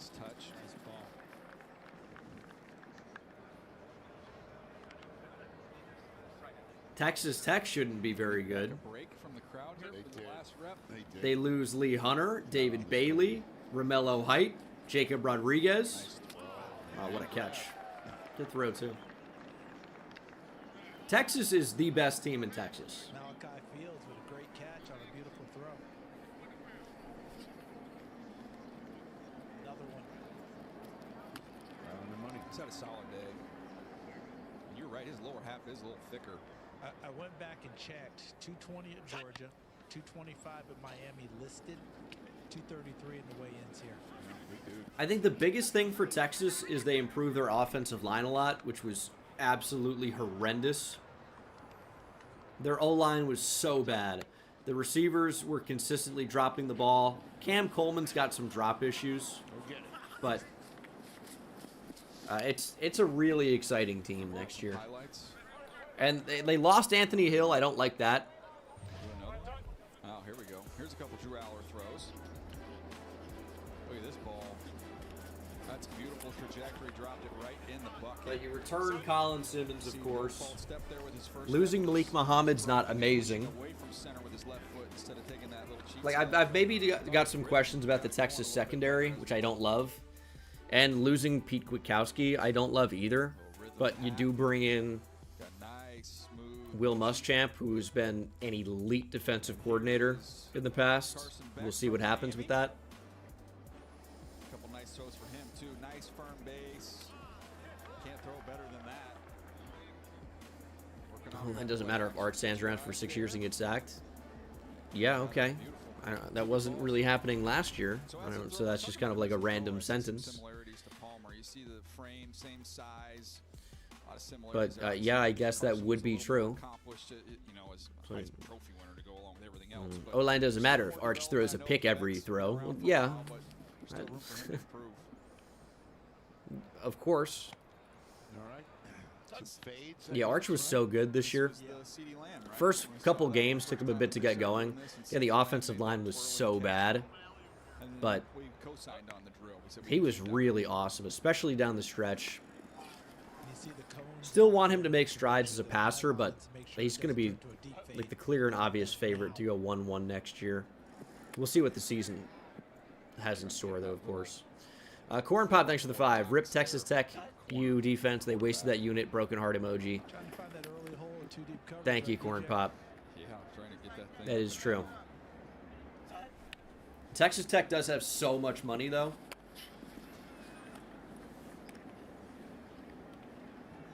Texas Tech could be good again. They no longer have Baron Morton at quarterback, which is addition by subtraction, even if they didn't bring in Brennan Sorsby. May he get Pickens money one day himself. Franchise tag Georgia Bulldog. 28 million, rounding up.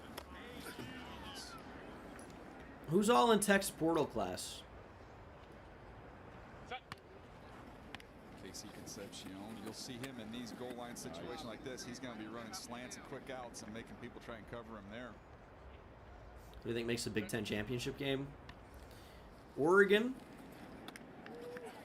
shown really lived up to what he told our Stacey Dales today, didn't he? I mean, it's a three-man race, right? Oregon, Ohio State, and Indiana. I feel like, how do you bet against Indiana? Should be just very comfortable for Fields. That coaching staff is just different. Now,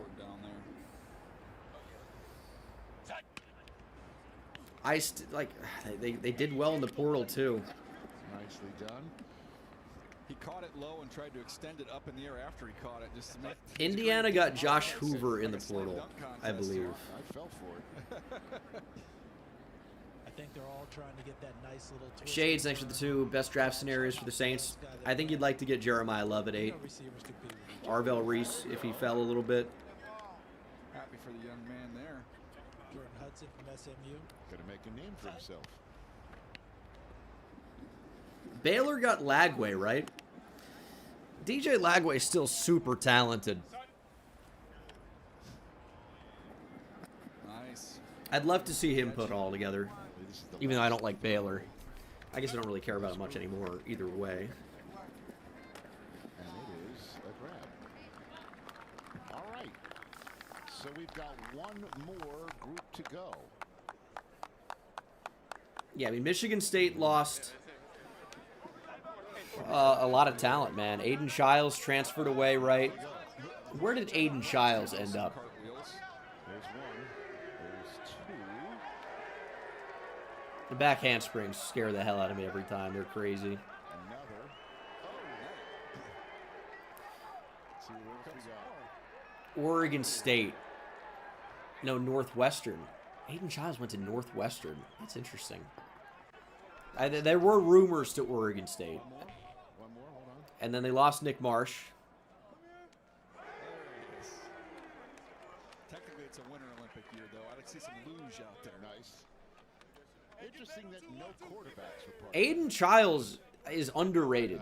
That's not something the agents or fans. He's of, toolsy. The quarterback's trying to pull that off. Group 8 stuck the landing. Good night. One more group of quarterbacks and wideouts on this Saturday in That was such a clean back handspring from Aaron Anderson. That looked incredibly clean. Jaden Mayaba is underrated. No, not really. And BYU clears Texas next year. I mean, if BYU plays nobody again, maybe they'll have a better record. If you put BYU in the SEC, they probably win like, what, 6 games?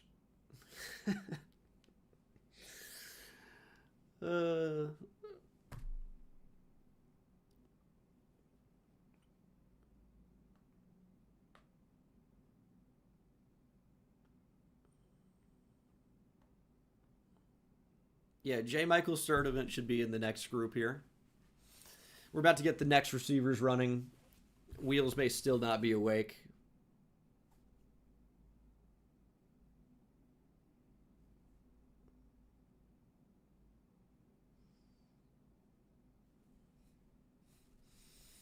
Corn Pop, thanks for the 5. Do you think Cole...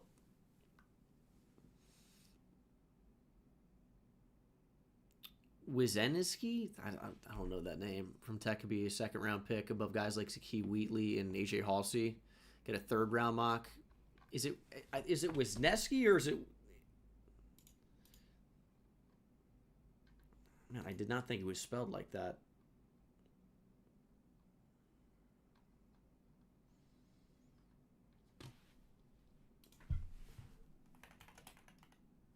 Yeah, it's Wisniewski. Okay. I couldn't read that for the first fucking 5 tries.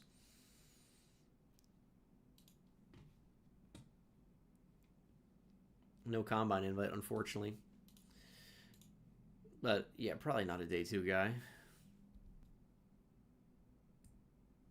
Yeah, Brendan Thompson we expect to run the 40.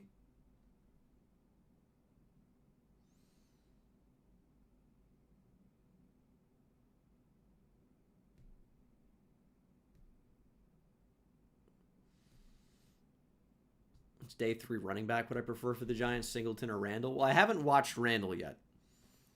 I guess I haven't watched Singleton from 2025 either. I've got 2 months to get to about 150 prospects. This is the number I usually try to hit. So we'll see, but I'm not going to have an answer for a while on that. Right now, I've seen a lot of these guys briefly, but I do not have like really any like prospects done. I've watched a lot of Arvell Reese, of course. Watched a lot of Jeremiah Love. Watched a decent bit of the receivers. Watched a decent bit of the edge rushers. Then some of the linebackers. I mean, I've seen a lot of them, but I usually like to get to like between 4 and 7 games for a player from the most recent season.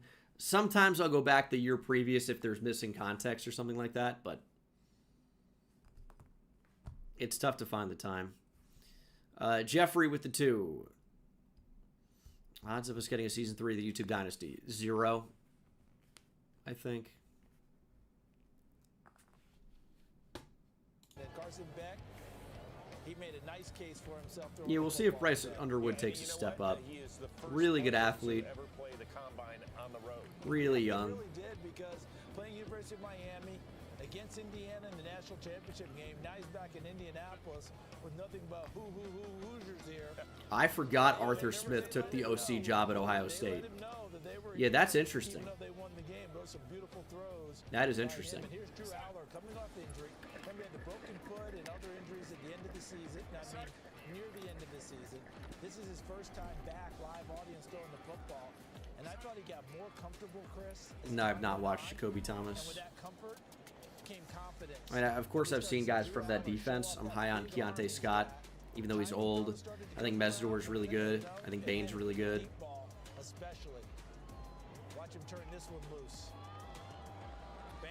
He seemed to get more comfortable today. I was really hoping Miami, I mean, their defense was so star-studded. They had a defensive tackle, Ahmad, is it Toten? Ahmad Moten. Okay, go ahead and show it off, Drew. Let it eat. Go ahead, let it go. Look at that. Who I thought was very good. Like, sometimes guys just stand out, but he's going back for his redshirt senior season. But I thought he was incredibly explosive for his height and weight. So I'm excited to see what his 2026 looks like. He will be an older prospect, but I think Ahmad Moten's going to be talked about like a potential first-round pick. That's funny. Johnny Smith requesting another year of eligibility. It's kind of interesting he's not following Arthur Smith to Ohio State. The question with him is, how's he going to play quarterback? And that's going to be the key. Consistency in throwing the football. Oh yeah, Damon Wilson also transferred to Miami. I think they recruited him pretty hard out of high school. He picked Georgia, then transferred to Mizzou. I know Texas was in on this recruitment late. And Florida, I think, was big on this recruitment as well. Yeah, he didn't run the 40, but he went out there. He told our Stacey Dales, listen, I was disappointed with the 7 drops I had this year. Corn Pop to Igbinosa to the Packers. By the way, a Ravens fan. That's interesting. I mean, they need corner. He is a corner.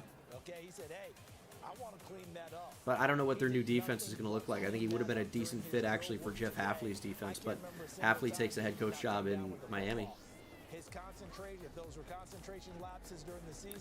Unshaken Salad, thanks, or Salsa, thanks for the 5. What do you think about Drew Mestamaker going to Oklahoma State? Played well at North Texas. Yeah, he was great, and he was a walk-on who just earned the starting job insanely quickly. He apparently wasn't even a starter in high school, I don't believe. And then lights it up for North Texas. Obviously, his head coach took the job at Oklahoma State from North Texas, and Mestamaker followed. I think Caleb Hawkins followed as well. That North Texas team was very fun. And I am certainly excited to see what Oklahoma State looks like. No Mike Gundy there is so weird, so strange, but we got to get used to it.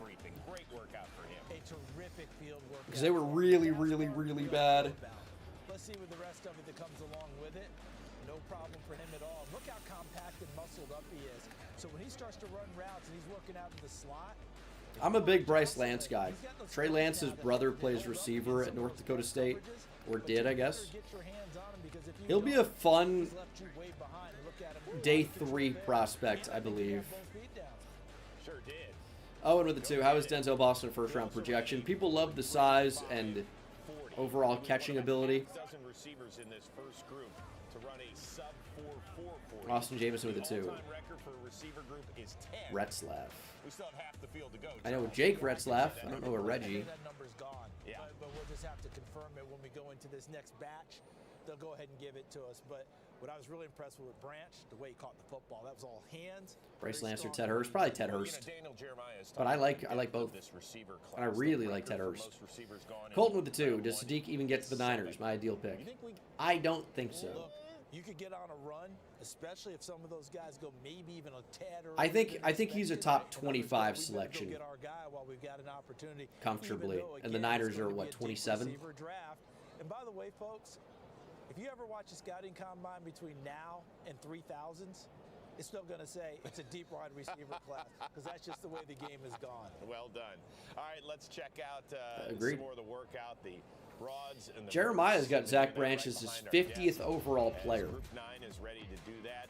Skylar Bell, he's been getting a lot of buzz this week out of UConn. Yeah, I told you earlier, I watched him early this season. I believe it was against Syracuse. That might have been the game where Fran Brown, the head coach of Syracuse, made his team run after the game because Skylar Bell was sensational. They couldn't stop him at all.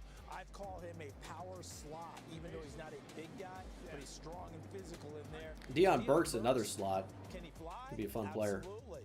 That translates with a vertical.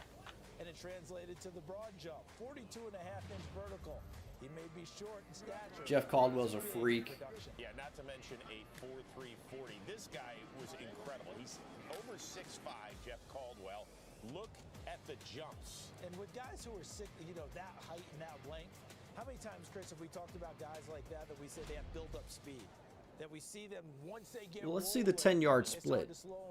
Caldwell Caldwell had the best 10 of anybody. Right. Remember how Mike Evans came out and ran? We kept expecting, oh my God, whoa. 4.3 something? That's what we had here with Caldwell. Yeah, among whoa. Receivers 6'5" at the combine. He is the fastest. He has the best vert. He has the longest broad. It's pretty good. And the longest legs. And the longest legs. I know. You walk past him, you're like, my gosh, what does he do out there? Absolutely incredible. Still another group of pretty talented receivers and some quarterbacks, including Ty Simpson out of Alabama. He might end up being a day 3 player, but the tools are so exciting. Second receiver in quarterback group should be any minute now. DeMarco Murray, a former rushing champ in the NFL. Love is going to go way before DeMarco Murray did in the draft. Well, what was DeMarco Murray's 40? Did he even run? He's not getting out of the top 10, we can say. Probably did. No chance. Okay, 0. We got a lot more coming your way from Indianapolis. Fernando Mendoza. He's been smiling and shaking hands. 4.41 40 for DeMarco Murray. Receivers coming your way. I mean, that's flying, to be fair. And he went number 71 in the 2011 draft. Man. It feels like the guy that's 6'1", 220 that runs a 4.4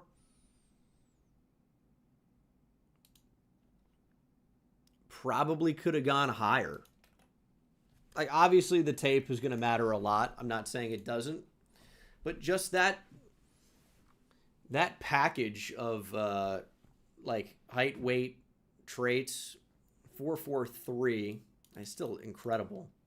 But I guess like Mike Washington probably goes somewhere around this pick anyway. I don't know.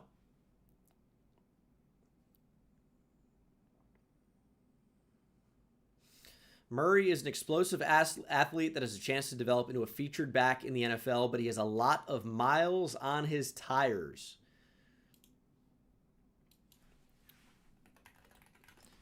How many miles?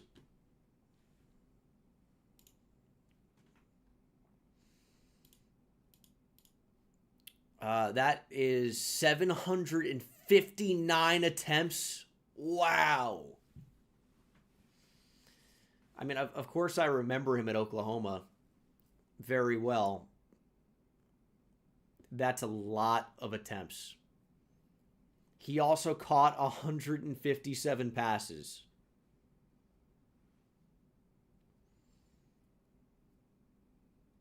He almost had 10,000, or he had, I was going to add those. He had over 5,000 scrimmage yards. That's a lot for a college player.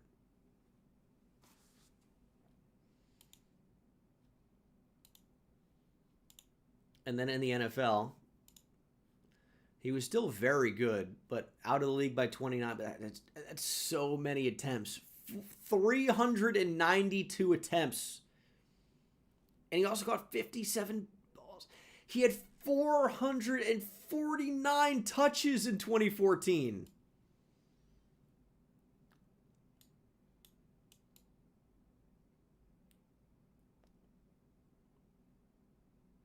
Hey, he was a dog there for a minute. The next year was not so kind to him.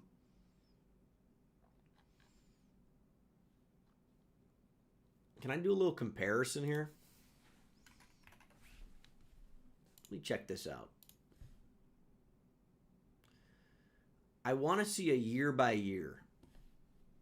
Kids, NFL Draft, which will be presented by Bud Light. You can catch all 7 rounds, 3 days live from Pittsburgh, PA. Runs April 23rd through the 25th with NFL Network Draft coverage presented to you by Verizon. One of the guys who certainly hopes to have his name called is standing by with our Stacey Dales. Yes, the man of the hour. Could this be the quarterback? Look at this frame, people. 2014 to 2017 4-year stretch for DeMarco Murray? Could this be coming up for Saquon as he goes 29 and 30? 3.5 for you. A record on the broad, which was 11-2. Take me through the vertical. I've been practicing it for It's a long crazy. time. He led the league in attempts or in touches with 378 in 2024, and DeMarco Murray led the league in touches at 449. Just a different planet. I'm not rooting on Saquon Barkley's fall off. I'm just saying that historically it is probably going to happen. It's not certainly going to happen. I mean, look at this guy. Derrick Henry. The fall off simply never really happened. I mean, I guess it did a little bit, but he still has been an absolute workhorse and then is like as good as ever right now, basically.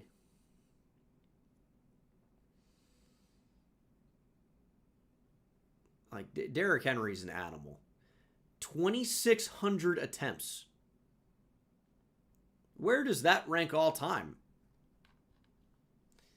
Can we see career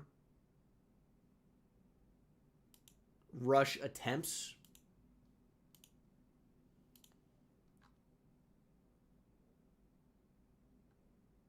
Emmitt Smith with 4,400.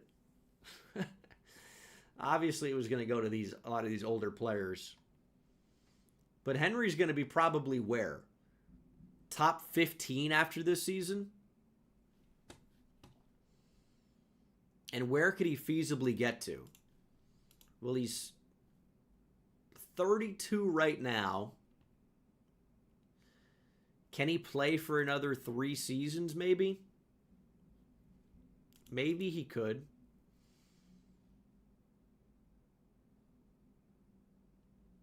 He might end up top 5 all-time in touches. I think he ends up top 10, but he could end up top 5. In rushing attempts, not touches.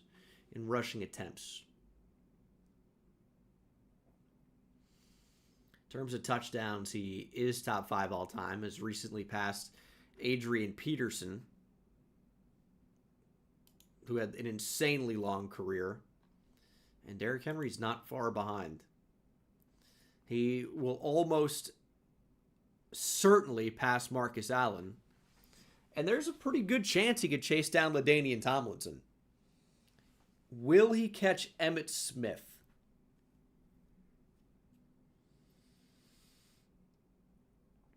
Like, I guess it's possible, right? I guess it's possible.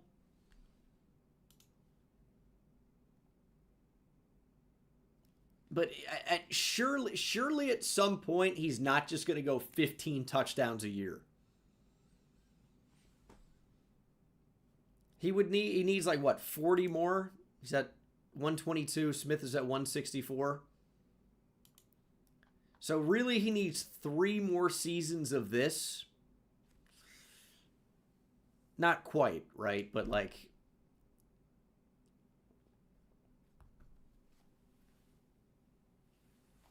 it's tough to say he's just going to be able to stay healthy. He's done it. I know he's done it. But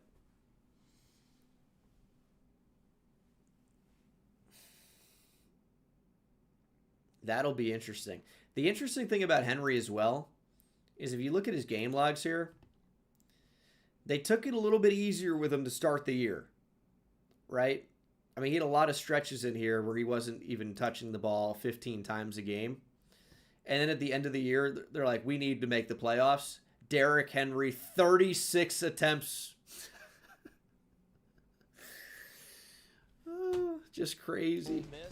He kind of locked into being what appears to be the Although, like, can you really blame any play caller with Derrick Henry? How do you not just give this guy the ball every play? Hey, we have this cheat code at running back that no one can tackle. Let's give it to somebody else. Look at this stretch of games. This 4-game stretch.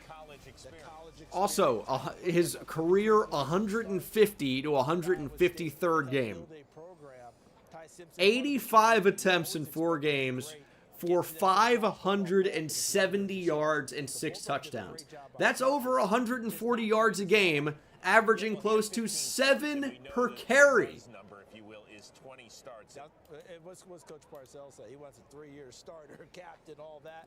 I mean, get as much of that anymore, but just a monster, man. To be the number 2 quarterback in this draft. 6'2", 6'3", 250 pounds. We got guys like Kate Klubnik, Garrett Nussmeier, Diego Pavia, and more. I swear we were just at commercial. I swear we were just at commercial. Let's see what the big game Bengal channel's up to. I have mentioned this.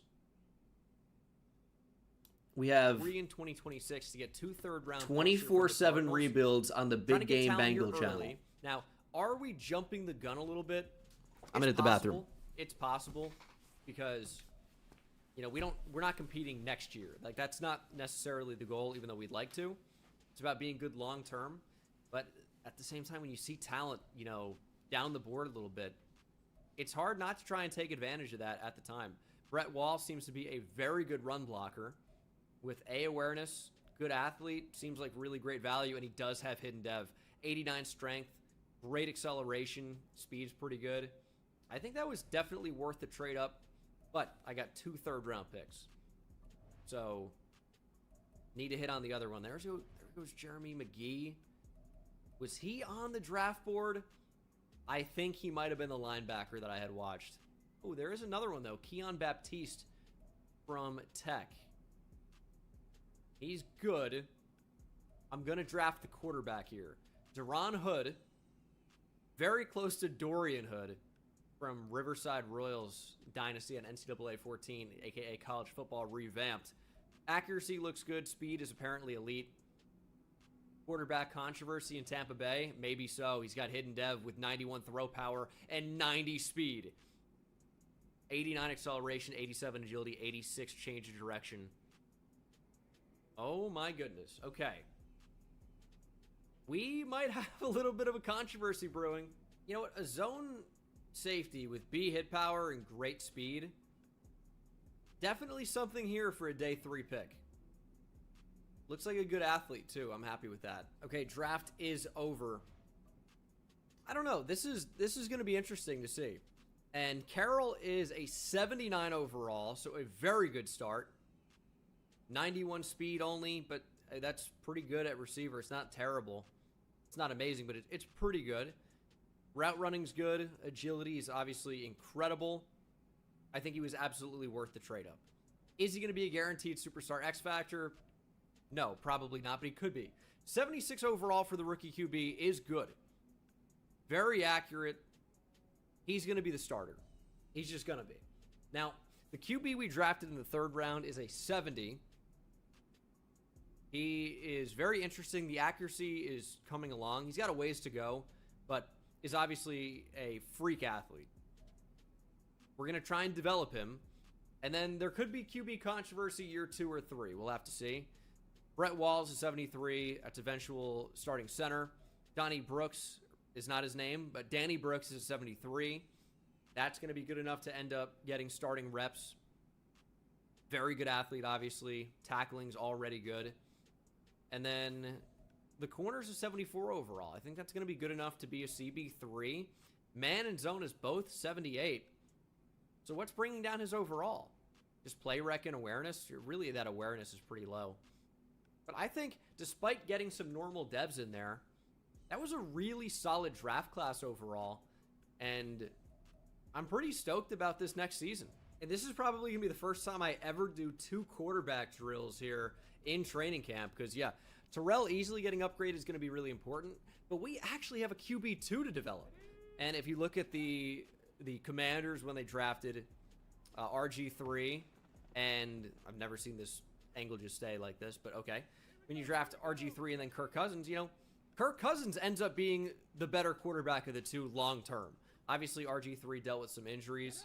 You know, it was a big factor in his development, clearly, and maybe lack thereof. Why are these angles not changing? This is so bizarre. Also, this QB is wearing now Tom Brady's number 12. He's got an interesting throwing motion, though. I kind of like it. Kind of like a little bit of a slingshot. Maybe not a slingshot, but he does sling it. Not too bad. I mean, he does throw a beautiful ball. Just lobbing it up there. Oh, look at that. Pure chemistry between Easley and Mike Evans. We throw on the run here. Cross body. Oh, that's actually beautiful. Okay. Well, 32K. And hopefully an upgrade to star dev for the rookie QB. Throw me a bone here, please. Nope. Also, not completely relevant at this exact moment, but we have to get rid of Russell Gage. His contract is like really bad, and he's going to be pretty much useless for us. Now, this one I'm very bad at, but I am trying. It's just not going well. If I get gold on this one, it's going to be a miracle. I don't even think I'm using that word too liberally either. I think it will be an absolute miracle if I can somehow weasel my way to gold. Although, if we can keep this momentum rolling, you never know. Get it over the middle. Russell Gage, that gets my multiplier activated. Or continuing to stay active, I should say. We need that to be caught. Mike Evans, that's huge. Okay. No, we could do gold. Gold is actually not incredibly out of the ordinary. Now, I sent Mike Evans back down towards the quarterback, and he's like, nah, I'm not going to do that. So, there goes not only the multiplier, but whatever that route was so bad. I will say, this one's kind of hard sometimes. The routes just aren't always great. Jeez. And, you know, you can't hot route anything. You're just stuck with whatever they decide to run. And, I mean, like, where do I go here? I don't know. What am I supposed to do? I'm going to get picked off. It's like, if you don't get the correct route combos on the field, you're just not going to do it, I guess? I'm not. Now, I'm somehow going to finish very close to gold, which is giving me false hope, and now I actually think I'm capable of doing it. It's going to be a lot of just spamming quick passes to get that multiplier up, and then trying to use Playmaker to, you know, work. Told him that he would likely be a first rounder. What do you guys think? Does Aaron Rodgers play quarterback for the Steelers next season? Actually being a first rounder, or we're going to be keeping our eye on that one. All right, let's talk Is about it the somebody pass else? catchers and the guys Is who are Ty about to see Simpson take the field here in Group 9. You the can see Steelers quarterback DJ's next got season? 5 of them in his top 20 overall, right? And it's led by Carnell Tate. We'll see Makai Lemon. Jordan Tyson is in this group. We just saw Boston and Cooper partake in Group 8. So Carnell Tate, he was not just the other guy in Columbus, CD. No, he certainly wasn't. And look, Jeremiah Smith obviously got a lot of attention, and rightly so. But I had a chance to talk with Carnell Tate this week. He knew that when he signed with Ohio State, he was going into a loaded wide receiver room. And he said everyone else's pitch to him was, why go the there Aaron and Rodgers, battle through Mike it? McCarthy Just come to our thing place and be the guy from day does one. make a lot of that sense. Didn't interest him. So we went from, Jeremiah Smith being the 1 and Carnell Tate the 2 to Carnell Tate moving himself into a position. Carnell where Tate, at worst nearly he was 1A. 34-inch And then arms, take a by the look at way, this 10 and a comparison quarter already out hands. there. Jackson Smith and Jigba, Shade they over offensive 6'2". player of the year in 2025. Wilson is nothing but a 1,000-yard machine. And Chris Olave, I believe, was second-team All-Pro this year. So if you're Ohio State receiver, you're trained very well by Brian. JSN came in at 6 foot and 5'8". Yeah, we don't even mention Marvin Harrison. Garrett Wilson, 5'11" and 3/4. It's interesting. In Arizona. Makai Lemon is another guy. Garrett Wilson feels taller so tough, Charles. than Jackson Smith and Jigba. Remind you of coming out of USC that plays for the Detroit Lions? Amon-Ra St. Brown. There you But go. he's very much not. Pedigrees, bloodlines, school ties do have some similarities, and they do make. But I think a lot of people think sub 6 foot can't be a wide receiver 1 on a team, which is, I guess, it's kind of like a fantasy type of expression, but you talked about his can't be an X. Can't be the most productive receiver on a team. Can't play on the outside. They can. Like we've seen It's about ability. St. Brown in 5 years in the NFL. Some team is going to be very, very happy. And what Makai Lemon has to do is have the same determination entering the league that Amon-Ra St. Brown did, where if you walked up to him right now, as Ian knows, and said, who are the receivers that went in front of you? He'd tick off the list right in front of you. Bam, bam, bam, bam, bam, give you the numbers, the whole deal. Makai Lemon will not be waiting as long as Amon-Ra St. Brown did. Will he come in with the same determination, same chip on his shoulder? Certainly seems likely. Ian, what are you hearing about this wide receiver class out of curiosity? First of all, Shades with the 2. Who are your top 3 receivers at the moment? Any change possible? Yeah. Once I dive more into the film, but I mean, I really like the combination of Jordan Tyson, Carnell Tate, Makai Lemon. I would say maybe Omar Cooper type, is in that receiver, Alec conversation. Pierce probably being the top guy available, with George Pickens being franchise tag. So if you need a receiver, this is where you got to get one. I wouldn't be surprised if some of these guys' values are pushed up just because you need one. You mentioned Amon-Ra St. Brown. I was laughing thinking about this. If you've ever sat with him or stood with him at a Kentucky Derby party, as I did, talked about some of the receivers, he is so competitive with so many other receivers across the NFL. It's not just the guys who passed over. It's like he is the best and is takes it very seriously how good he is compared to the other guys. You really get that edge with him. With a mint julep in your hand, of course. Well, there you already have your Derby drink. No, I've never gone to the draft. I always stream the draft. Every single year, I stream the draft, live reactions and analysis for each and every pick. Look at that. I'm the idiot for asking. And a lot of you guys over the years have watched those right alongside, which has been fun. The whole deal. It's amazing, Rappaport. It's absolutely incredible. The chattering helmets are back. You know what that means? It's a week from Monday, Rap Sheet. You better get your rest in now, all right? These are chattering If Mendoza was in the 2024 draft, I think he I can't wait. Tune in. is probably behind the first 3 We ready for more and definitely ahead of Penix and Nix. We sure are, Jordan Tyson. We can't wait to see it, Makai Lemon. It's all coming up next. Right. At some point, we'll get done with these commercials and get to the next group of quarterbacks and receivers. Concepcion's got a real chance to go day 1. I mean, I've had him fringe round 1, back end of round 1, sometimes in a round 2. I don't think it's an impossibility that he's a round 2 player.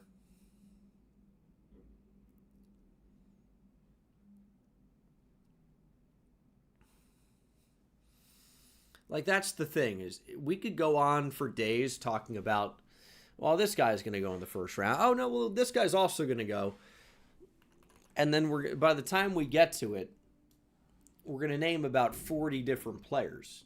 Like, if we pull up the mock draft simulator here, I'll just get a couple rounds going. And this is not a mock draft. This is just going to name players that could go in round 1. Mendoza, yes. Bain could be a first-round player. Downs, for sure. Love.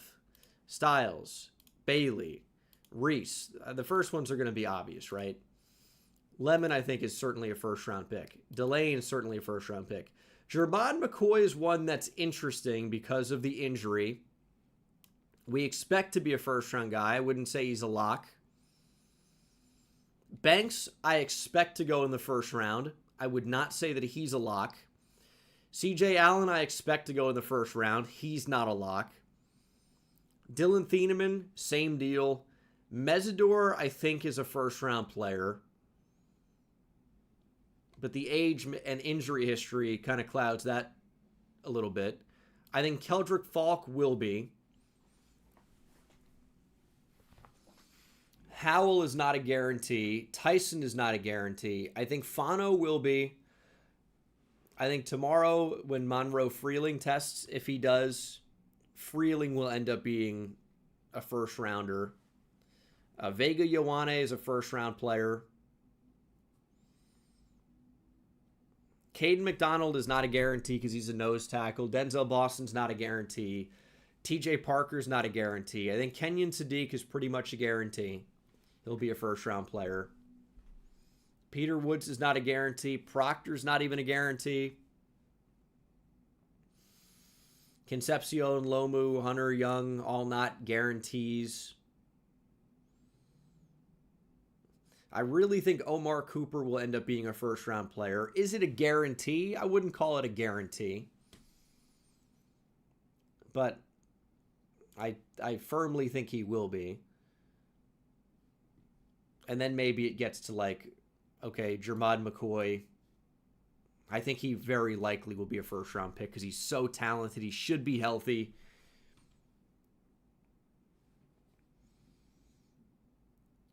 And then we have a lot of guys that could be.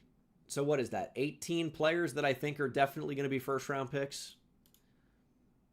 And I say definitely. It's like, it's not even a guarantee. Jordan Tyson, I expect to be. But again, injury makes things a little bit weird. Tight end, no. Running back, no.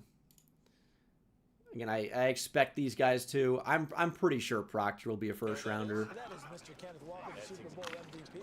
But could Banks be a first rounder? Yes. Could Allen? Could Thieneman? Could Mesidor? Could Terrell? Could Howell? Could Boston? Could McDonald?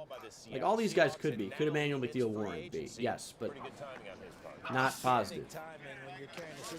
A lot of these guys could get into round 1. Peter Woods definitely could be. Concepcion could be. Lomu could be. Lee Hunter maybe could be.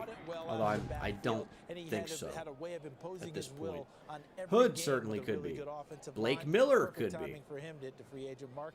Cisse could be, although he didn't test, which was weird. Zion Young, I think, could be. Ty Simpson could be. Anthony Hill could be. Max Iheanacho could sneak in. I think Jake Galde could sneak in as well. Some people say not exceptionally deep, led by Pregnon, because he is a guard and he's one of the better ones, has a chance maybe. Exceptional in their workouts, and remember, these are the top 2. I mean, Basantis for the same reason. So oftentimes when you're ranked that highly, you may not do a lot of the workout here. There's some interesting players in here, but okay, to make my point here, I remember these guys missing a rep. We've got like 40 players that I think could end up being first-round picks in this class.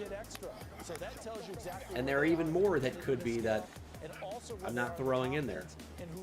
So with all that being said, back to the original point,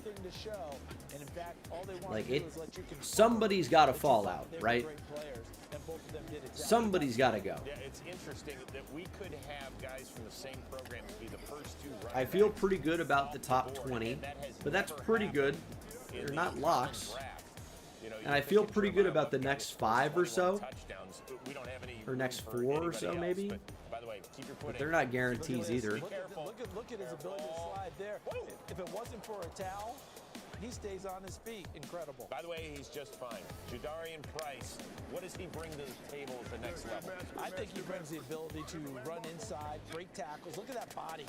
All right, look at the musculature there. Able to do that. Also, the ability to go deep on the house calls, right? Also, we have some touchdowns on kickoff returns last year. quarterback verts coming in. Cole Payton, the lefty from North Dakota State. 40-inch vert, 10-10 broad jump. At 6'3", 230. Pretty great start. Put the ball in the end zone and look at Love and Price with the comp. Sawyer Robertson, 10-3. You do the vert. 37.5 is great. Would be a little bit more weight for Love and a little bit. Kendrick Law, 42. Question about where does Jeremiah Love end up? Because Daniel In the Jeremiah vert. in his top 50 list has him number 2. Yeah. So when you go Panthers look, not drafting receiver T-Mac and Coker. Yeah, it's a possibility for sure. But we got a pretty good Picks idea. made. Then you got the Jets, Cardinals, Titans, Giants, Browns, Commanders, Saints, Chiefs, and Bengals to round out the top 10. Pretty He good doesn't make it start out for of there. Kendrick I Law. don't think that he does, and I think people may be looking for a reason to take him in a spot that maybe we would say, oh, we thought he might go a little bit later than that, or he might go to a different pretty team. insane You vert. can make the case that if we're talking Bryce about taking Lance, the best player 41.5. available, Jacoby why are you Lane, waiting on 40. him, right? I know a lot of J. people Mike saying, with can he get behind 39. to Kansas City.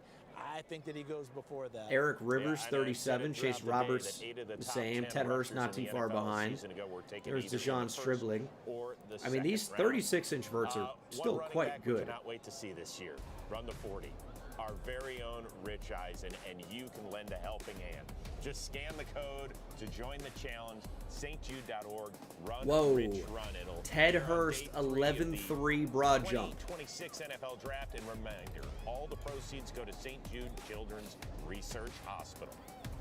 That is one of the best we've ever seen. The women's USA bobsled team is Dude, can we, how long does it take to get these guys out here? Big Ted Hurst guy. That's a very good jump from him. Really, 2 very good jumps.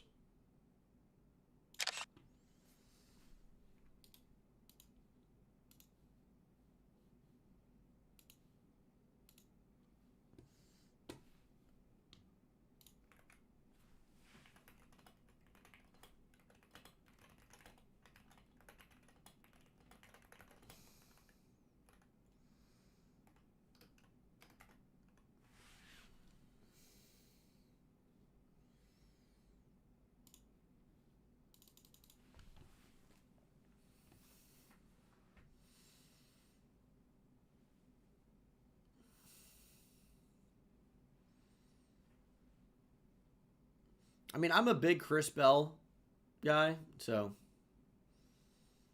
we'll see. The torn ACL late in the year definitely complicates things.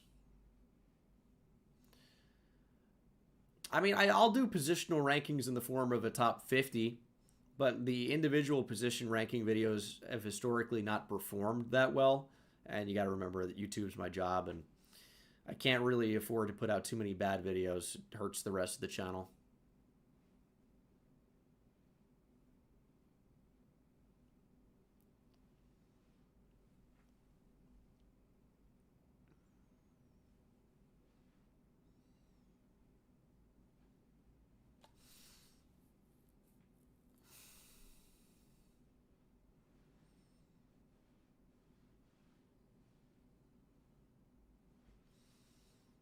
Why isn't it free to watch the Combine? Because it's TV, man. I don't know. Is NFL Network showing it for free? I feel like they've done that before.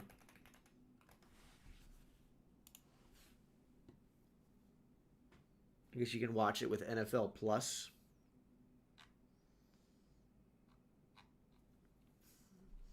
Yeah, but I mean, historically, you guys just can't watch TV for free. That's kind of how that goes. Some things cost money.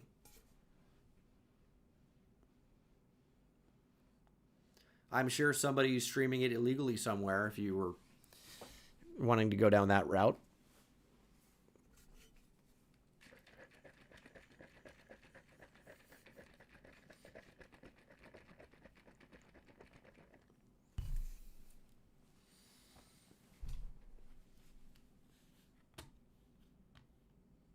It's free on YouTube TV. Two guys are there you running, go.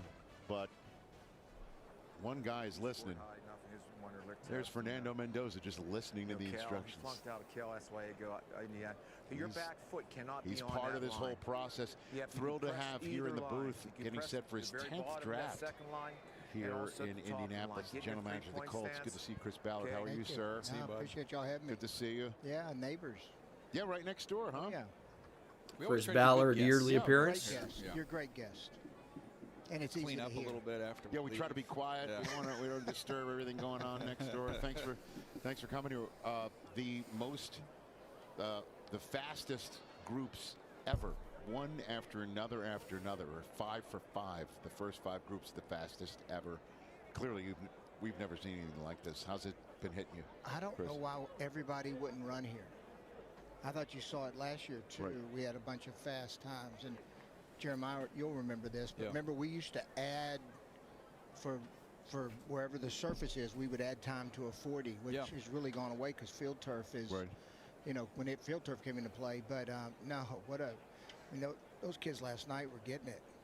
GO1, GO2. Oh, I remember having to write all those. On the gym. Grass outside. Absolutely. Yeah. All that stuff. That was Al Davis. I mean, is that who came up with that? Ed. Well, Ed. Dodds, who worked with the Raiders when I was there, he would talk about, you know, he was really particular about what surface. You can make an argument that Chris Ballard has done a good job with the Colts. It's just they've been a quarterback away, that's hard to find. The 40-yard dash presented by EA But I mean, he's got to be on the hot seat. But they were off to such a great start this year, and then Daniel Jones got hurt. There's a lot at stake. And then the season if the quarterbacks are slow, nosedive. Then we will have our first group that's not the fastest ever. 1/100th of a second. I'm excited to see what Cole Payton does. This is an athletic quarterback. He's a lefty, so it's a little bit interesting. I guess those are becoming a little bit more popular nowadays, but you got it. Yeah. Still weird to me.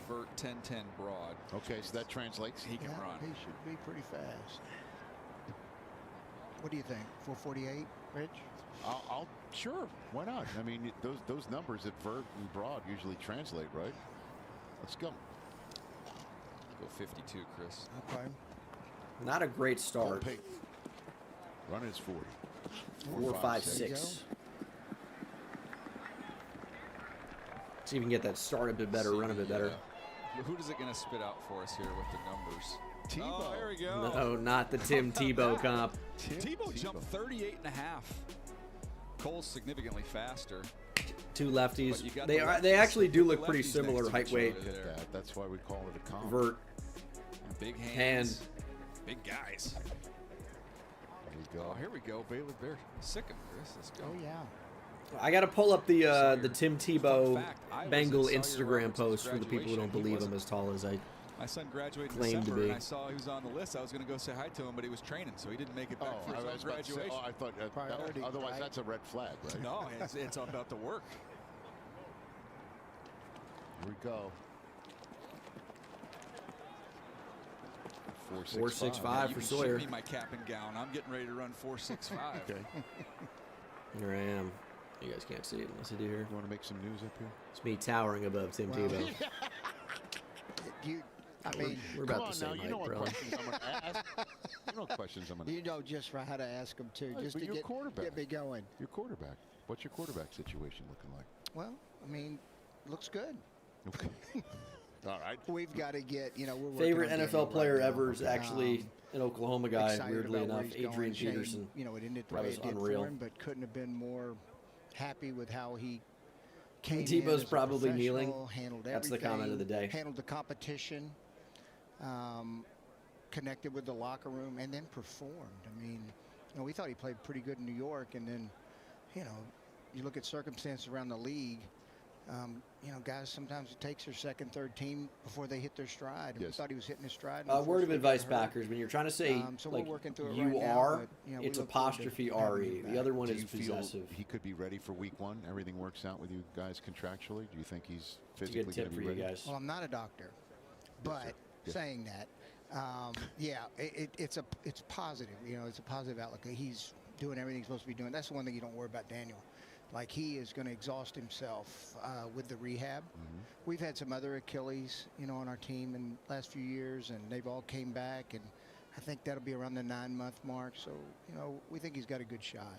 After he went down and you're scrambling there, what was the first conversation like with Rivers to be able to talk him into doing this thing last year? Well, Shane we happened to be delayed. This would be an interesting conversation. Shane walks up and says, "Hey, what about Philip?" I said, "Yeah, why not?" I'll tell you all this. It was the coolest moment. I was standing behind him when he first, for pregame, when he runs out on the field to go with the rest of the team. In Seattle, this was? In Seattle. Okay. And it was incredible. It was one of the most courageous acts I've seen by a player. I mean, hadn't played in 5 years, 3 days of practice, and comes in and gives us every chance he could to win. That team's pretty good, too. I was, like, when he ran out on the field, just that moment, I mean, you thought he was a play. I mean, the cameras were lined up. I mean, it was just a really neat, cool moment. And then, like, we lost a gut-wrenching, last-second field goal and lose the game after our What do I think about the negativity Diego 60-yarder. Pavia has been getting? And in the locker room, has he not brought it all on himself? To the team. Other than he's not really an NFL prospect. I mean, he talked about why he's playing, and it certainly wasn't for the money, because we didn't pay him a lot One of the money. slowest QB classes? It was because he loved to play, and he loved the feeling in that locker room. I mean, it was that an a joke? unbelievable message. Now it's a. Is that a joke comment? I laugh at the reaction from it, because I understand why it was the way it was. But those who know Philip, his mind, it's as good as anybody, and we knew he could protect himself. And Shane had been with him, so he had such a familiarity with the offense. But it was really one of the coolest moments I've been around. Yeah, and it was against the eventual Super Pavia is Bowl the winning toughest quarterback by far. Yeah, in Seattle. Yep, they're pretty good. Where you came this close to being the last team to beat him. Yeah, in the NFL. It's interesting that he chose not to run. Like there's like 5 games in the. But he is very gritty and tough. We had that, I think he doesn't seem to be participating here. We got to find ways to finish them. When you see what Sam did with that Seattle team, and now you've got Daniel, hopefully you guys can figure that out. But is this a new thing we're going to see now with these guys? And Baker's had his success as well of saying, hey, let's not give up on these guys. I mean, these were talented guys picked high for a reason, and see if you can find the right opportunity and right fit for them. Man, I think anytime you put a 1 next to a quarterback's name, man, the clock starts ticking fast. I mean, it is not a slow clock. And I mean, understood why. I mean, people are impatient and they want to get wins. So sometimes quarterbacks What is his are gonna official have to height? go through these struggles. And I talked about it with the media the other day. Did he get measured? They can stand on the edge of the abyss. They can't jump. And that's where you give guys like Sam Darnold, 5'10", and Daniel. I mean, they were. I'll at tell the you, end where they thought, man, I had failed. Zerline's got a pretty but good they had grade enough. on him. Their character allowed them to continue to believe in themselves, continue to work, and things worked out in the long run. When I was in Kansas City, we had Alex Smith, who had been through a pretty rough beginning, to start his career, and had to endure. And they all had the same. Like, I bet all these guys have the same competitive drive. Cole Payton, and same trait 10-yard and split as belief in Taylor Green, themselves, by no the matter way. How hard it got.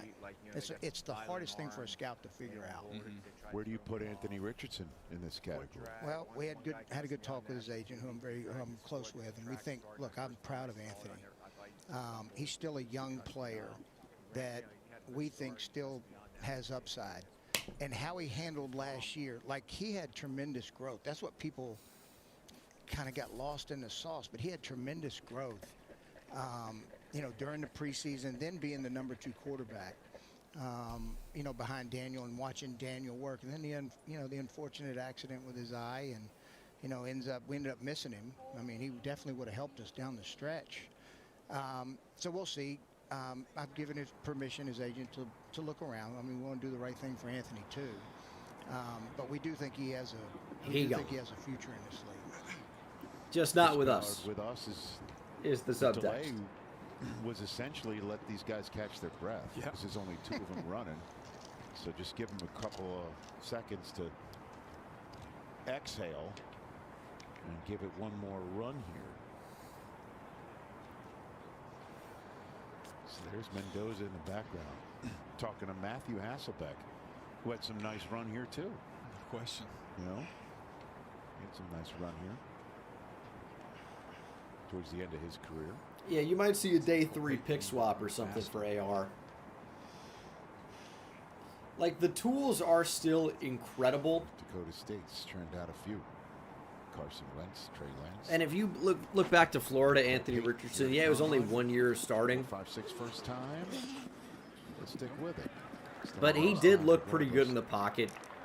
It's just, it's about developing. I mean, I think people want instant results. And, like, the Colts took a project quarterback and then wanted him to be great instantly. And then when it didn't happen, it's like, it's over. And that's kind of the way the NFL is nowadays. Look to Minnesota, right? They draft J.J. McCarthy, and now he gets hurt as a rookie, doesn't play. Plays 1 year. His rookie year was essentially this past year. Wasn't great, and already it's like, get J.J. McCarthy out of Minnesota. Look, I'm not saying that's the wrong thing. But I'm saying it's like, these guys used to get some run. They used to get some chances. A first-round quarterback used to mean get a little bit of leeway to take the time to develop. Especially, like, there's a big difference in between a prospect like Josh Allen in his draft class. Obviously, it's a high end, right? He ends up being incredible. But there's a big difference between the big project like Josh Allen that was given a chance to work out and ended up doing so. Again, that's a rare occurrence. And then there are some guys that come in pro ready. But that's a rarity at quarterback. It's tough to find the pro-ready QB. Not even Mendoza is necessarily pro-ready. So many of his snaps come from the gun, not under center. A lot of RPO. What do you want to be? You want to be a successful starting quarterback in the NFL. And you can play a long time with that. To me, you give yourself a chance it's tough to say. Succeed when you get more snaps in college. There's Fernando Mendoza talking. And that's Matthew what right Ballard's there. talking about right now. Pardon me, 35 Richardson had career such little starts play for time him between Cal and Indiana. Clearly, you're not in the running for this guy. What do you think? What's your evaluation? Even living in the state, and watching what they. But it's weird when people take the project player with the high upside and then get disappointed when they're not amazing right away. A good friend of mine works for a record company, and he got us tickets to Bailey Zimmerman. Well, next thing you know, I'm with Mendoza and his whole and a bunch of the Indiana players. At that concert, standing right next to him, and then Bailey Zimmerman afterwards. So I got a chance to spend a little time with him. Not know that name. Like, he is. I think he's smart. I think he's accurate, and I think he is tough. This is the I think tough he's part. legit. I think he's legit tough. I want to put this together because we talk about watching these guys throw. How about just the toughness in some of the biggest Just Mendoza games, taking a beating highlight film. He just kept getting up and up and up, and this is how it culminated. Just absorbing one last hit and not going down. Able to just what does Seattle do with Milroe? I think they hope they can develop him behind Darnold, and then maybe they get a chance with Milroe in one of the final years of his deal, and they already have their guy on the roster. There's a grit and a toughness that he possessed, and that's why you think about Matt Ryan. Those were one of his calling cards coming out of BC as well. One of the great. I think Willis is going to scam somebody. The thing about Malik Willis is he was another great athlete that needed development. And a lot of what development means at quarterback, yeah, it's development of your accuracy if you can, but a lot of times guys are as accurate as they are. I know that doesn't sound right, but that's a lot of times how it is. It's about processing. Just a tremendous. I think it's great for college. The speed at which they can identify, and then of course get the ball out on time and on target, and where it needs to be. Right. And that takes time. And I think if you watched Malik Willis play this past season, so you think he is legit? He has taken draft choice? Huge strides. Some are saying, "Oh, he couldn't even beat out Will Levis." One thing with quarterbacks that one is essentially still in the league right now, and one might as well not be. It's like Willis has developed. he's worthy of giving a shot to. That loved Dak Prescott. I mean, And then for everybody that's like 30 mil for Willis is nuts. That would be the 20th. In the 4th round. 20th. Now Indiana had a great highest paid quarterback. Had a lot of returning players. 20th. I think Fernando had a lot. And the way the contract is almost certainly going to be set up is 3 years with an out. It's going to be a Sam Darnold, Baker Mayfield, Geno Smith type contract. Usually translates. So to say, oh, 30 mil is a lot of money, it is, but not for a quarterback at all. And with the way these modern NFL contracts work, you're not going to be tied down long term. So it's exactly what you want it to be, which is a short-term shot, taking a chance on somebody with high upside. And if it doesn't work out, it actually doesn't really matter. Because I've been excited about is that the realignment is the thing that doesn't get discussed, but where the Big Ten is, like, you're not handcuffed financially at all. So much good on good tape, where you're not watching a guy play against 1 or 2 good programs. Willis looks so good. Man, you've been through a grinder. You've seen a lot of good talent. Yeah, look at Justin Fields. Justin Fields stinks and signs a $20 million contract. You just said it with Indiana, like and he's week, like, I mean, it's like the NFL. Kind of awful, you know. You don't get a week like, off. what's the difference So between Justin Fields and Malik Willis? And, like, I Justin Fields gets infinite chances. He should keep getting these chances. He's such a great athlete. Malik Willis is the same level of athlete that Justin Fields is, and he's a better thrower of the football. He's proven that he can process way quicker. Yeah, the sample size is small. I'm with you. We saw Jeremiah Love and that's earlier. Cause for concern. Walk us through your evaluation of Jonathan Taylor. Justin Fields making $20 million a year to be awful, like actual, not a good quarterback at all. But just an evaluation of a But Malik Willis, who has a very good arm and is more accurate and is showing better processing, my Wisconsin connection. He can't get more Jonathan for the same chance to start. Chris had told me this doesn't make any sense. This guy's freaky rare. Well, I am sitting in a suite for Ohio State, Wisconsin, and Jonathan makes a cut at about the 42-yard line, and it was a whole. Well, Justin Fields PR normies was insane. I mean, you're seeing it. You're seeing it in chat. People are telling on themselves that they don't understand the way contracts work, which is fine. That's not everybody's game. Some people just say, "I like football. I like fantasy football. This guy gets me points. He must be good." And that's really all they think about. And they don't really ever understand the nuance of the game at all. That's fine. Not everybody has that desire. Nobody needs to or we've been talking. Doesn't, nobody has to want that. And all of a sudden, we're talking but about, what's our next pick. People are just proving that. I mean, you're telling on yourselves for being a casual fan who doesn't understand contracts or the nuance of these contracts.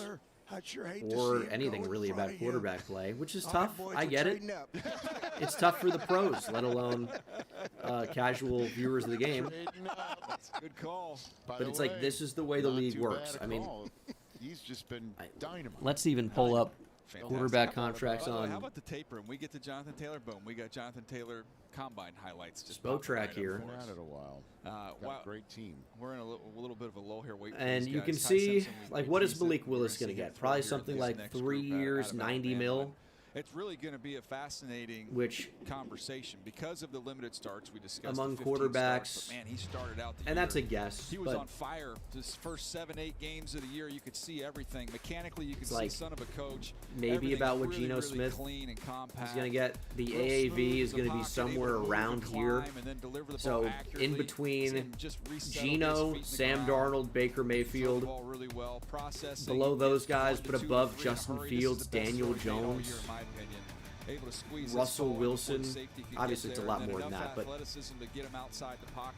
it's not that crazy. Some success out there as well, just from a size standpoint. Yeah, and Willis is not old either. The processing is the super. I'm not like this, do not get me wrong, by the way. I'm not saying Malik Willis is going to automatically turn into some star because he has a small sample size of being absolutely elite. That's the player he is. Vast amount of experience. But when you look at the complete package, here's the selling point on Malik Willis. Again, you can't. There's no substitute for. Because we got to talk about something here. Coming into the National Football League. One thing he is a 26-year-old quarterback who is an elite athlete when he said with a good arm, has taken huge strides and he said, "I don't my as a player." And I want to be able to come It's back like, to Alabama. are you really going to sell me give him credit now, on Michael Penix? You know, a lot of guys would have said, okay, let me just go find the next who's place basically the same age and definitely not as good. He made the choice because he wants to come Everyone back is so excited about rookie Tyler Shuck, who's the same age as Malik Willis. There's a lot of reports. I didn't want to get into it about he could have very lucrative offers in the bigger sample size, didn't play as well. Look, I started 15 games, but I played in like 30 other games. I'm just saying, like, we got to put things into perspective. Country, my freshman and sophomore year, I'm looking over there and I'm seeing. When are these receivers going to go? Some of the elite players in the National Football League on that side of the ball. Will Anderson being one of them. So he said, I don't feel like I'm as inexperienced as I'm being labeled. Now, there's still there's no substitute J. for Mike, game 39 experience, inches. That's Antonio the way Williams, he's kind of 39 and a half. questions, and he wanted the challenge of going to the NFL and truly believes in himself and feels that he's ready. But it does make for some interesting conversations. We have a huge gap in here between the last time we've seen anything. He and I struck a deal that if 6 quarterbacks could get taken before his team Richardson's not better than Willis. He would come on my show. He isn't. I told you. Really? And Bo Nix gets drafted. I'm like, and he's texting me, right? I'm looking at my phone, and I'm trying. But I'm hoping Richardson could be long term. And I'm going, what does he? It's fun to see awesome athletes at quarterback put it all together. I don't know that Richardson's going to. What do you want this year? You tell me. I'll try and make it happen. I'm better before the draft. You can argue Richardson has a higher ceiling, but Willis's ceiling's pretty high, and he's got a higher floor. I mean, the Richardson floor we've seen is the basement. Receivers are going to be running in just a few minutes. Don't go anywhere. Back with more from the NFL scout. The Malik Willis floor. I mean, we saw even a couple of years ago. Like he looked raw as a Titan playing in a bad situation. You got to remember, the last time you've really seen Titans Malik Willis was in 2022. So much time has passed. And every time we've seen him, he's looked pretty good. I mean, obviously looked exceptional in the one start that he made this year. But, I mean, even if we go to the preseason, I think this guy showed you a lot.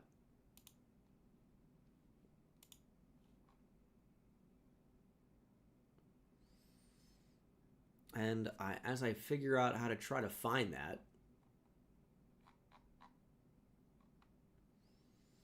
I might not be able to do it here. Let's try ESPN maybe.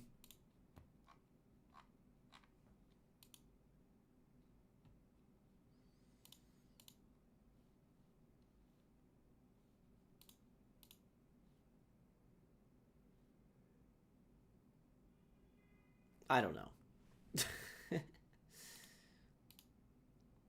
No idea.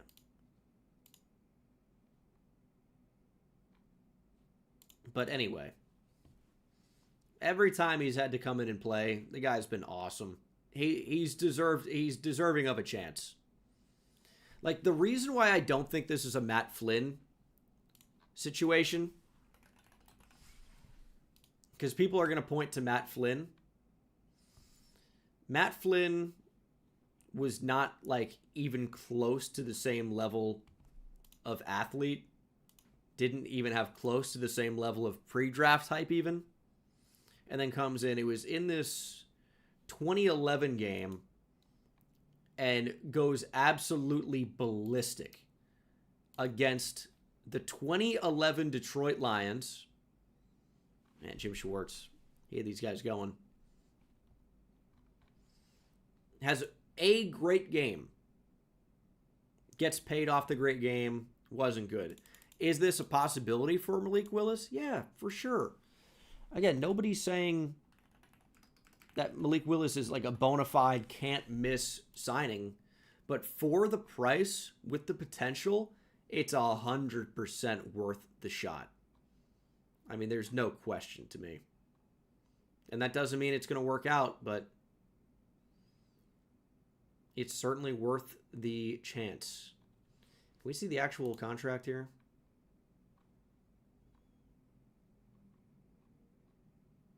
$3 years, 19.5. Man, the league has changed so much. $10 million guaranteed. dude, if you were an NFL player, obviously inflation exists, blah, blah, blah, but just being a fringe average NFL player 10 years ago versus now, oh, you make so much more money. But one cigar. Like, what's the Brock Osweiler contract? Can we pull that up? I believe it was, yeah. All right.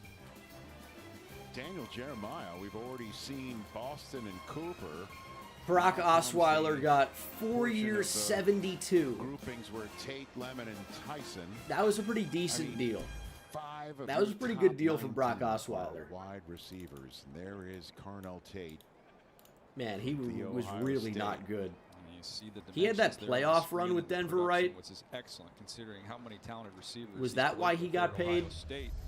But this is what makes him special in his own right. His ability to beat press right off the line. He can do it with that quickness to get away and can really track the ball down the field. No, maybe it's just like the Big stretch in plays over the 2015 top. when Here he is Peyton was attacking the ball hurt. again, the highest point. Look at him elevate here against Wisconsin. Yeah, and that's what it haul that one was. in, and then after And the played catch, like pretty good. he's slippery. But that might have just been a function of the offense around that time. They had so many weapons. Obviously, a great offensive mind with Gary Kubiak at the helm. Their new head coach did a phenomenal job. What a comp! Kids and My word. Numbers. And at the end of the day, quarterback is the most valuable position. I think he's a lock as a top 15 pick. Teams are desperate. They will do anything to find a quarterback. Fourth Buckeye of my top 9 players, by the way. I mentioned that for you, Rich. Here we go. Let's go from outside to inside. Tate is an outside receiver here. Mekhi Lemon from USC. He does a lot of his dirty work in the middle of the field. This game against Iowa, think about Kirk Ferentz, how long he's been there. Also, This is one of the best games he's ever seen from an I think you've opposing got to wide factor receiver. in Watch him go up what and is get available in this this zone draft. contact How many and first-round finish. quarterbacks Again, are the there? ball's up in the air. There's Tips Mendoza, is not who's a going to be a Raider at number Mekhi 1. Lemon. And then you have a lot of maybes. Ty Simpson is maybe going to be a first-round pick. Brown is who he reminded me of. So, Would you rather have Malik he's Willis gonna be high volume. He's going to catch a ton of balls, whereas Tate maybe not the for, volume, we'll but say, he's gonna $30 have million a big year, plays and the high right? yards per catch and touchdowns. Or Also, Ty Simpson, or any quarterback in this draft? Yeah, Trojans. So you're comping. And the comparison we'll do is Jackson Dart. I don't think he's going to run a 40. Jackson but I do Dart's believe he's gonna run contract through the field is workouts and run routes. I'm sure 4 you'll have to years, twist the arms of some $17 scouts million. to have to go to Southern California to watch him. That's an easy sell. I That think is an I'd easy prefer sell. Malik some Willis places where at scouts double are the like, cost per year. You get some guys from cold schools. You I highly mean, obviously it depends like where you would take him. Like, this happens to be the 26th Final pick, instructions of the 25th night pick. from Mark Gorsuch. Obviously that scales up near the top. Keeper But we don't know what Malik Willis is going to get. 40-yard But dash. So if I say offhand, hold it for 3 counts. I'd probably prefer Malik Willis 3 years, 80 over Give me a name? Ty Simpson 4 years, 20. If you Okay, start you're to talking roll about him all out week. and you're not moving your hand, but you're starting to roll forward your body, they get you on movement. It's called a rolling start. You're going to be For those freaking out about the price, do I need to go into where that ranks again? $30 million a year, even if it's that, is the 20th highest paid quarterback. Guys, please think about that. There are 32 starters. I blow the whistle again. To the bottom, what, 45% of starting quarterbacks. Got to run a Oh, sub please. 43 to land on this Please board. Hey, now, stay. some of you guys do that track start when your first step you drag. I'm cool with it. We've seen Let me Malik know Willis be so I good. don't interpret We it don't as know such. what Ty Simpson's going to be. Because It's when Ty that became in Simpson. vogue, I didn't know it. And 20th highest on the basis of I what? thought he stumbled On the and, basis of they average cussed me out cost nationally per year. because he didn't look good for him, okay? So, you know, just let me know. Hey, That's I the dragged the my money foot. is the Okay, basis. was it drag your foot? Do not So I know you cuss don't out stumble, Mark that's all. Gorsuch So I don't on blow the national whistle. television. Now, if you The do money. stumble within the first 10 yards here, He told me it was a I'm coach blowing he the fired whistle. the other day, by the way. I'm saving you. It was a college That coach. makes It was his sense. first time at the We combine. don't want He didn't that. know the do's and I am don'ts of not where you perfect. sit. All right, we got and where you receivers don't getting ready sit. here. I missed Yeah, the so stumble. he, You that's felt why he you fired stumbled Adam? within He the fired first him, 10 but yards. then they had a good conversation. They're on the same page now. Everything's Walk okay. back Isn't that down, lovely? Get your Yeah. composure, get your 3-point stance. We'll just go again. I'm cool with that stuff, okay? But don't do the trick, the drill. You're trained So professionals these final now. 40s, That then the makes field sense to you, man? drills. We're expecting Brandon Beane of the Buffalo Bills front office. Comparing him to guys like Tua and Geno, making the average look better. That's what it costs for a starting quarterback. That you're helping me out with that point. Tua sucks. Geno sucks now. Would I rather have Malik Willis or Tua or Geno? Malik Willis. Because he could be something. It's a big build-up here. He could be something. EA Sports Madden NFL. Moving on. It is time for that. This should be a pretty fast group. Carnell Tate should be running. Brennan Thompson is really the one to watch. No QBs. Ted Hurst is going to be one to watch as well. He's got a chance to go in the 4-4s here. How close was it? And they both ran well. I believe the quarterback group was not the fastest quarterback group ever. Even with the second fastest quarterback time ever. Ted Hurst. Ted Hurst got out pretty good for a big guy. He slowed down, it seemed. Still 4-4-2. He pulled up a little bit before the finish there as well. Ted Hurst, brother, he could go 4-3. I think easily. Big outside receiver. That he's slowed up. Is he? I hope he's okay. Well, he had a really good Senior Bowl. Oh my goodness. Okay, it's Colin Lacey of Louisville coming up next.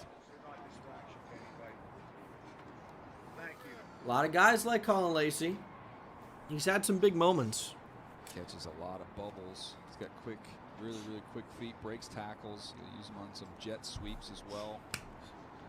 5'9" and an 1/8. Yeah, undersized. This receiver class is really talented. A lot of depth, a lot of really good athletes. The fact that Jacoby Lane is running makes me think it's going to be faster than I expect, but Jacoby Lane is like legitimately slow to me. 4.59. So I'm going to be really interested to see what Jacoby Lane's brother, Trey Lance's brother next. I'll be really interested to see what Jacoby Lane's time ends up being, because he's legitimately not fast. Wait a minute. So Dakota State, that's where Trey Lance if he's trained up for this, slimmed down, and is going to run a decent time, that would be neat. But he's fast slow. for a quarterback, and you're getting ready to see Bryce is going to be very fast for a wideout. 6'3". He's a freak athlete. He can roll. There he goes. That's a pretty good start for a big guy. And he's moving. 4.34. Oh, okay. 4.34 for Bryce Lance. He's got long speed. Excellent job. When he's looking for the time. He can't find it. Breaking back downhill, but you can see the speed there. And once he gets you in a trail position, you're not going to catch up. He just looked up for his time. We don't show the first times in the arena. So he was just looking around wondering why are people clapping. Here's Jacoby Lane. He's only 200 pounds here. Here's Jacoby Lane. He could be sneaky fast here for a tall guy. 4.48. That's a really good time for Jacoby Lane. 6'4", almost 6'4 and a half. That's a very good time. Got some acrobatic catches there for the Trojans. Another athletic guy, Kendrick Law. That's flying. All right, here we go. Now I think this says buckling the seatbelt. He can really All right. run. Where's the Kendrick Law guy? Where's the guy saying Kendrick Law is going to be 4'1"? Break the record. Powerful guy, 203 pounds. Am I reading this statistic right? A squat of Now, the interesting thing about Jacoby Lane, he's actually not that great of a jump ball guy. He's made some crazy catches, but he's not consistent at it at all. He drops the ball all the time. Yeah, no lemon. He would be going next, but is not.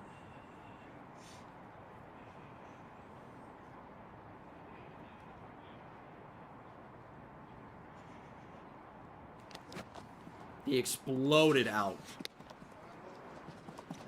4.46. Faster than that. Okay. Not quite the expected of 4.1 there from the chat. Out there, and you see DJ Moore's time, the 4.42, but put those guys together because of what they do with the ball in their hands after the catch. You see The one to watch can be Brennan Thompson. I really hope he can get into the 4.2 range because that'd be sick. Mackay Lemon is not running a 40. Going straight from the L's to the R's. Eric Rivers of Georgia Tech. Just saw his quarterback moments ago. Eric Rivers is flying too, and he's a good athlete. And Woo. finish 4-3-7.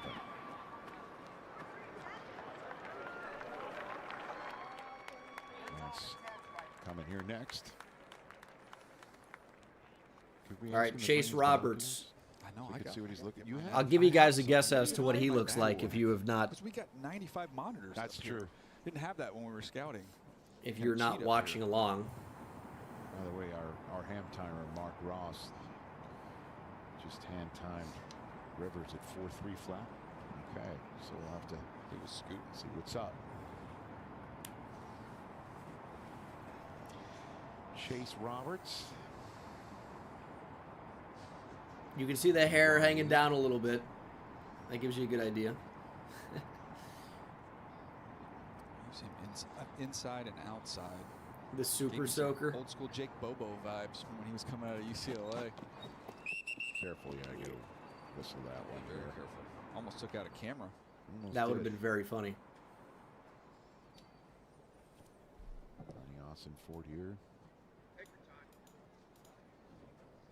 You really getting your binoculars out? I was just kidding.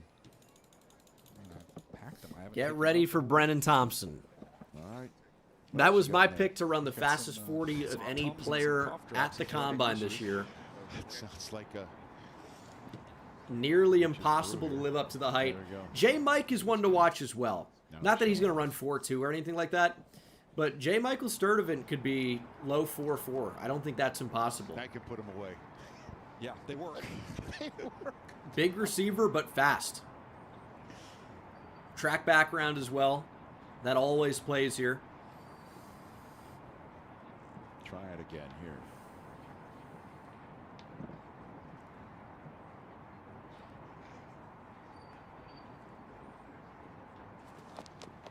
Better start. Here we go.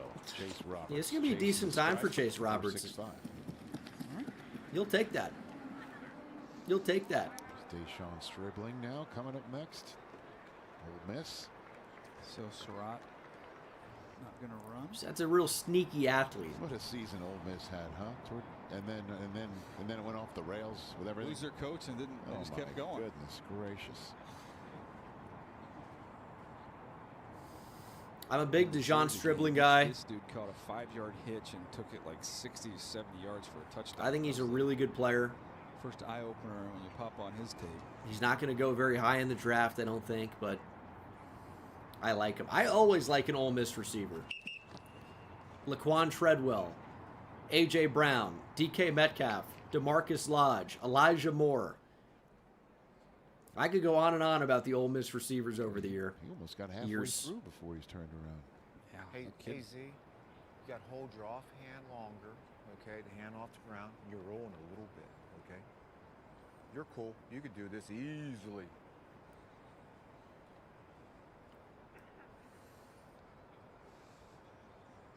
I didn't mention Jonathan Mingo, but I hear a baby in the back. Juice Wells, I'm in there as well. I like that.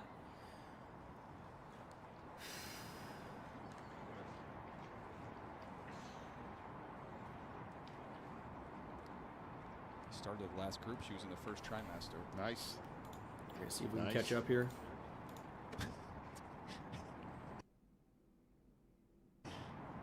I don't even know if that saved any time.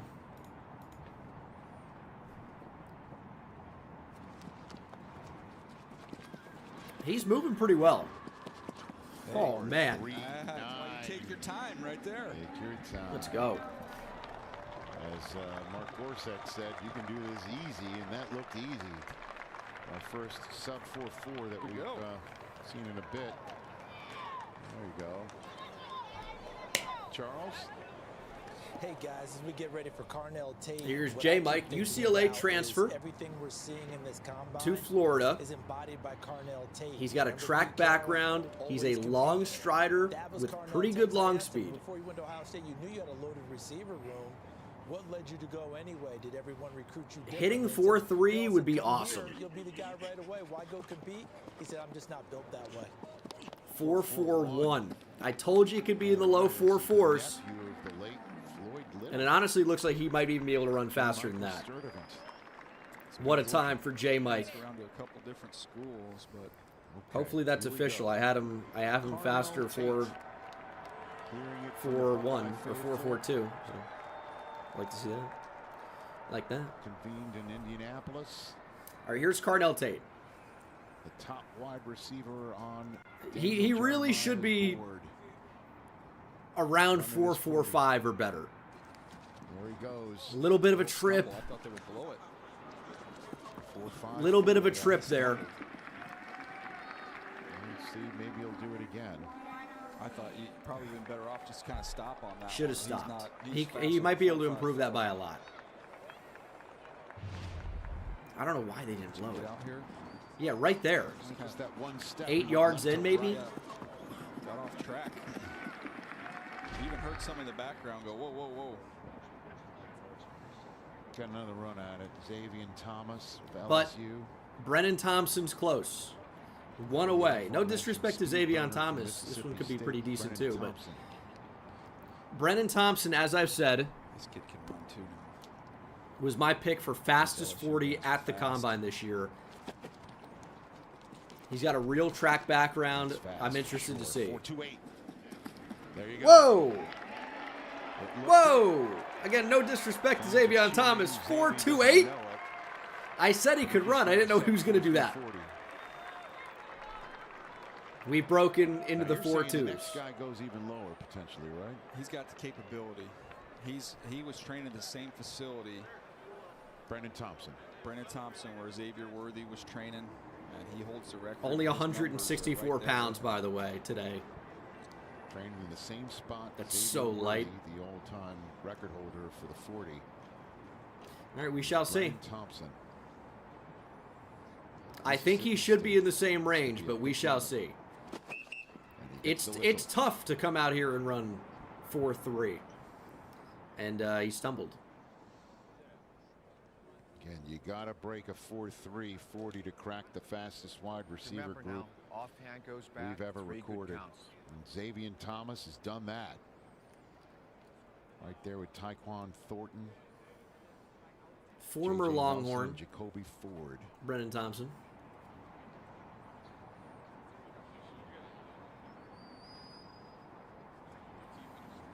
He said his back 20 is when you really feel his speed. Okay. He's looking lean.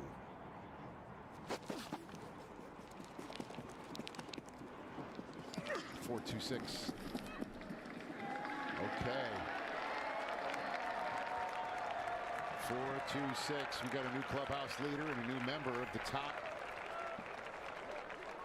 wide receiver times of all time here at the Combine. When we all that hype for what? You get that preloaded, you fucking moron? Perhaps one of these gents that we've seen run in this group or the one before it will be the next Buffalo Bill. No, we're having fun. We're going to get confirmation when we come back. I got to watch my language, man. This is a family-friendly place.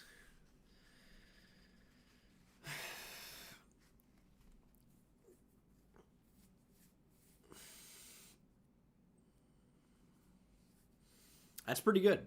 It honestly looks like he could have gone faster.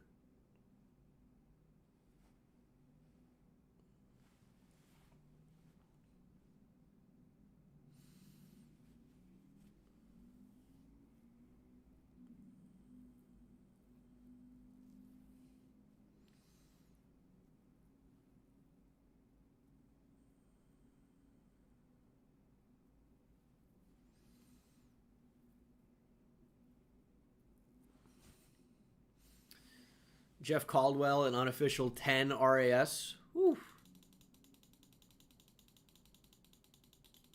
It's pretty sick. So you can pull that up here.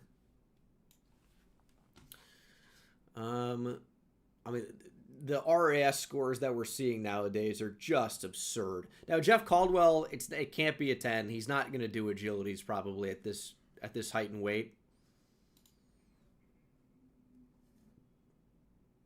But that's about 99th percentile height, 91st percentile weight, 99th percentile 40. 99th percentile vert, 99th percentile broad.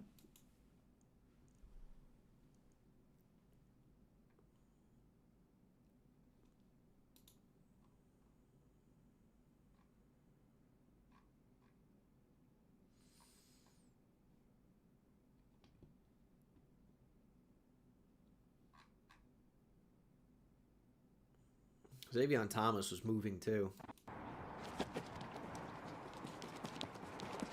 That's fast. Did they cut it off before he finished? That's fast. Okay, sleeper. Jesus. Or I guess NFL posted this first. And they deleted it because they cut it off. And they tried again with an extra 2 seconds. Let me get my hand time for this. Let's see what I get. Let's see what the real time's going to be. That'd be a fun gimmick, is to hand time everything myself. Okay.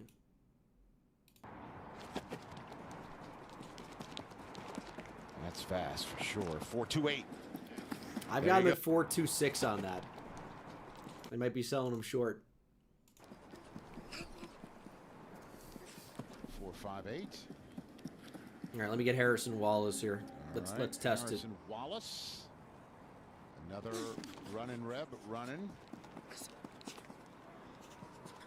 4.57. We got 4.57 on that. Jalen Walthall.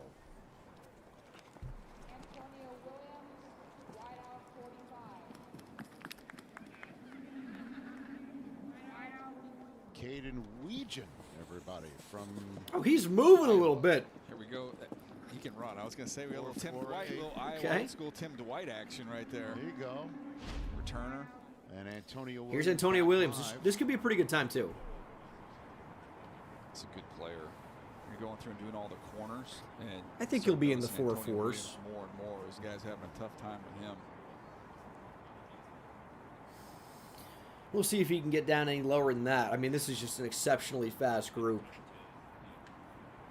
Really competitive kid.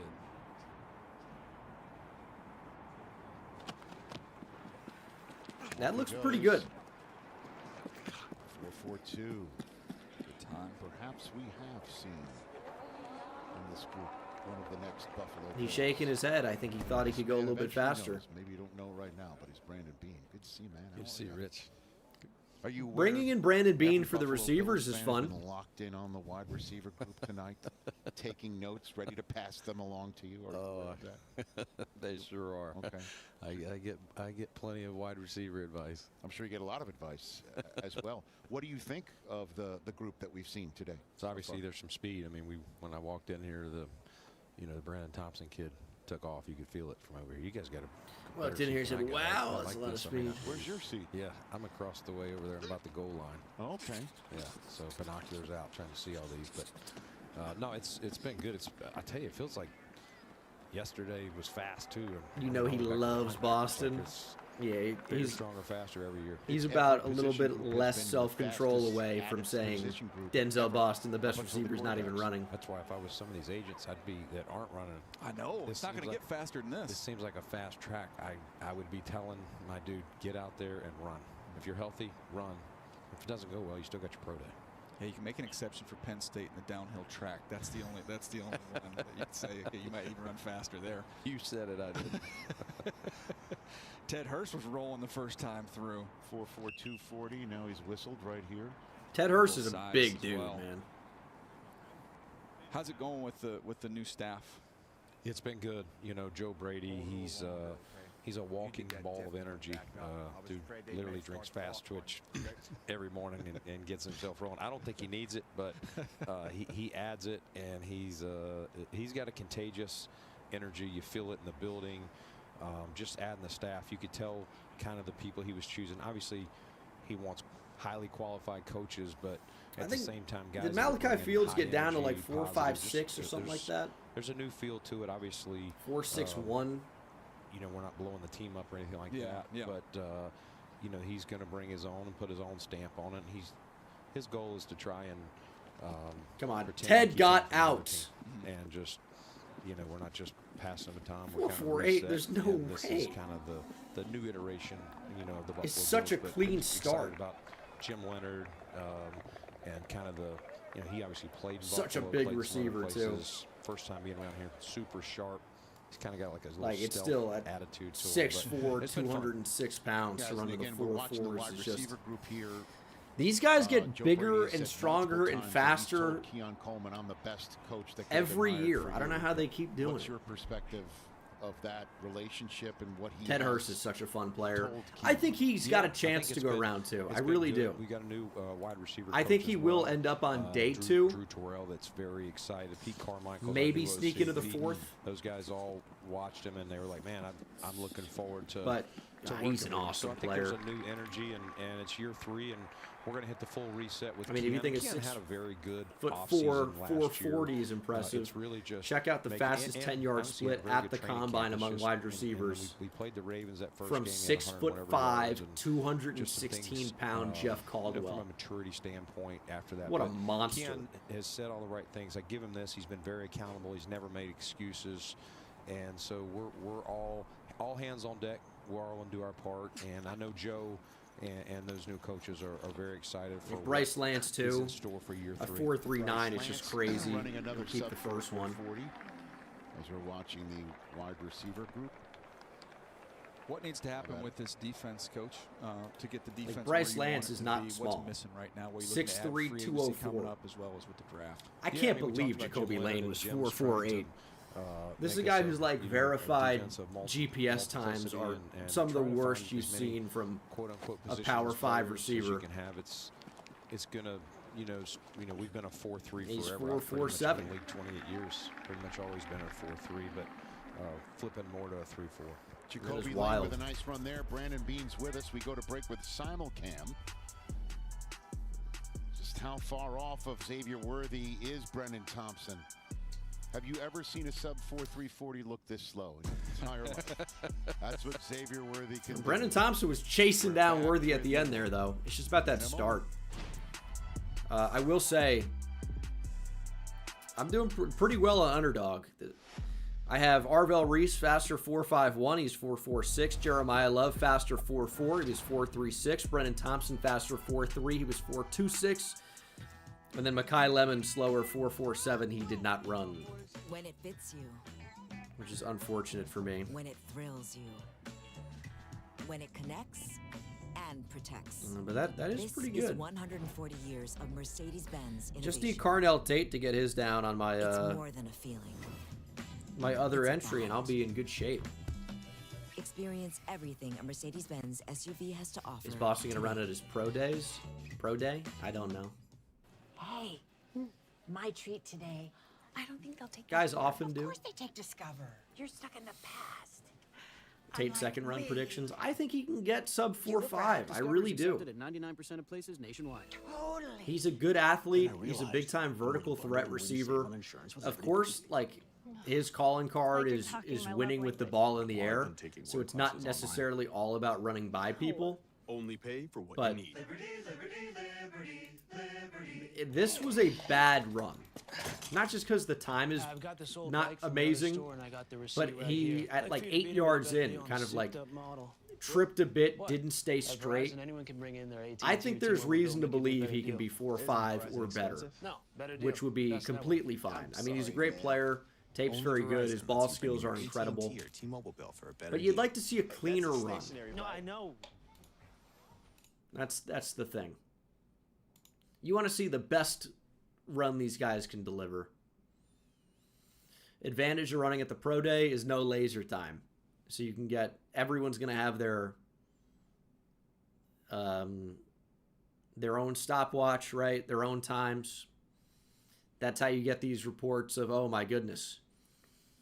Brendan Thompson ran 4.15 at his pro day. It's like, no, he didn't. Here's what you can say about that. Is Brendan Thompson ran and you clicked 2 times on your stopwatch 4.15 seconds apart. That's all that can be said. So you get a little bit more variance there. Yeah, Bo Jackson, 4-1. No, he didn't. Great athlete, though. Bo Jackson might be the best athlete in the history of the world.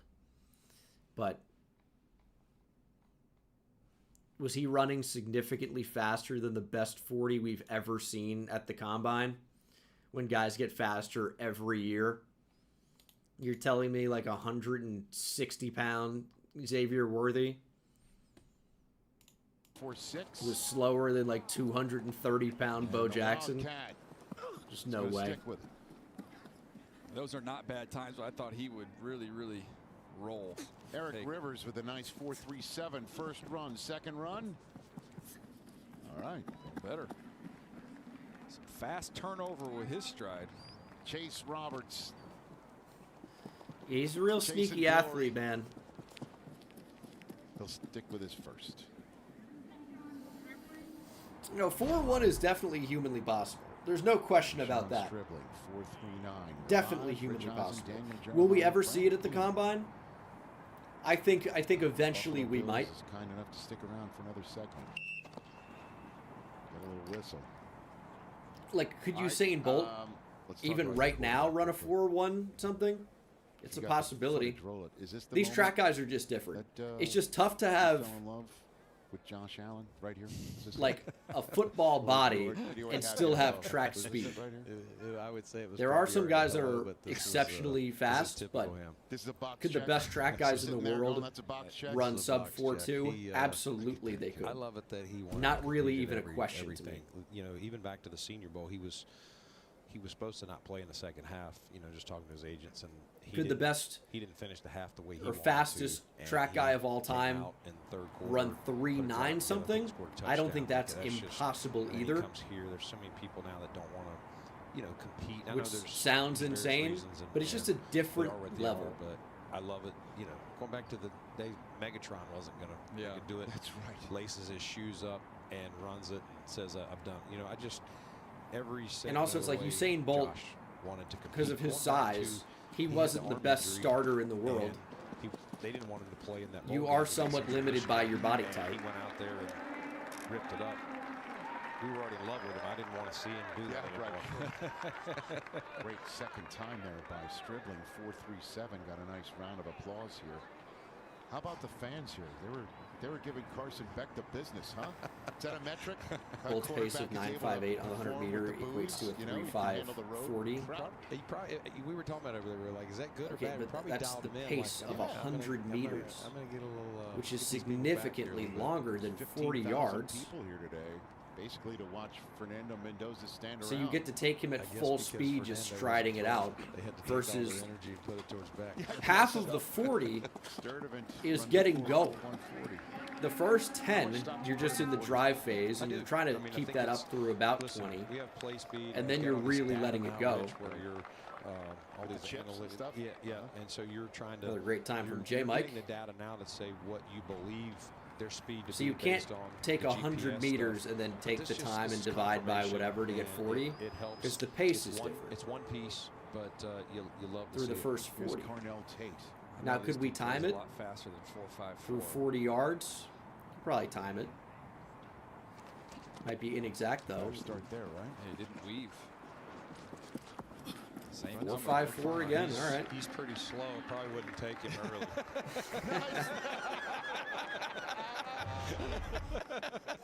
What a line from Brandon Bean. Terribly upset at seeing this 4.54.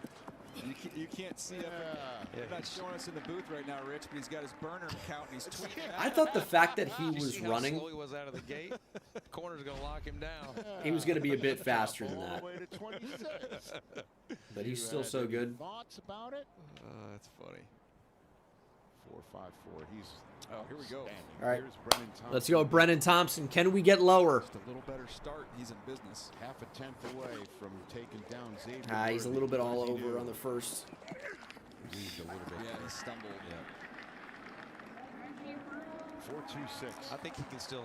He can go home at night. He got the 4.26. Yes. That was just for the dessert. The greatest settling since my wife did for me. His first run. Yeah. Not his best run, but hey, 4.26 is pretty good. Feel good about that. That's your comp? That's right here. Yeah. All time. Among any position.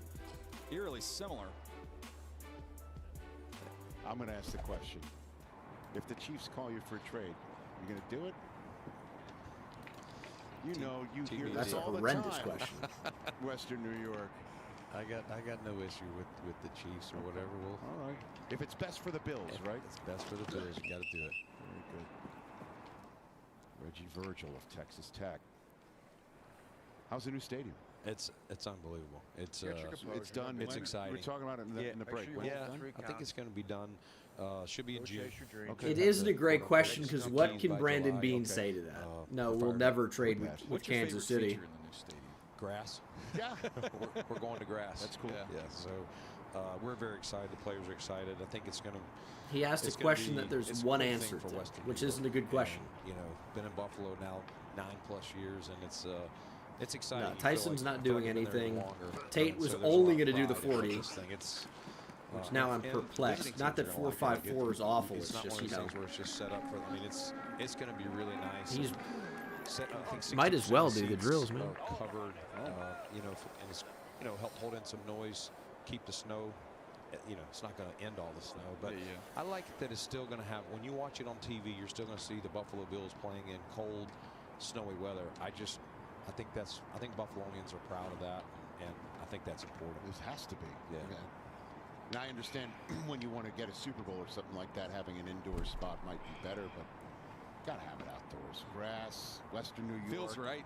Dude, what is Rich Eisen talking about? What is his agenda? 60% of it might keep some of that noise. Is he saying only for the Super Bowl game? Yeah, I mean, our stadium was loud. It was wide open. Right. This should, you know, like Seattle Stadium, should hold a lot of that in, and should be really good. And like I said, I think when we all watch snow games, everybody tunes into those things. So I think it's going to be pretty cool. Should I mention my idea on the air? I think you should. Okay, the doors to the Bills locker room. If Jeremiah Smith participates in the 40 next year, I think he could be in the 4.3s. Crack the table open. Don't you think that'd be great? Low 4.4. I don't think that's you, we should've got impossible. you on He's sooner, an but you know alien. what? It's like a house. Sometimes you got to spend a little more money. Terry's You gotta live in it first. Terry's going to kill me. He's already spent enough. Live in it first. Thanks for coming on, man. Thank you. Always enjoy it. Appreciate you guys. See you, man. Yeah, Good you luck. too. Thank you. Brandon Bean of the Buffalo Bills, one of the best organizations and fan bases in the NFL. Here at a scouting combine. Just a couple more. What school is the Red Bird? One of the best. That's Incarnate Word. Organizations and fan bases in the NFL. Here at a. Just a couple more wide receivers. I think, right? To go, and then Could it be Ball State? One last on-field drills tonight. Tell you what, I love when we get visitors up here. That's what's so cool about this event is you get a chance to watch these guys compete, but then we also get to convene, widen out a little bit, and look at these teams and what they're looking to do and accomplish. We got new coaches to look at, free agents to discuss. That's why the NFL is the best, man. There's no off season. It's just from one thing to the next to the next. So I like Brandon. I knew I could ask him questions that. He does not take offense to anything. Let's just go. Do whatever you get into. We talk about Xavier Worthy, you know. Yeah, the trade, yes. Mahomes. Correct. Buffalo fans will. Don't be like, you know, if Brett Veach calls, just the answer's no. But if it's best for the Bills, right? You never know. I mean, I'm a big Xavier Worthy guy. Took him. More to go here. The penultimate. But it's not like he's been some world beater for Kansas City. He's a fine player. And he runs a 4.42 40.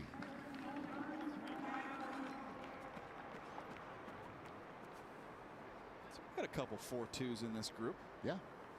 All right, let me hit the bathroom. No disrespect to Colby Young. Brandon Bean's reaction to Carnell Tate running a 4.540. The Georgia receivers over the past couple years haven't been astounding. I don't believe that's going to affect his draft stock one whit. He's got his pro day as well, but his reaction saying, I'd pass on him. If I were anybody else. Yeah, it's fantastic.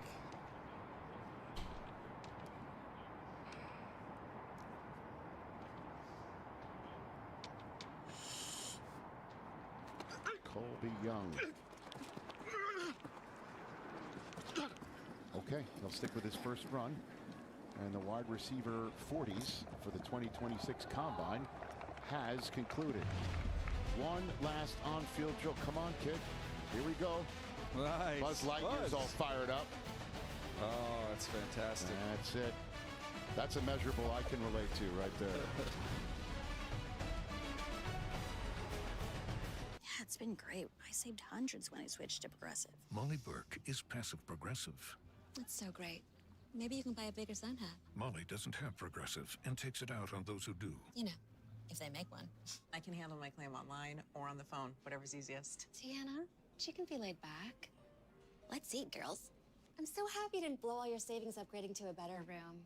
Oh, look, they do have rooms with balconies. Don't be passive progressive. Lucky. Switch to get good coverage and savings for yourself. Chicken Al Pastor is back at Chipotle, where fire meets flavor, where heat meets pineapple sweet, where chicken meets the sizzle of the grill, and where fans meet their favorite. Getting kind of hungry. What is on the dinner menu?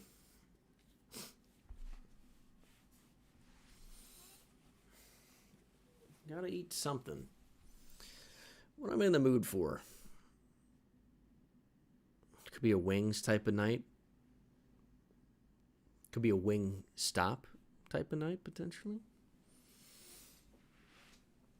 Brisket. Oh, that kind of sounds good, too.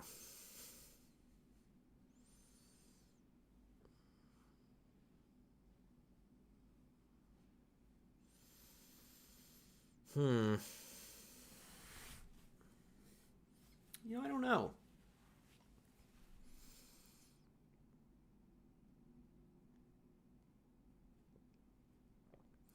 I'm going to say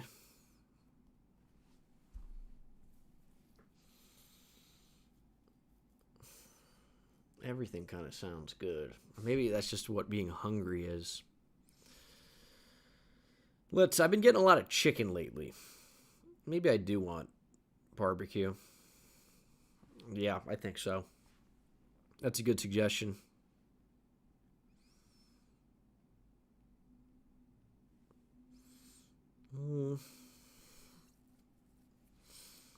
What do you guys think about, what is it, the NFL Stockings, or Trevor Sikkema is a big 3 sides minimum guy? I kind of think that's a bad take. Like, who gets barbecue explicitly for the sides?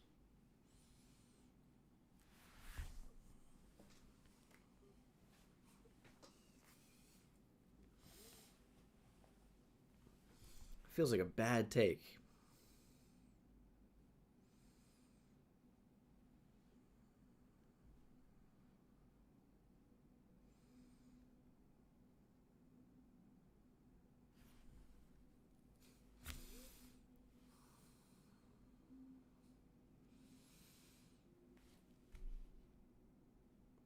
Time here on NFL Network, day 3 of 4.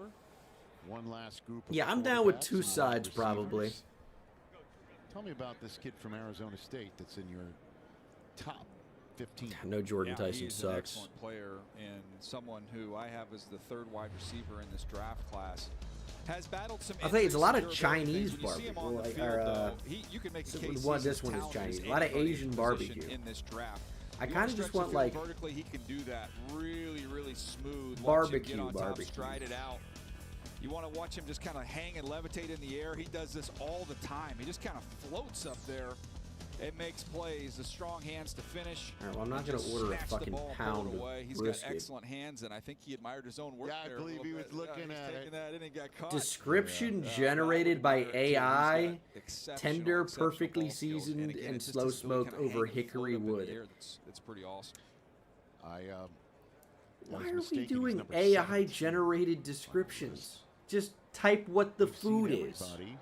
Or at least the position groups. Are injuries really a concern with Jordan Tyson?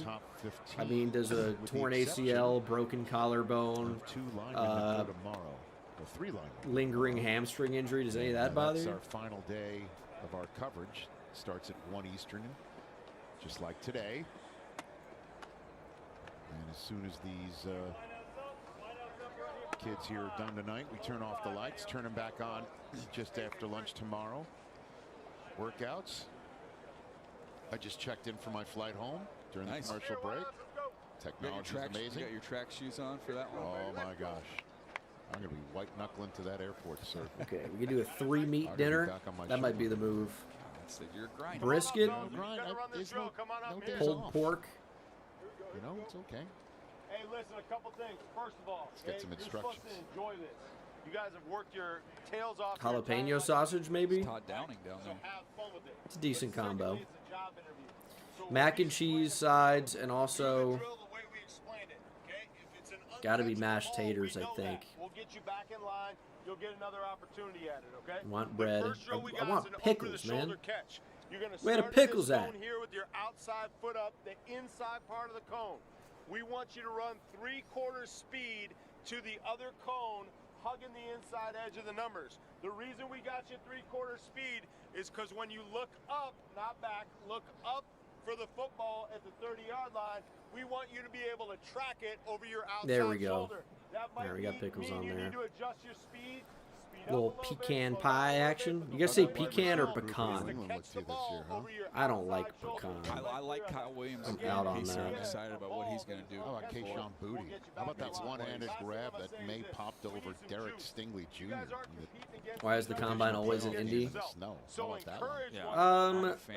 I think a couple of reasons. One, it's a good place in the middle of the country. Easier for people to get to. It's a smaller city. Do coaches do that on purpose? So do coaches make their assistants? you'd assume kind of easier to get around.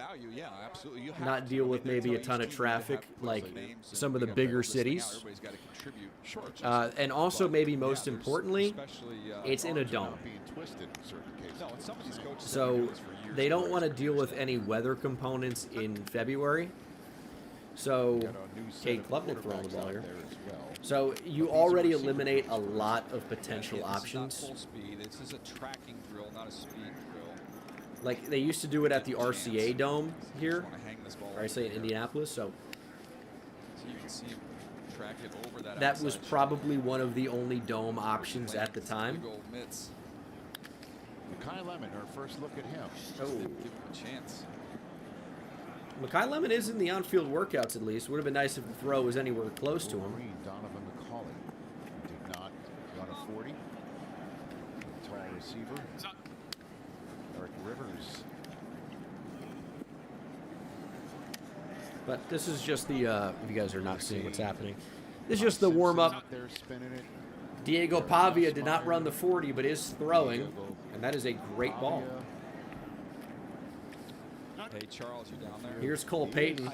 Different spin. He's a lefty. It's a great ball to Elijah Surratt, who we did not see run a 40 because it would have been very slow. And you talk about their teams and the different ways they look at things, but Brandon Bean wins it this A lot of year, these guys. throws are not even close. I would not take Carnell Tate early. You guys ought to just let him slide.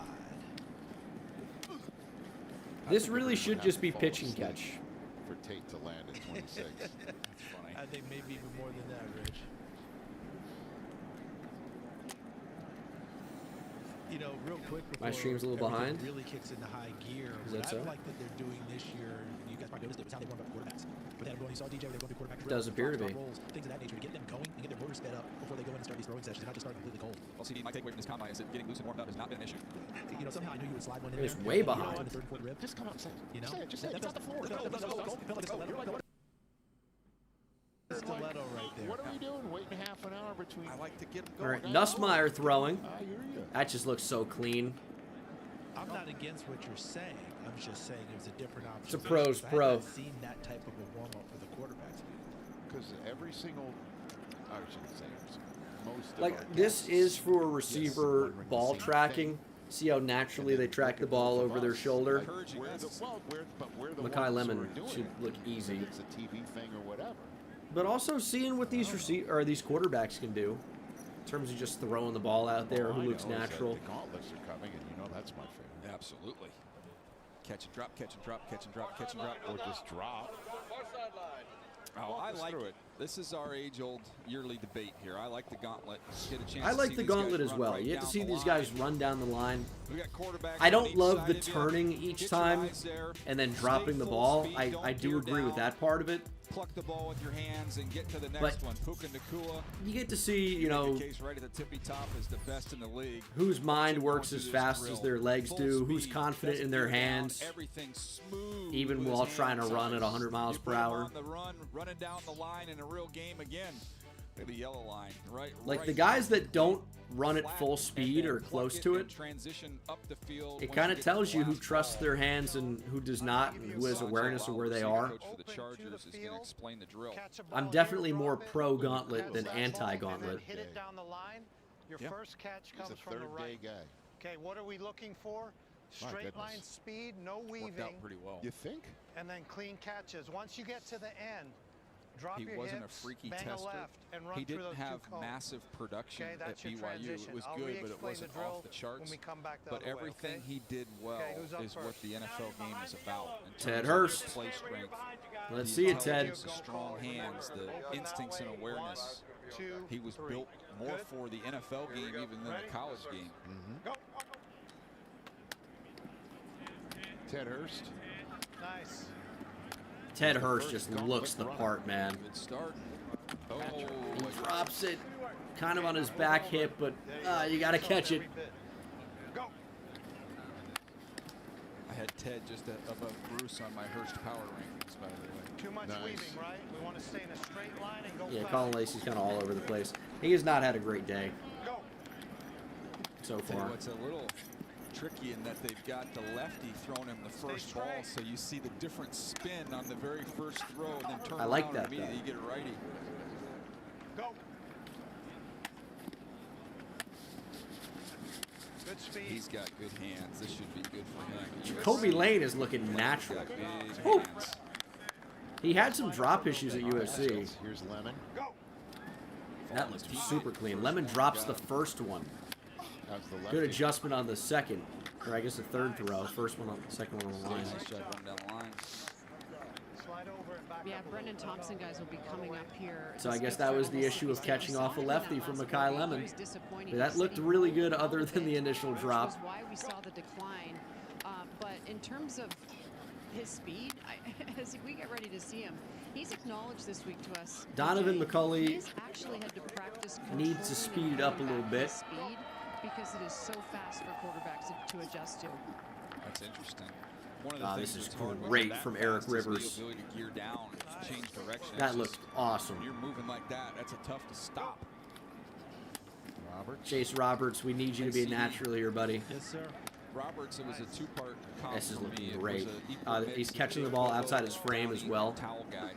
Or was it the Brawny towel guy? Yeah. You just want to put him in a flannel shirt. Surratt with a How drop. about Jake Bobo showing up in the playoffs? I think he's got pretty good Yeah, no hands too, question. for the Big most part. touchdown. There's Surratt getting a chance to see him out there from Indiana. Here's J. Mike. I'm eager to see He's letting the what ball options travel a runs lot. when he does See him run. go out and get it a bit more. As a player, he reminded me of a younger Alan Lazard. Drop The for left- Xavier the left-handed Thomas. Thrower is the first one, and Cole Payton, I think, is. a He's little bit of an zooming adjustment for through these this. guys. Slide back. Put in the white. There you go. Surratt comp. No, stop. You're always going to What are you hoping for from Elijah Surratt? Like a Boo Boo Schuster?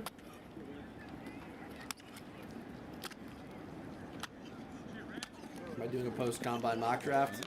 I like the way you think, Orion.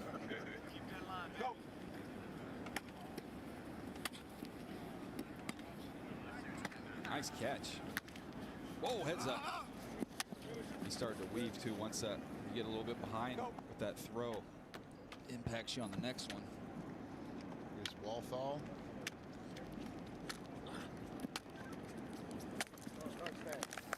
Slide over. That didn't look that natural from the incarnate word receiver. I mean, I've Wet never Jen with seen the this drop many off the of lefty. First balls dropped. on this drill. Wrestling, phenomenal. Just getting used to a lefty. It's just a different spin. Omar Cooper ran the 40, and then he's going to do drills at his pro day. Nice catch from Antonio Williams behind him. All right. Good finish. Last one is Colby Young, then they'll do it on the other side. Colby Young's looks like a big body. And he's moving. Really good. What a rep.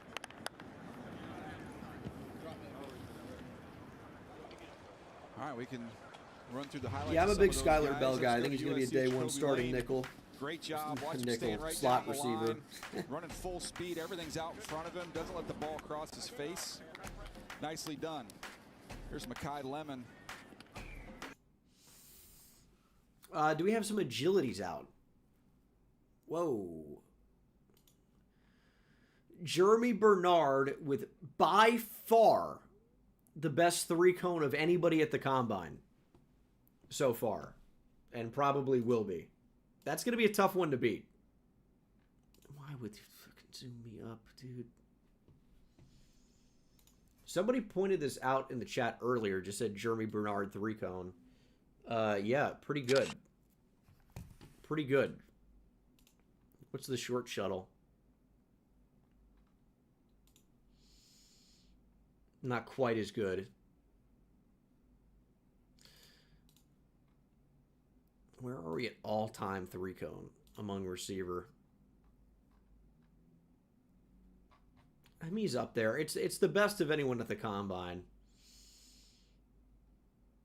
But I guess, you know, fewer and fewer guys are doing that. Yeah, Jeremy Bernard's had a nice workout. And as I've said before, I mean, he's going to be a dependable, reliable, real solid option. Steady as they come. And then comes out and, you know what, he ran well. The 3-cone was great.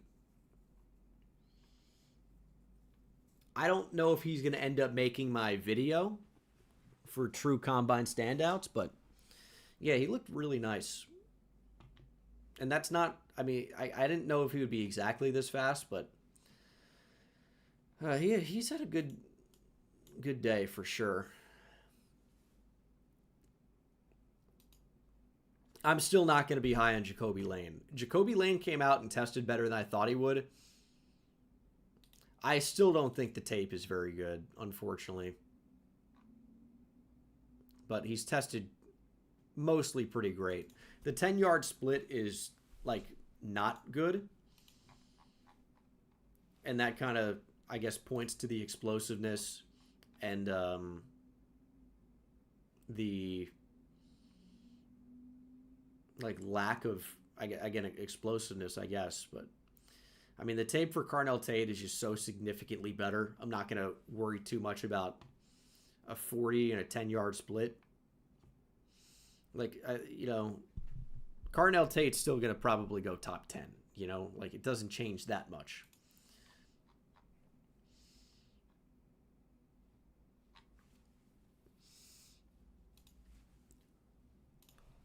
The official 40s presented by EA Sports Madden. You can also see the projected Madden speed ratings for each individual. Bryce Lance is going to be a fun early day 3 receiver, I would say. Gold, as you could see right there. And yeah, Tate's definitely faster on the field.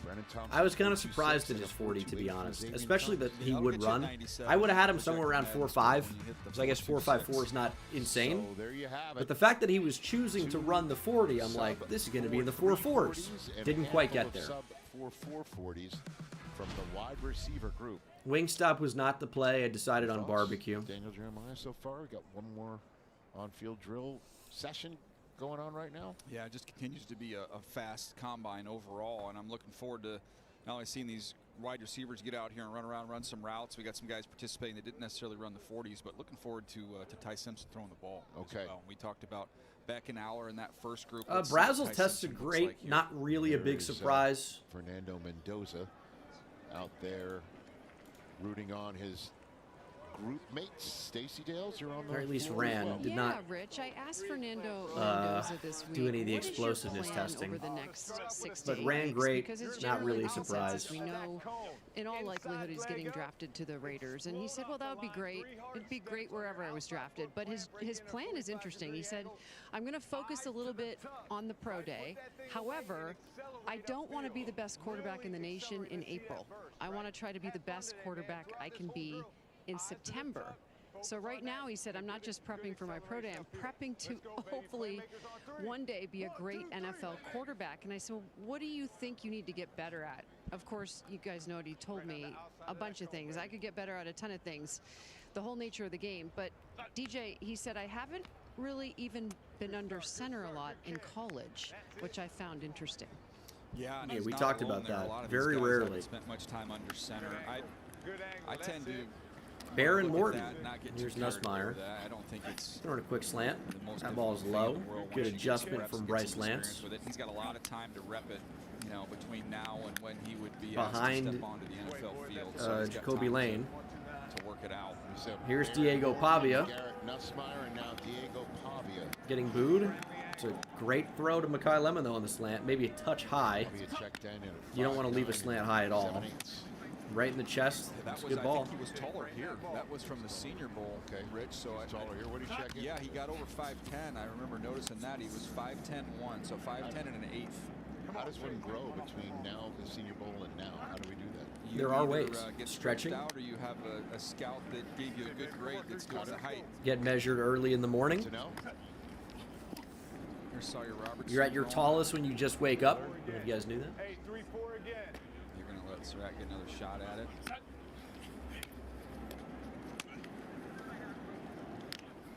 All right, here's Ty Simpson, our first. All right, potential QB2, Ty Simpson. Nice. And that ball's And he's high, got but it had some excellent zip on feet, it. Excellent balance, a beautiful release. He does everything really Pretty good ball, though. I will say, Ty Simpson's looking kind of big today. Son of a coach, you can see it there. Here's Klubnik. First look at him. Clemson.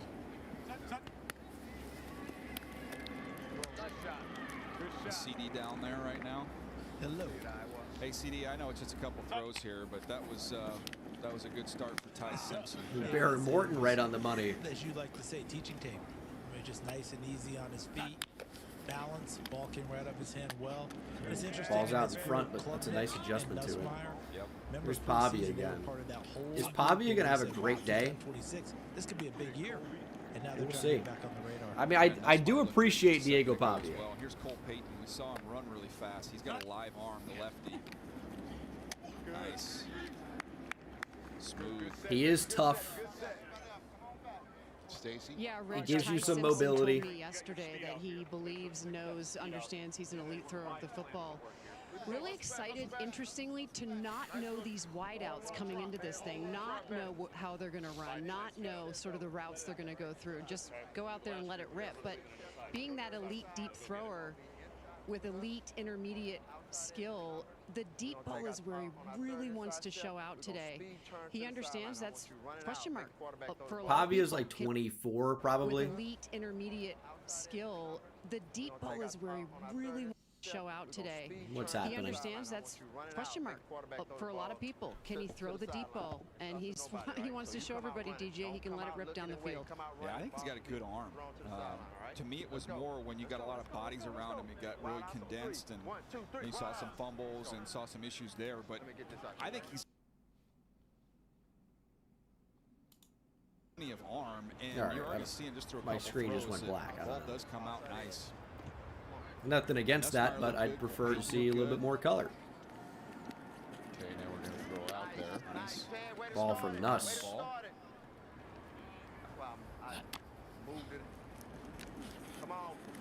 A little bit behind him there. Nice catch. Nice catch from Colin Lacey.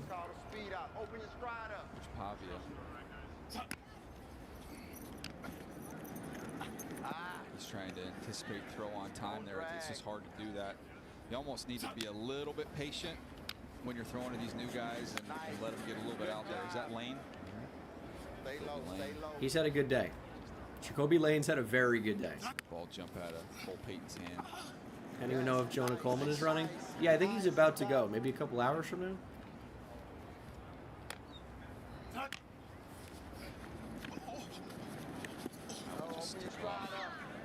Hey guys. Yes, sir. Surratt's going to be coming up here soon. Keep your ears open, and if he does anything at all, nice catch, whatever, see if you hear Mendoza's voice from the quarterback group encouraging his teammate. He jumped on that last time all the way across the field. Way to go, E. Always conscious of his own guys. Way to make it work. Love it. Way to finish. Nice body. Good catch. Is that him again? That was right him. there. I thought so. Love to see it. Yeah, Ty Simpson's looking good to start. Ty Simpson's having a nice start to the day. Come on. Hey, DJ, you know Elijah Surratt loves that back shoulder throw, right? No question. Guess what he did with Fernando Mendoza? He sent him clips of Aaron Rodgers and Devontae Adams on the back shoulder throw. Yeah, he did. How cool is that? That's awesome. Well, I mean, that was bread and butter. Literally like if there's a picture in the dictionary, right? That was the definition. That would be teaching tape there. 3-time All Big 12 honorable mention for Baron Morton. Very impressive stuff. Nice catch. Way to run out of it. Finish it. Let's go, Wade. Tell you what, I like the way this group's throwing the ball. Looking pretty darn good. Nice.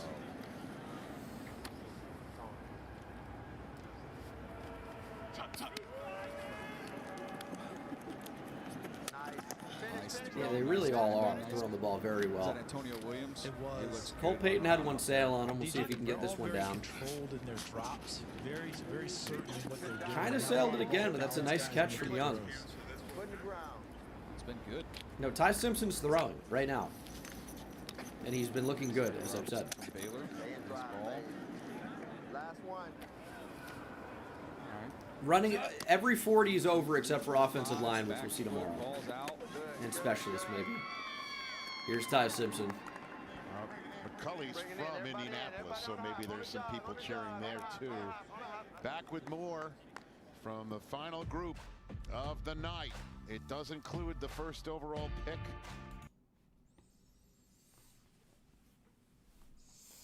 It's been a fun day, man. We've had some blazing fast 40s. We've had some good on-field workouts. I'm excited to see the rest of these quarterbacks throw because they really have looked very good so far.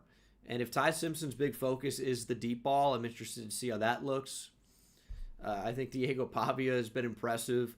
I think the problem with Nussmeier, and we don't know how much that midsection injury is still bothering him. He apparently feels much better.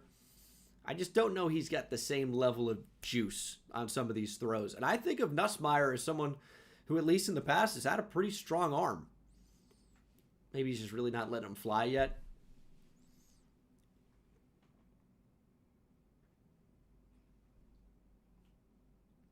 I mean, a lot of these top guys have been throwing the ball well. Simpson, Pavia, Nussmeier. I want to see Cole Payton get it a little bit more under control. The potential with him is pretty good. Really good athlete, good size, strong arm. I want to see that accuracy.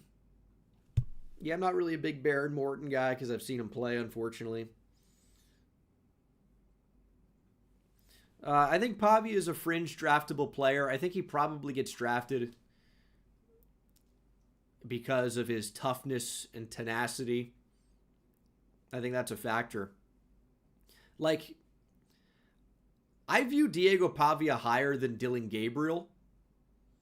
And Dylan Gabriel was a top 100 pick.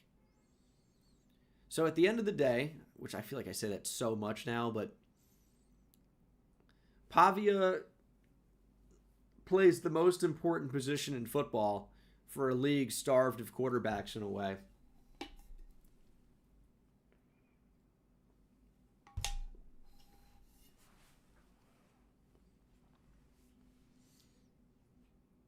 But yeah, what is he going to do from the pocket? Yeah, it's tough. At 5'10", you can't do much. Bless you. You all right?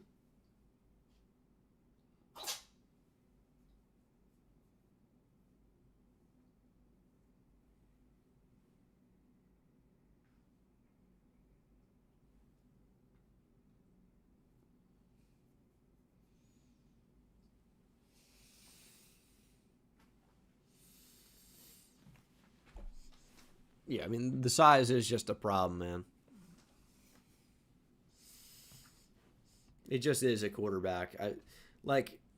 There are outliers. Those exist.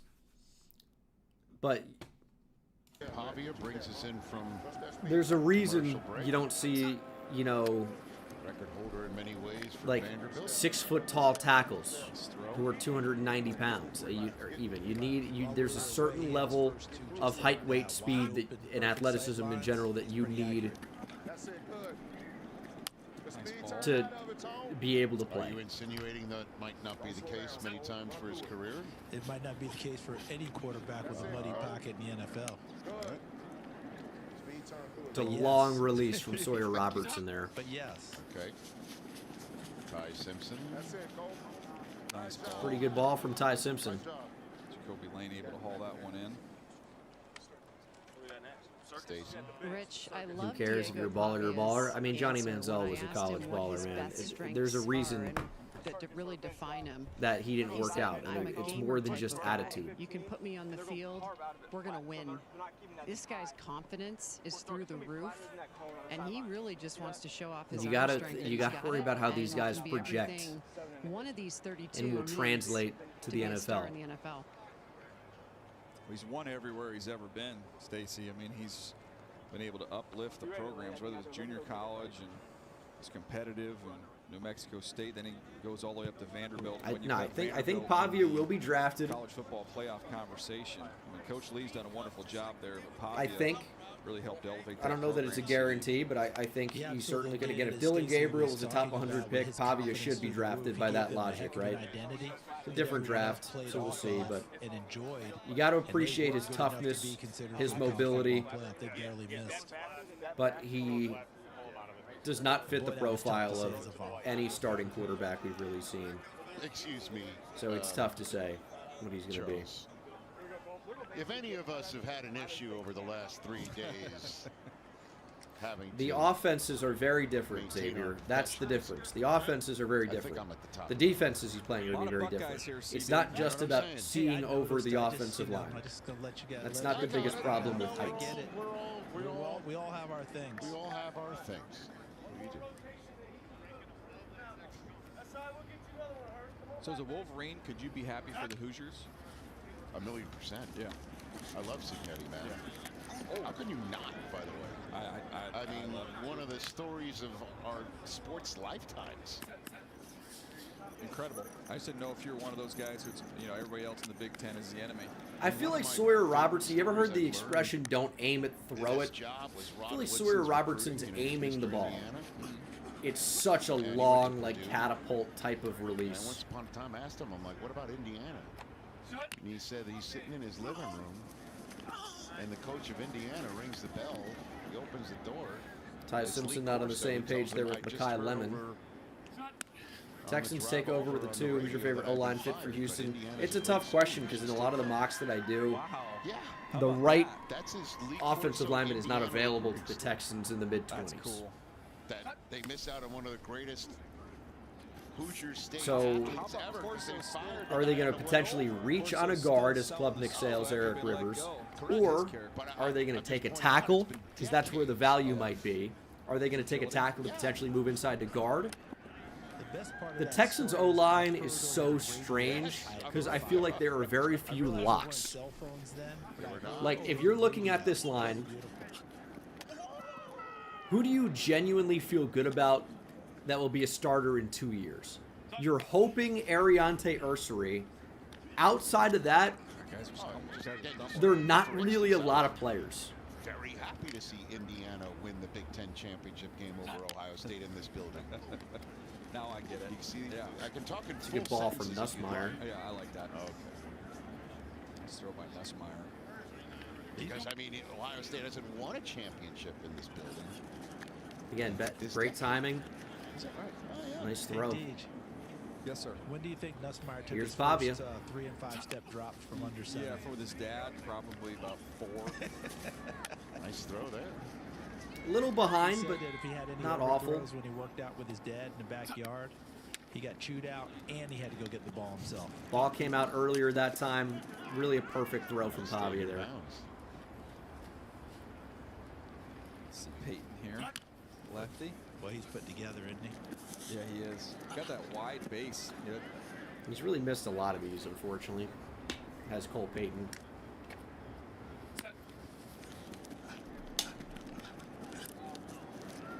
Nice catch. Somebody just tell Sawyer that it's SMU and you're down by 14, and then he's going to turn it up a notch. Start ripping it. Yep. Yeah, that's good. It's a very good ball from Ty Simpson. Looking good, huh? Yeah, no, it's a nice ball.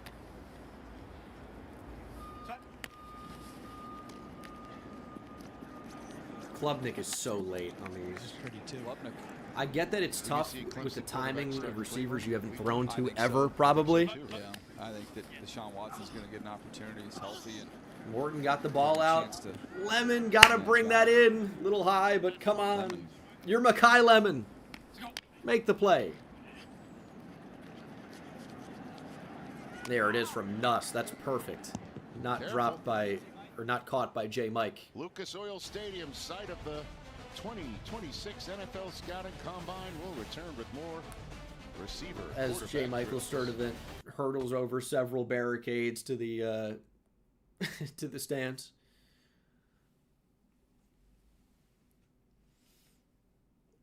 Is DJ pushing Deshaun Watson stuff? I didn't hear those. Luke, the QB from Illinois, is a gem of this draft, in your opinion? Well, you got to learn his last name then. Yeah, I thought Luke Altmaier had a nice day.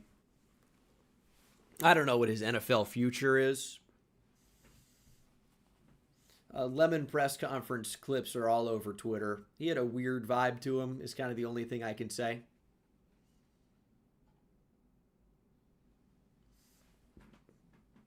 I really like Makai Lemon as a player.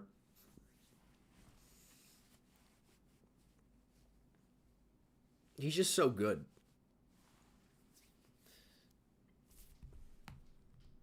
No, Concepcion did not do the 40, which leads me to believe that maybe it was a little bit slower than what he wanted to show. Don't see any short shuttle time. I mean, we saw him in the on-field stuff, but I don't know if he really did anything. He's probably going to be a wait until the pro day type of guy.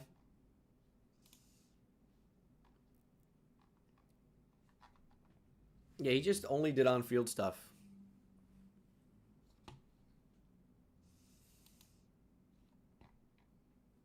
I don't know if he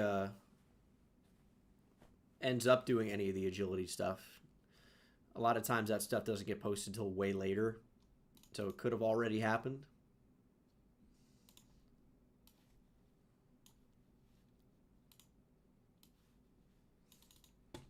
Let's see here.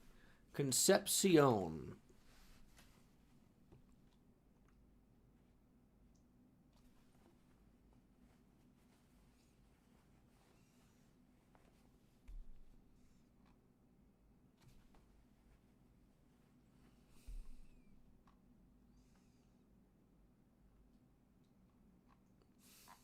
I think Concepcion had a great day in the on-field stuff.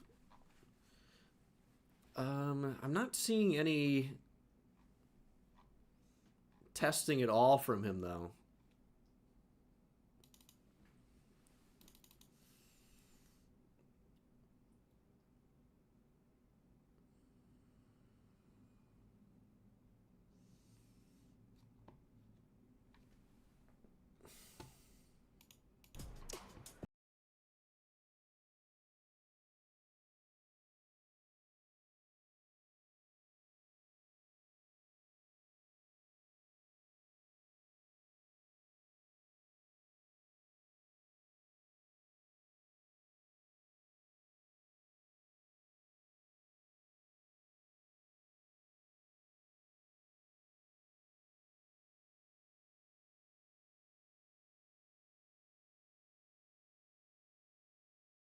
Probably the most disrespected quarterback in the league for how good he is. Drafted by a head coach who loves them as much as Jim Harbaugh loves to pump up Justin Herbert. That's a fact. Justin hypothetically, Herbert. How about this? Hypothetically, if Justin Herbert's offensive line wasn't the worst in the league, maybe they go to the Super Bowl. Throwing the rock. Stellar. And here he is again. Super clean. I saw, yeah, of course I saw your comment. I've got like 3 in the chat right now. Perfect amount of trajectory. Nice firm ball right on that upfield shoulder. I got eyes. I'm looking at the chat. Same exact route and the exact same ball placement. When he is right, when he is confident and his feet are locked in, C.J. Stroud is excellent. I know it didn't end the way he wanted to last year, but excited to see him take another step in the upcoming season. If I'm not mistaken, the year in which he did that at the Combine, yeah, Justin Herbert with a broken hand, playing behind the worst O-line in the league. Pulled it out. Am I right? And that was that year. That started with him going up top. Gets 11 wins on the Chargers. It's like, man, he's just not good enough. He played like pretty badly in the playoff game. To bring up bad memories for the hosts here. Which doesn't do anything for the narrative. Maybe next year. Dude, and when the Chargers come out and draft a defensive tackle at 22. Here's Ty Simpson first up. It's like, what are they doing?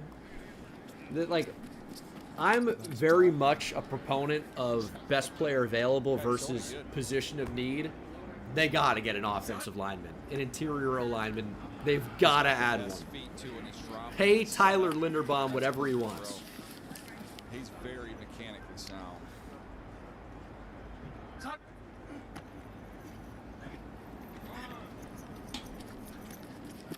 Nice ball from Klubnik. I'll tell you, DJ, Klubnik is throwing it really well today.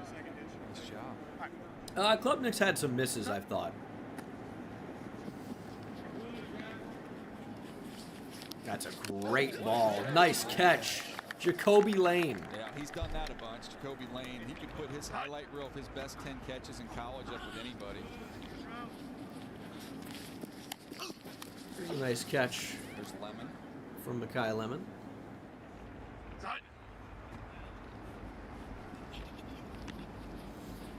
See, this will be a really interesting throw for Cole Payton to come up making as the lefty. Gets to throw across his body towards the right sideline. I think overall the depth of this group has been better than the first group. Don't you think, CD, with the quarterbacks? No question about it. It's a nice throw from Nussmeier. Nussmeier's made some nice throws, too. Yeah, they're in a nice little rhythm throwing it. Pavia's done well. I mean, a lot of these quarterbacks look very good. Yeah. I know that, but wait till you feel my idea. Pavia right on the money.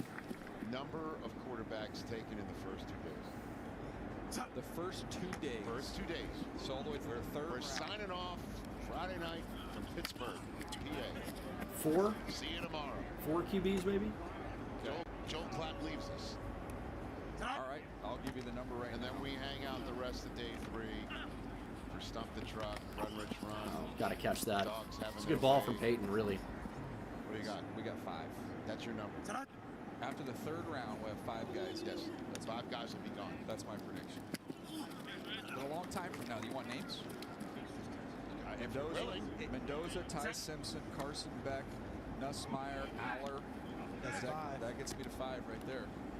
And is there a wild card? Because I'm thinking... Well, Cole Payton, I think, can be a wild card in that mix. You want to talk about Arkansas? Yes, I'm thinking that might be the wild card where someone says, that's something great to work with. Let's take a shot right here now. You don't forget the defending Super Bowl champs have Jalen Milroe in their back pocket. I know. I mean, Cole Payton's a fun prospect. He's a little raw. He's a lefty. But he looks the part. He's a good athlete. Some quarterback sneaks early. He's got a strong arm. Early in the year, and that got shelved. And not, you know, for whatever reason, they just decided not to go back with that anymore. Dude, look at this route. Nice throw, too.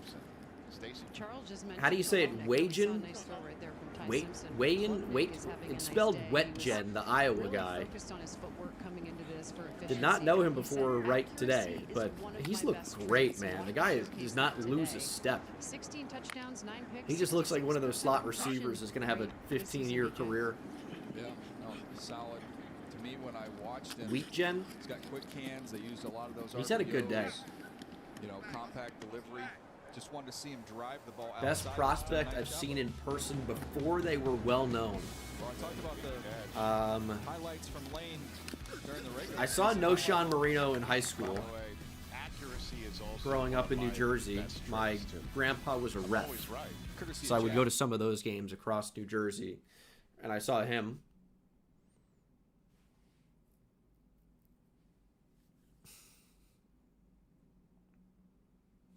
But I mean, well known is like, what does that mean?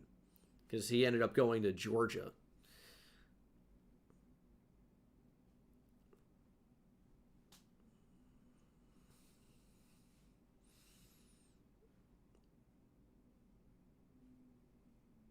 Played with Jarius Byrd in middle/high school. Damn, you old as hell, cuh. That is pretty sick, though. He was a beast. People forget about prime Jarius Byrd. Jarius Byrd had like probably, what, 15 interceptions in 2 years?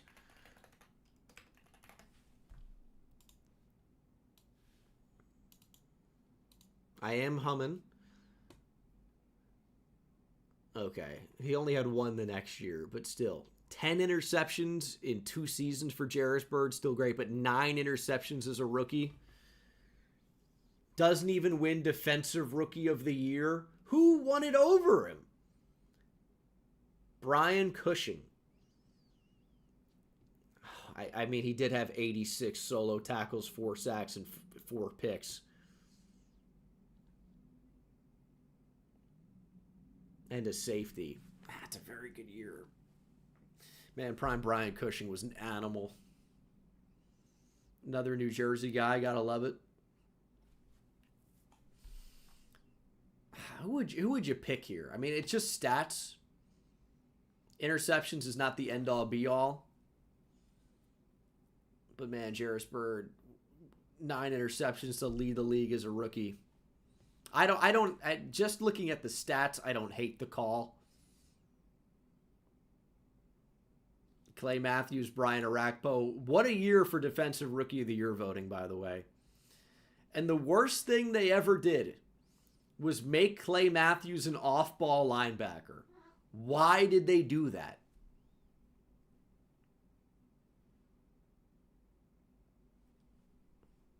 He would have been a 100-sack guy. What a monster prime Clay Matthews was. He was a freak. Brian Arakpo, hook 'em horns, of course. What a great career he had. Not a Hall of Famer by any means, but he was a really nice player. How good is Defensive Rookie of the Year of a predictor? Ndamukong Suh and Devin McCourty. He's throwing the ball 2 pretty good players. The only 2 to receive votes. Ndamukong Suh coming out of college was nuts. Jake Delhomme.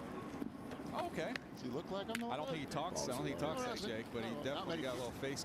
Von Miller, Alden Smith. I mean, those were studs. What do you think? I like that. Alexander, the 279 Canadian, was my best player fall-off prediction.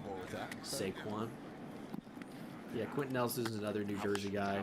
Yeah, that had a dislocated finger written all over it. Yeah, you don't need to try and blow their doors off as a quarterback on this one. All right, here we go. Get some deep balls. Luke Kuechly, Bobby Wagner, Casey Hayward, Jadorus Jenkins, Levante David. That's another pretty good year. Standard. That's not really a standard. This is just the gold standard, the platinum Earl standard. Thomas, 3rd in Defensive Player of the Year. What a stud. Hook 'em.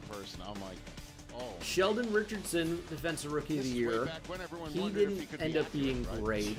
Yeah, exactly. Kiko Alonso, Kenny Vaccaro, Star Lotulelei, Tyrann Mathieu. But this was the 2013 NFL Draft, which was kind of a bad year. How about hit it that far? Kind of a bad year. Next one, Aaron Donald, C.J. Mosley, Khalil Mack, Chris Borland. You remember Chris Borland? That's for sure. Chris Borland was an animal and then retired after his rookie year. He had concussion problems, unfortunately. The Niners linebackers during this era were so good. Chris Borland, what a catch by Ted Hurst. But Dude, Chris Borland, Navarro Bowman, Patrick Willis. And then they had Alden Smith as an outside linebacker. Ahmad Brooks as an outside linebacker. Of course, San Simeon, California, beautiful part of the country. What a group, man. You ever seen Citizen King? Started with Tulele, went absolutely off in the Panthers Super Bowl. Is that true? Remember Coney Ely had a good game? Let's see. Fred's the most second famous sled. Like I said, I got to see it. It's a good ball from Nussmeier. And Jacoby Lane again making a nice catch. He's had a great day. Here's Pavia throwing deep balls. So DJ, how'd you rate Best linebackers in the league right now. Oh gosh. Ohio State, Marvell Reese, Sonny Stunt.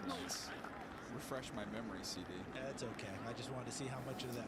Who is the best linebacker tandem or trio in the league? I gotta see. Only Giant he knows of the New York. It's another nice throw by Pavia. Film appreciation is supposed to be an athlete's class. There was a lot of us in there.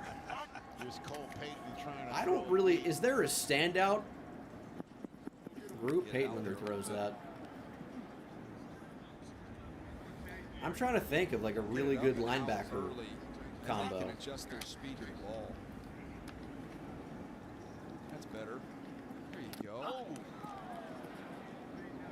Like the Niners have still had some good ones, of course, but very competitive kid. You see it. I feel like they haven't had some physicality. the really good two post Dre Greenlaw, Azeez Al-Shire. Speaking of 34. Yeah, same number. That was his go-to guy. This time it's Elijah Sarai.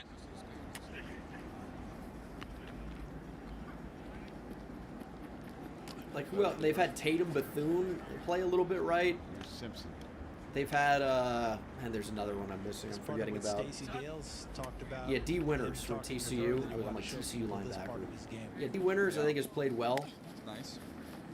That son of a coach thing does kick in, though, doesn't it, DJ? Fred Warner's so far above him. No, absolutely.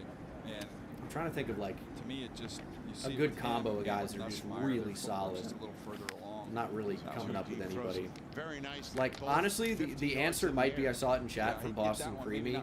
Forget about JOK because he doesn't play. You know, he sucks with the injury stuff. But Devin Bush, Carson Schwesinger might have been the best combo this year. I thought about Campbell, Anzalone, but Anzalone's not really like that. It's probably not fair to these guys to watch Josh.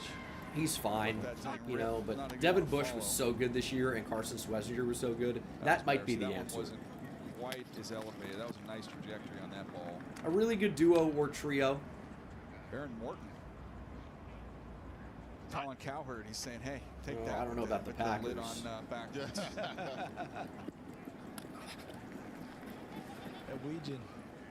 Singleton and Greenlaw, probably not.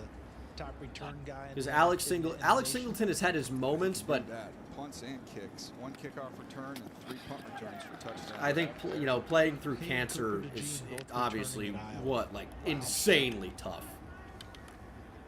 But I think he's getting to the point of upgradable. Nice catch.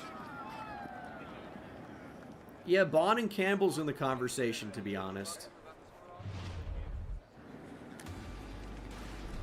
Here's Garrett Nussmeier launching one out there.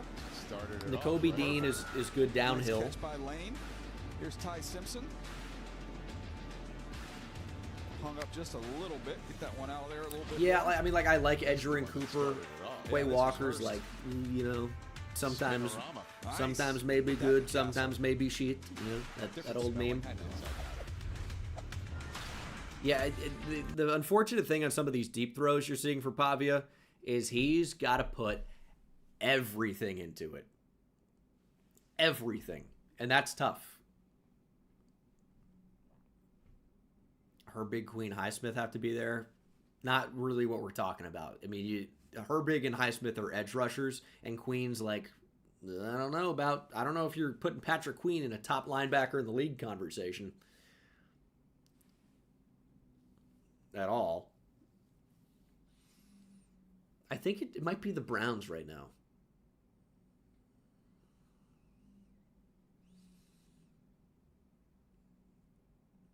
It's definitely a very good duo.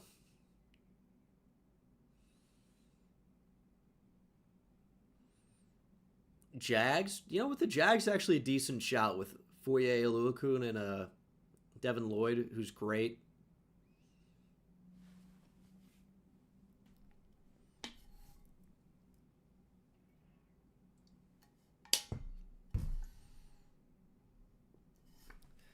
I mean, the Giants are in such an interesting spot. If Okereke gets cut and Micah McFadden's not retained, I believe he's a free agent, who do you possibly have playing linebacker? Like Darius Masau? No, thank you.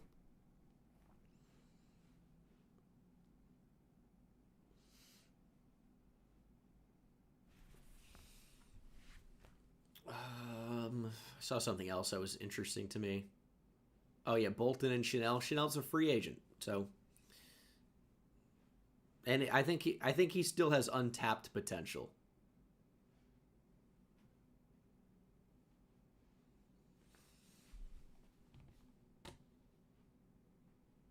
Sign Bobby Wagner and draft Styles, please. If the Giants sign Bobby Okereke, but he's bigger, like, please don't do that. Guys, Bobby Wagner has been a complete liability in space for years. You want to know who Bobby Wagner actually is? This is Bobby Wagner. And this is a fine player, right? He's great against the run. Don't have him on the field on passing downs, please, but he's a Landon Roberts. Bobby Wagner, I don't know how he keeps winning All-Pros. Well, actually, I do. It's completely because of his name. Bobby Wagner with Seattle Legion of Boom is a monster. Could move so well. Was so good in space.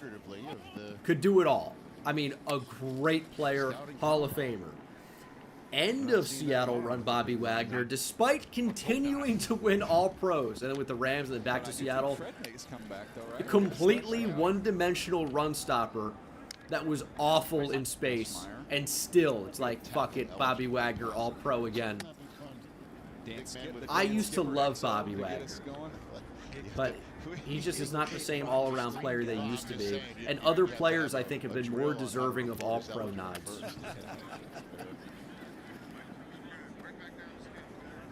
Bobby Wagner would not be an upgrade for the Giants. No, he would not be. It's time to hang him up. Young's caught a couple nice catches. Yeah, to be fair, Bobby Wagner is making a ton of tackles 8 yards down the Let's remember, he dealt with an sort of rare oblique injury. He is very good against the run. I mean, I do not question that. Literally telling us that he had a stabbing pain in his ab every time he tried to throw the football. And he literally said, I wasn't random, able to worst throw All-Pro the nod. Which, you know, in getting ready for this event, not to mention the Senior Bowl, he's in a much better place. But DJ, he had developed some bad habits through that, playing through that oblique injury, in terms of how he used his core, how he used his hips. So he has had to, in many respects, retrain the middle of his body to throw the football. And interestingly, if you look at Sam Darnold, he dealt with an oblique injury, although this one seems much more rare. And so kudos to Nussmeier for fighting through it. But he's in a really good place, he said, right now, which is great, moving forward through this process. Yeah, he had a nice Senior Bowl week Tuesday, so he did a nice I mean, okay, if you're going to say random All-Pro nods, like that Devondre Campbell All-Pro season, he was just randomly awesome. He was randomly amazing. And yes, Zaire Franklin, that's a weird one as well. And not weird because he was randomly good. That's just a weird one.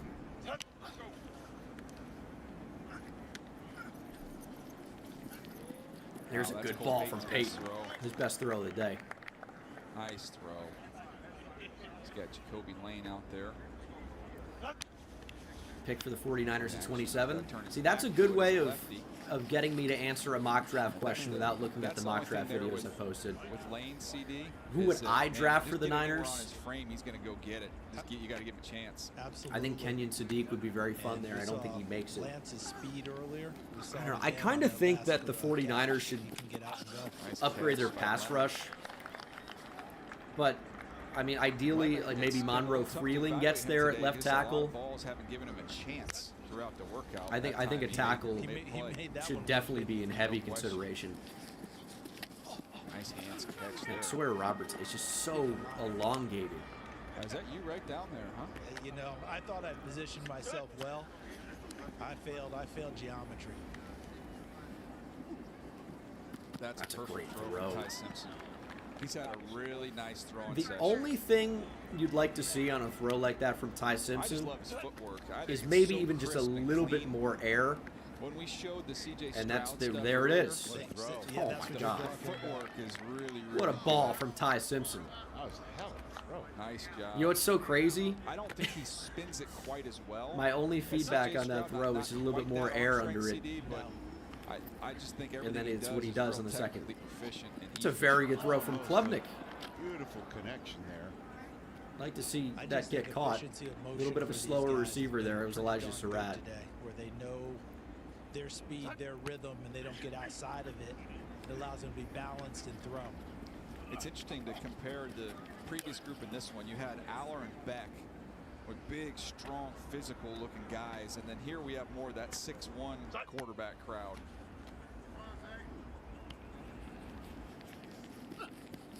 It's a I decent would ball give from arm Baron Wood, strength to the first group, but a little flat. but I think just the overall accuracy and efficiency and consistency with this group.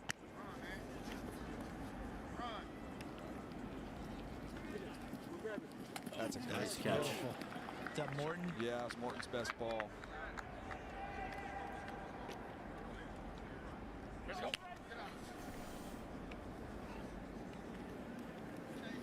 Nussmeier really driving that one. Nice. He's trying to put a lot into that throw. You can tell based on Stacey Dale's report, Nussmeier back to health. Being able to drive it that way, DJ. No question. Ooh, I'll tell you Nussmeier what, with a he little got bit of a cred kicked out of him. little too. fake Their out offensive there line was a little leaky against the when he was rush. out That was a there. really good ball. Wish There's that a it would lot have been going caught. on that last year from Yeah. LSU. Yes, there was. There's a lot swirling around to try and play through. You think? Just a touch. I could see a Surratt Jalen Polk comp. I mean, ideally with Surratt you get a Juju Smith-Schuster, but we'll see. Cole Payton's a big dude, man. I'd consider bringing back the single wings for him. Very good ball. DJ. I didn't think that was going to get there. His two best throws today have been on these long route and these long balls. He's had two really, really well placed throws. I'd make him a single wing tailback and go to work. I don't think anybody wants to tackle him. I swear Robertson's What an adjustment. release is so bizarre to me. He's had several. Young's had a nice day. You see Ty Simpson chewing the gum there, and he's going to like what he sees when he gets a chance to go back through this workout. Again, just real smooth, real flowing, real easy, nice transfer, ball's on time, get it out there. Look at his footwork. It's just no false steps. He's got his feet underneath him. Not going to wow you with his ability to power the ball, but it's enough. He's got enough arm to make every type of throw you need to make. Here he is again. Watch him off the play action again. Get to the top. Hitch, hitch. Get it out there. Nicely done. Throw himself into the first round tonight? Yeah, he's going to be. I mean, I've had him at 40, and I've said that I wouldn't hate it if a team wanted to do it in the back half of the first round, and he's only helping himself here, so he's going to be in that conversation. It's about just finding the fit. And the fit Who is the team? Well, I mean, Steelers taking Ty Simpson, such a Steelers pick. I don't see that one there. All right. If they get Aaron Rodgers, yeah, everyone thinks. I think they shouldn't, because you're trying to win a Super Bowl this year. Not saying the Steelers can, but that's what you're trying to do. This close to winning a Super So Bowl. they- Yeah, with Stafford. I mean, don't you go get somebody And kind of the same thing with the to Rams help too. win this year? No, right? I mean, The team that I like him with is Arizona. okay. Top of the second. No. So for me, it's then. Do they try and hop back in, or are they comfortable sitting where they are? That's where I see him. But he's helping himself today, Rich. He's had a great day. So he might be Jacoby Lane with a tough drop there. out of the first to see him catch that. Fit, yeah, it just comes down to the fit, finding the right spot. Somebody decides to hop back in. What is that? What did I just see? Control. Find a willing partner towards the end of the first round. Yes, all right. The wild card team to me is the Browns, but it just feels like to me they can see what they have with Deshaun Watson this year and kind of a fact-finding mission, and then they're in the Do not start Deshaun Watson. Just let Shedeur Sanders go. Deshaun Watson's NFL career should be over. Okay, now I see what somebody's talking about with Watson already, or from DJ. Nice catch from Chase Roberts. Couldn't get the second foot in. Both feet, you win. I don't think it was. Just towards his back shoulder. Yeah. He did. That's 1-2. Well, you got to finish to the ground and get your other foot down. And he dropped him. New league, new time. Yep.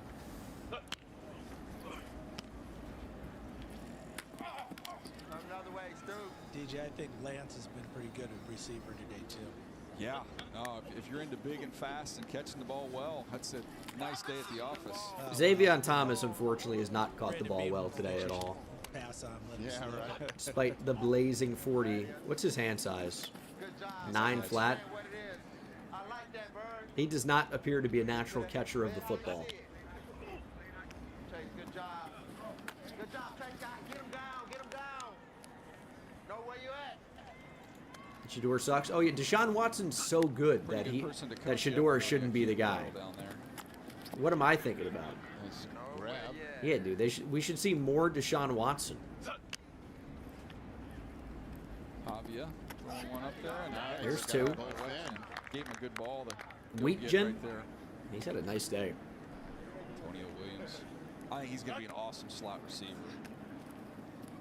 Good job. Let's go.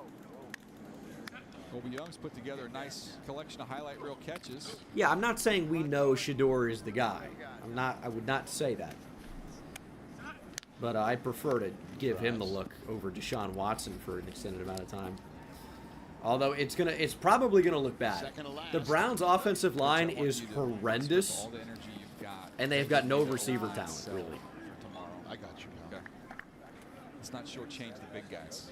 Do you want me to do it right now or just later? This is our last one right here. No, I understand. Nice adjustment from Lemon, but that's not really catchable. Cullen. Yeah. Well, I mean, Cleveland essentially ran Baker Mayfield out of town.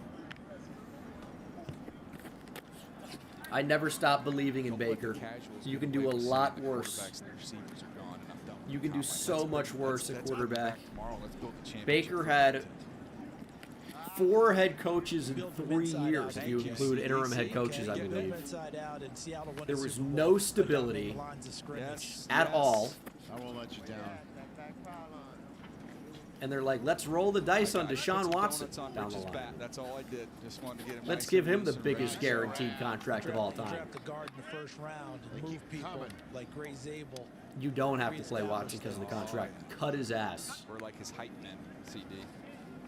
Nice catch. He stinks. Last one. We just heard it. Here we go. Finish up strong.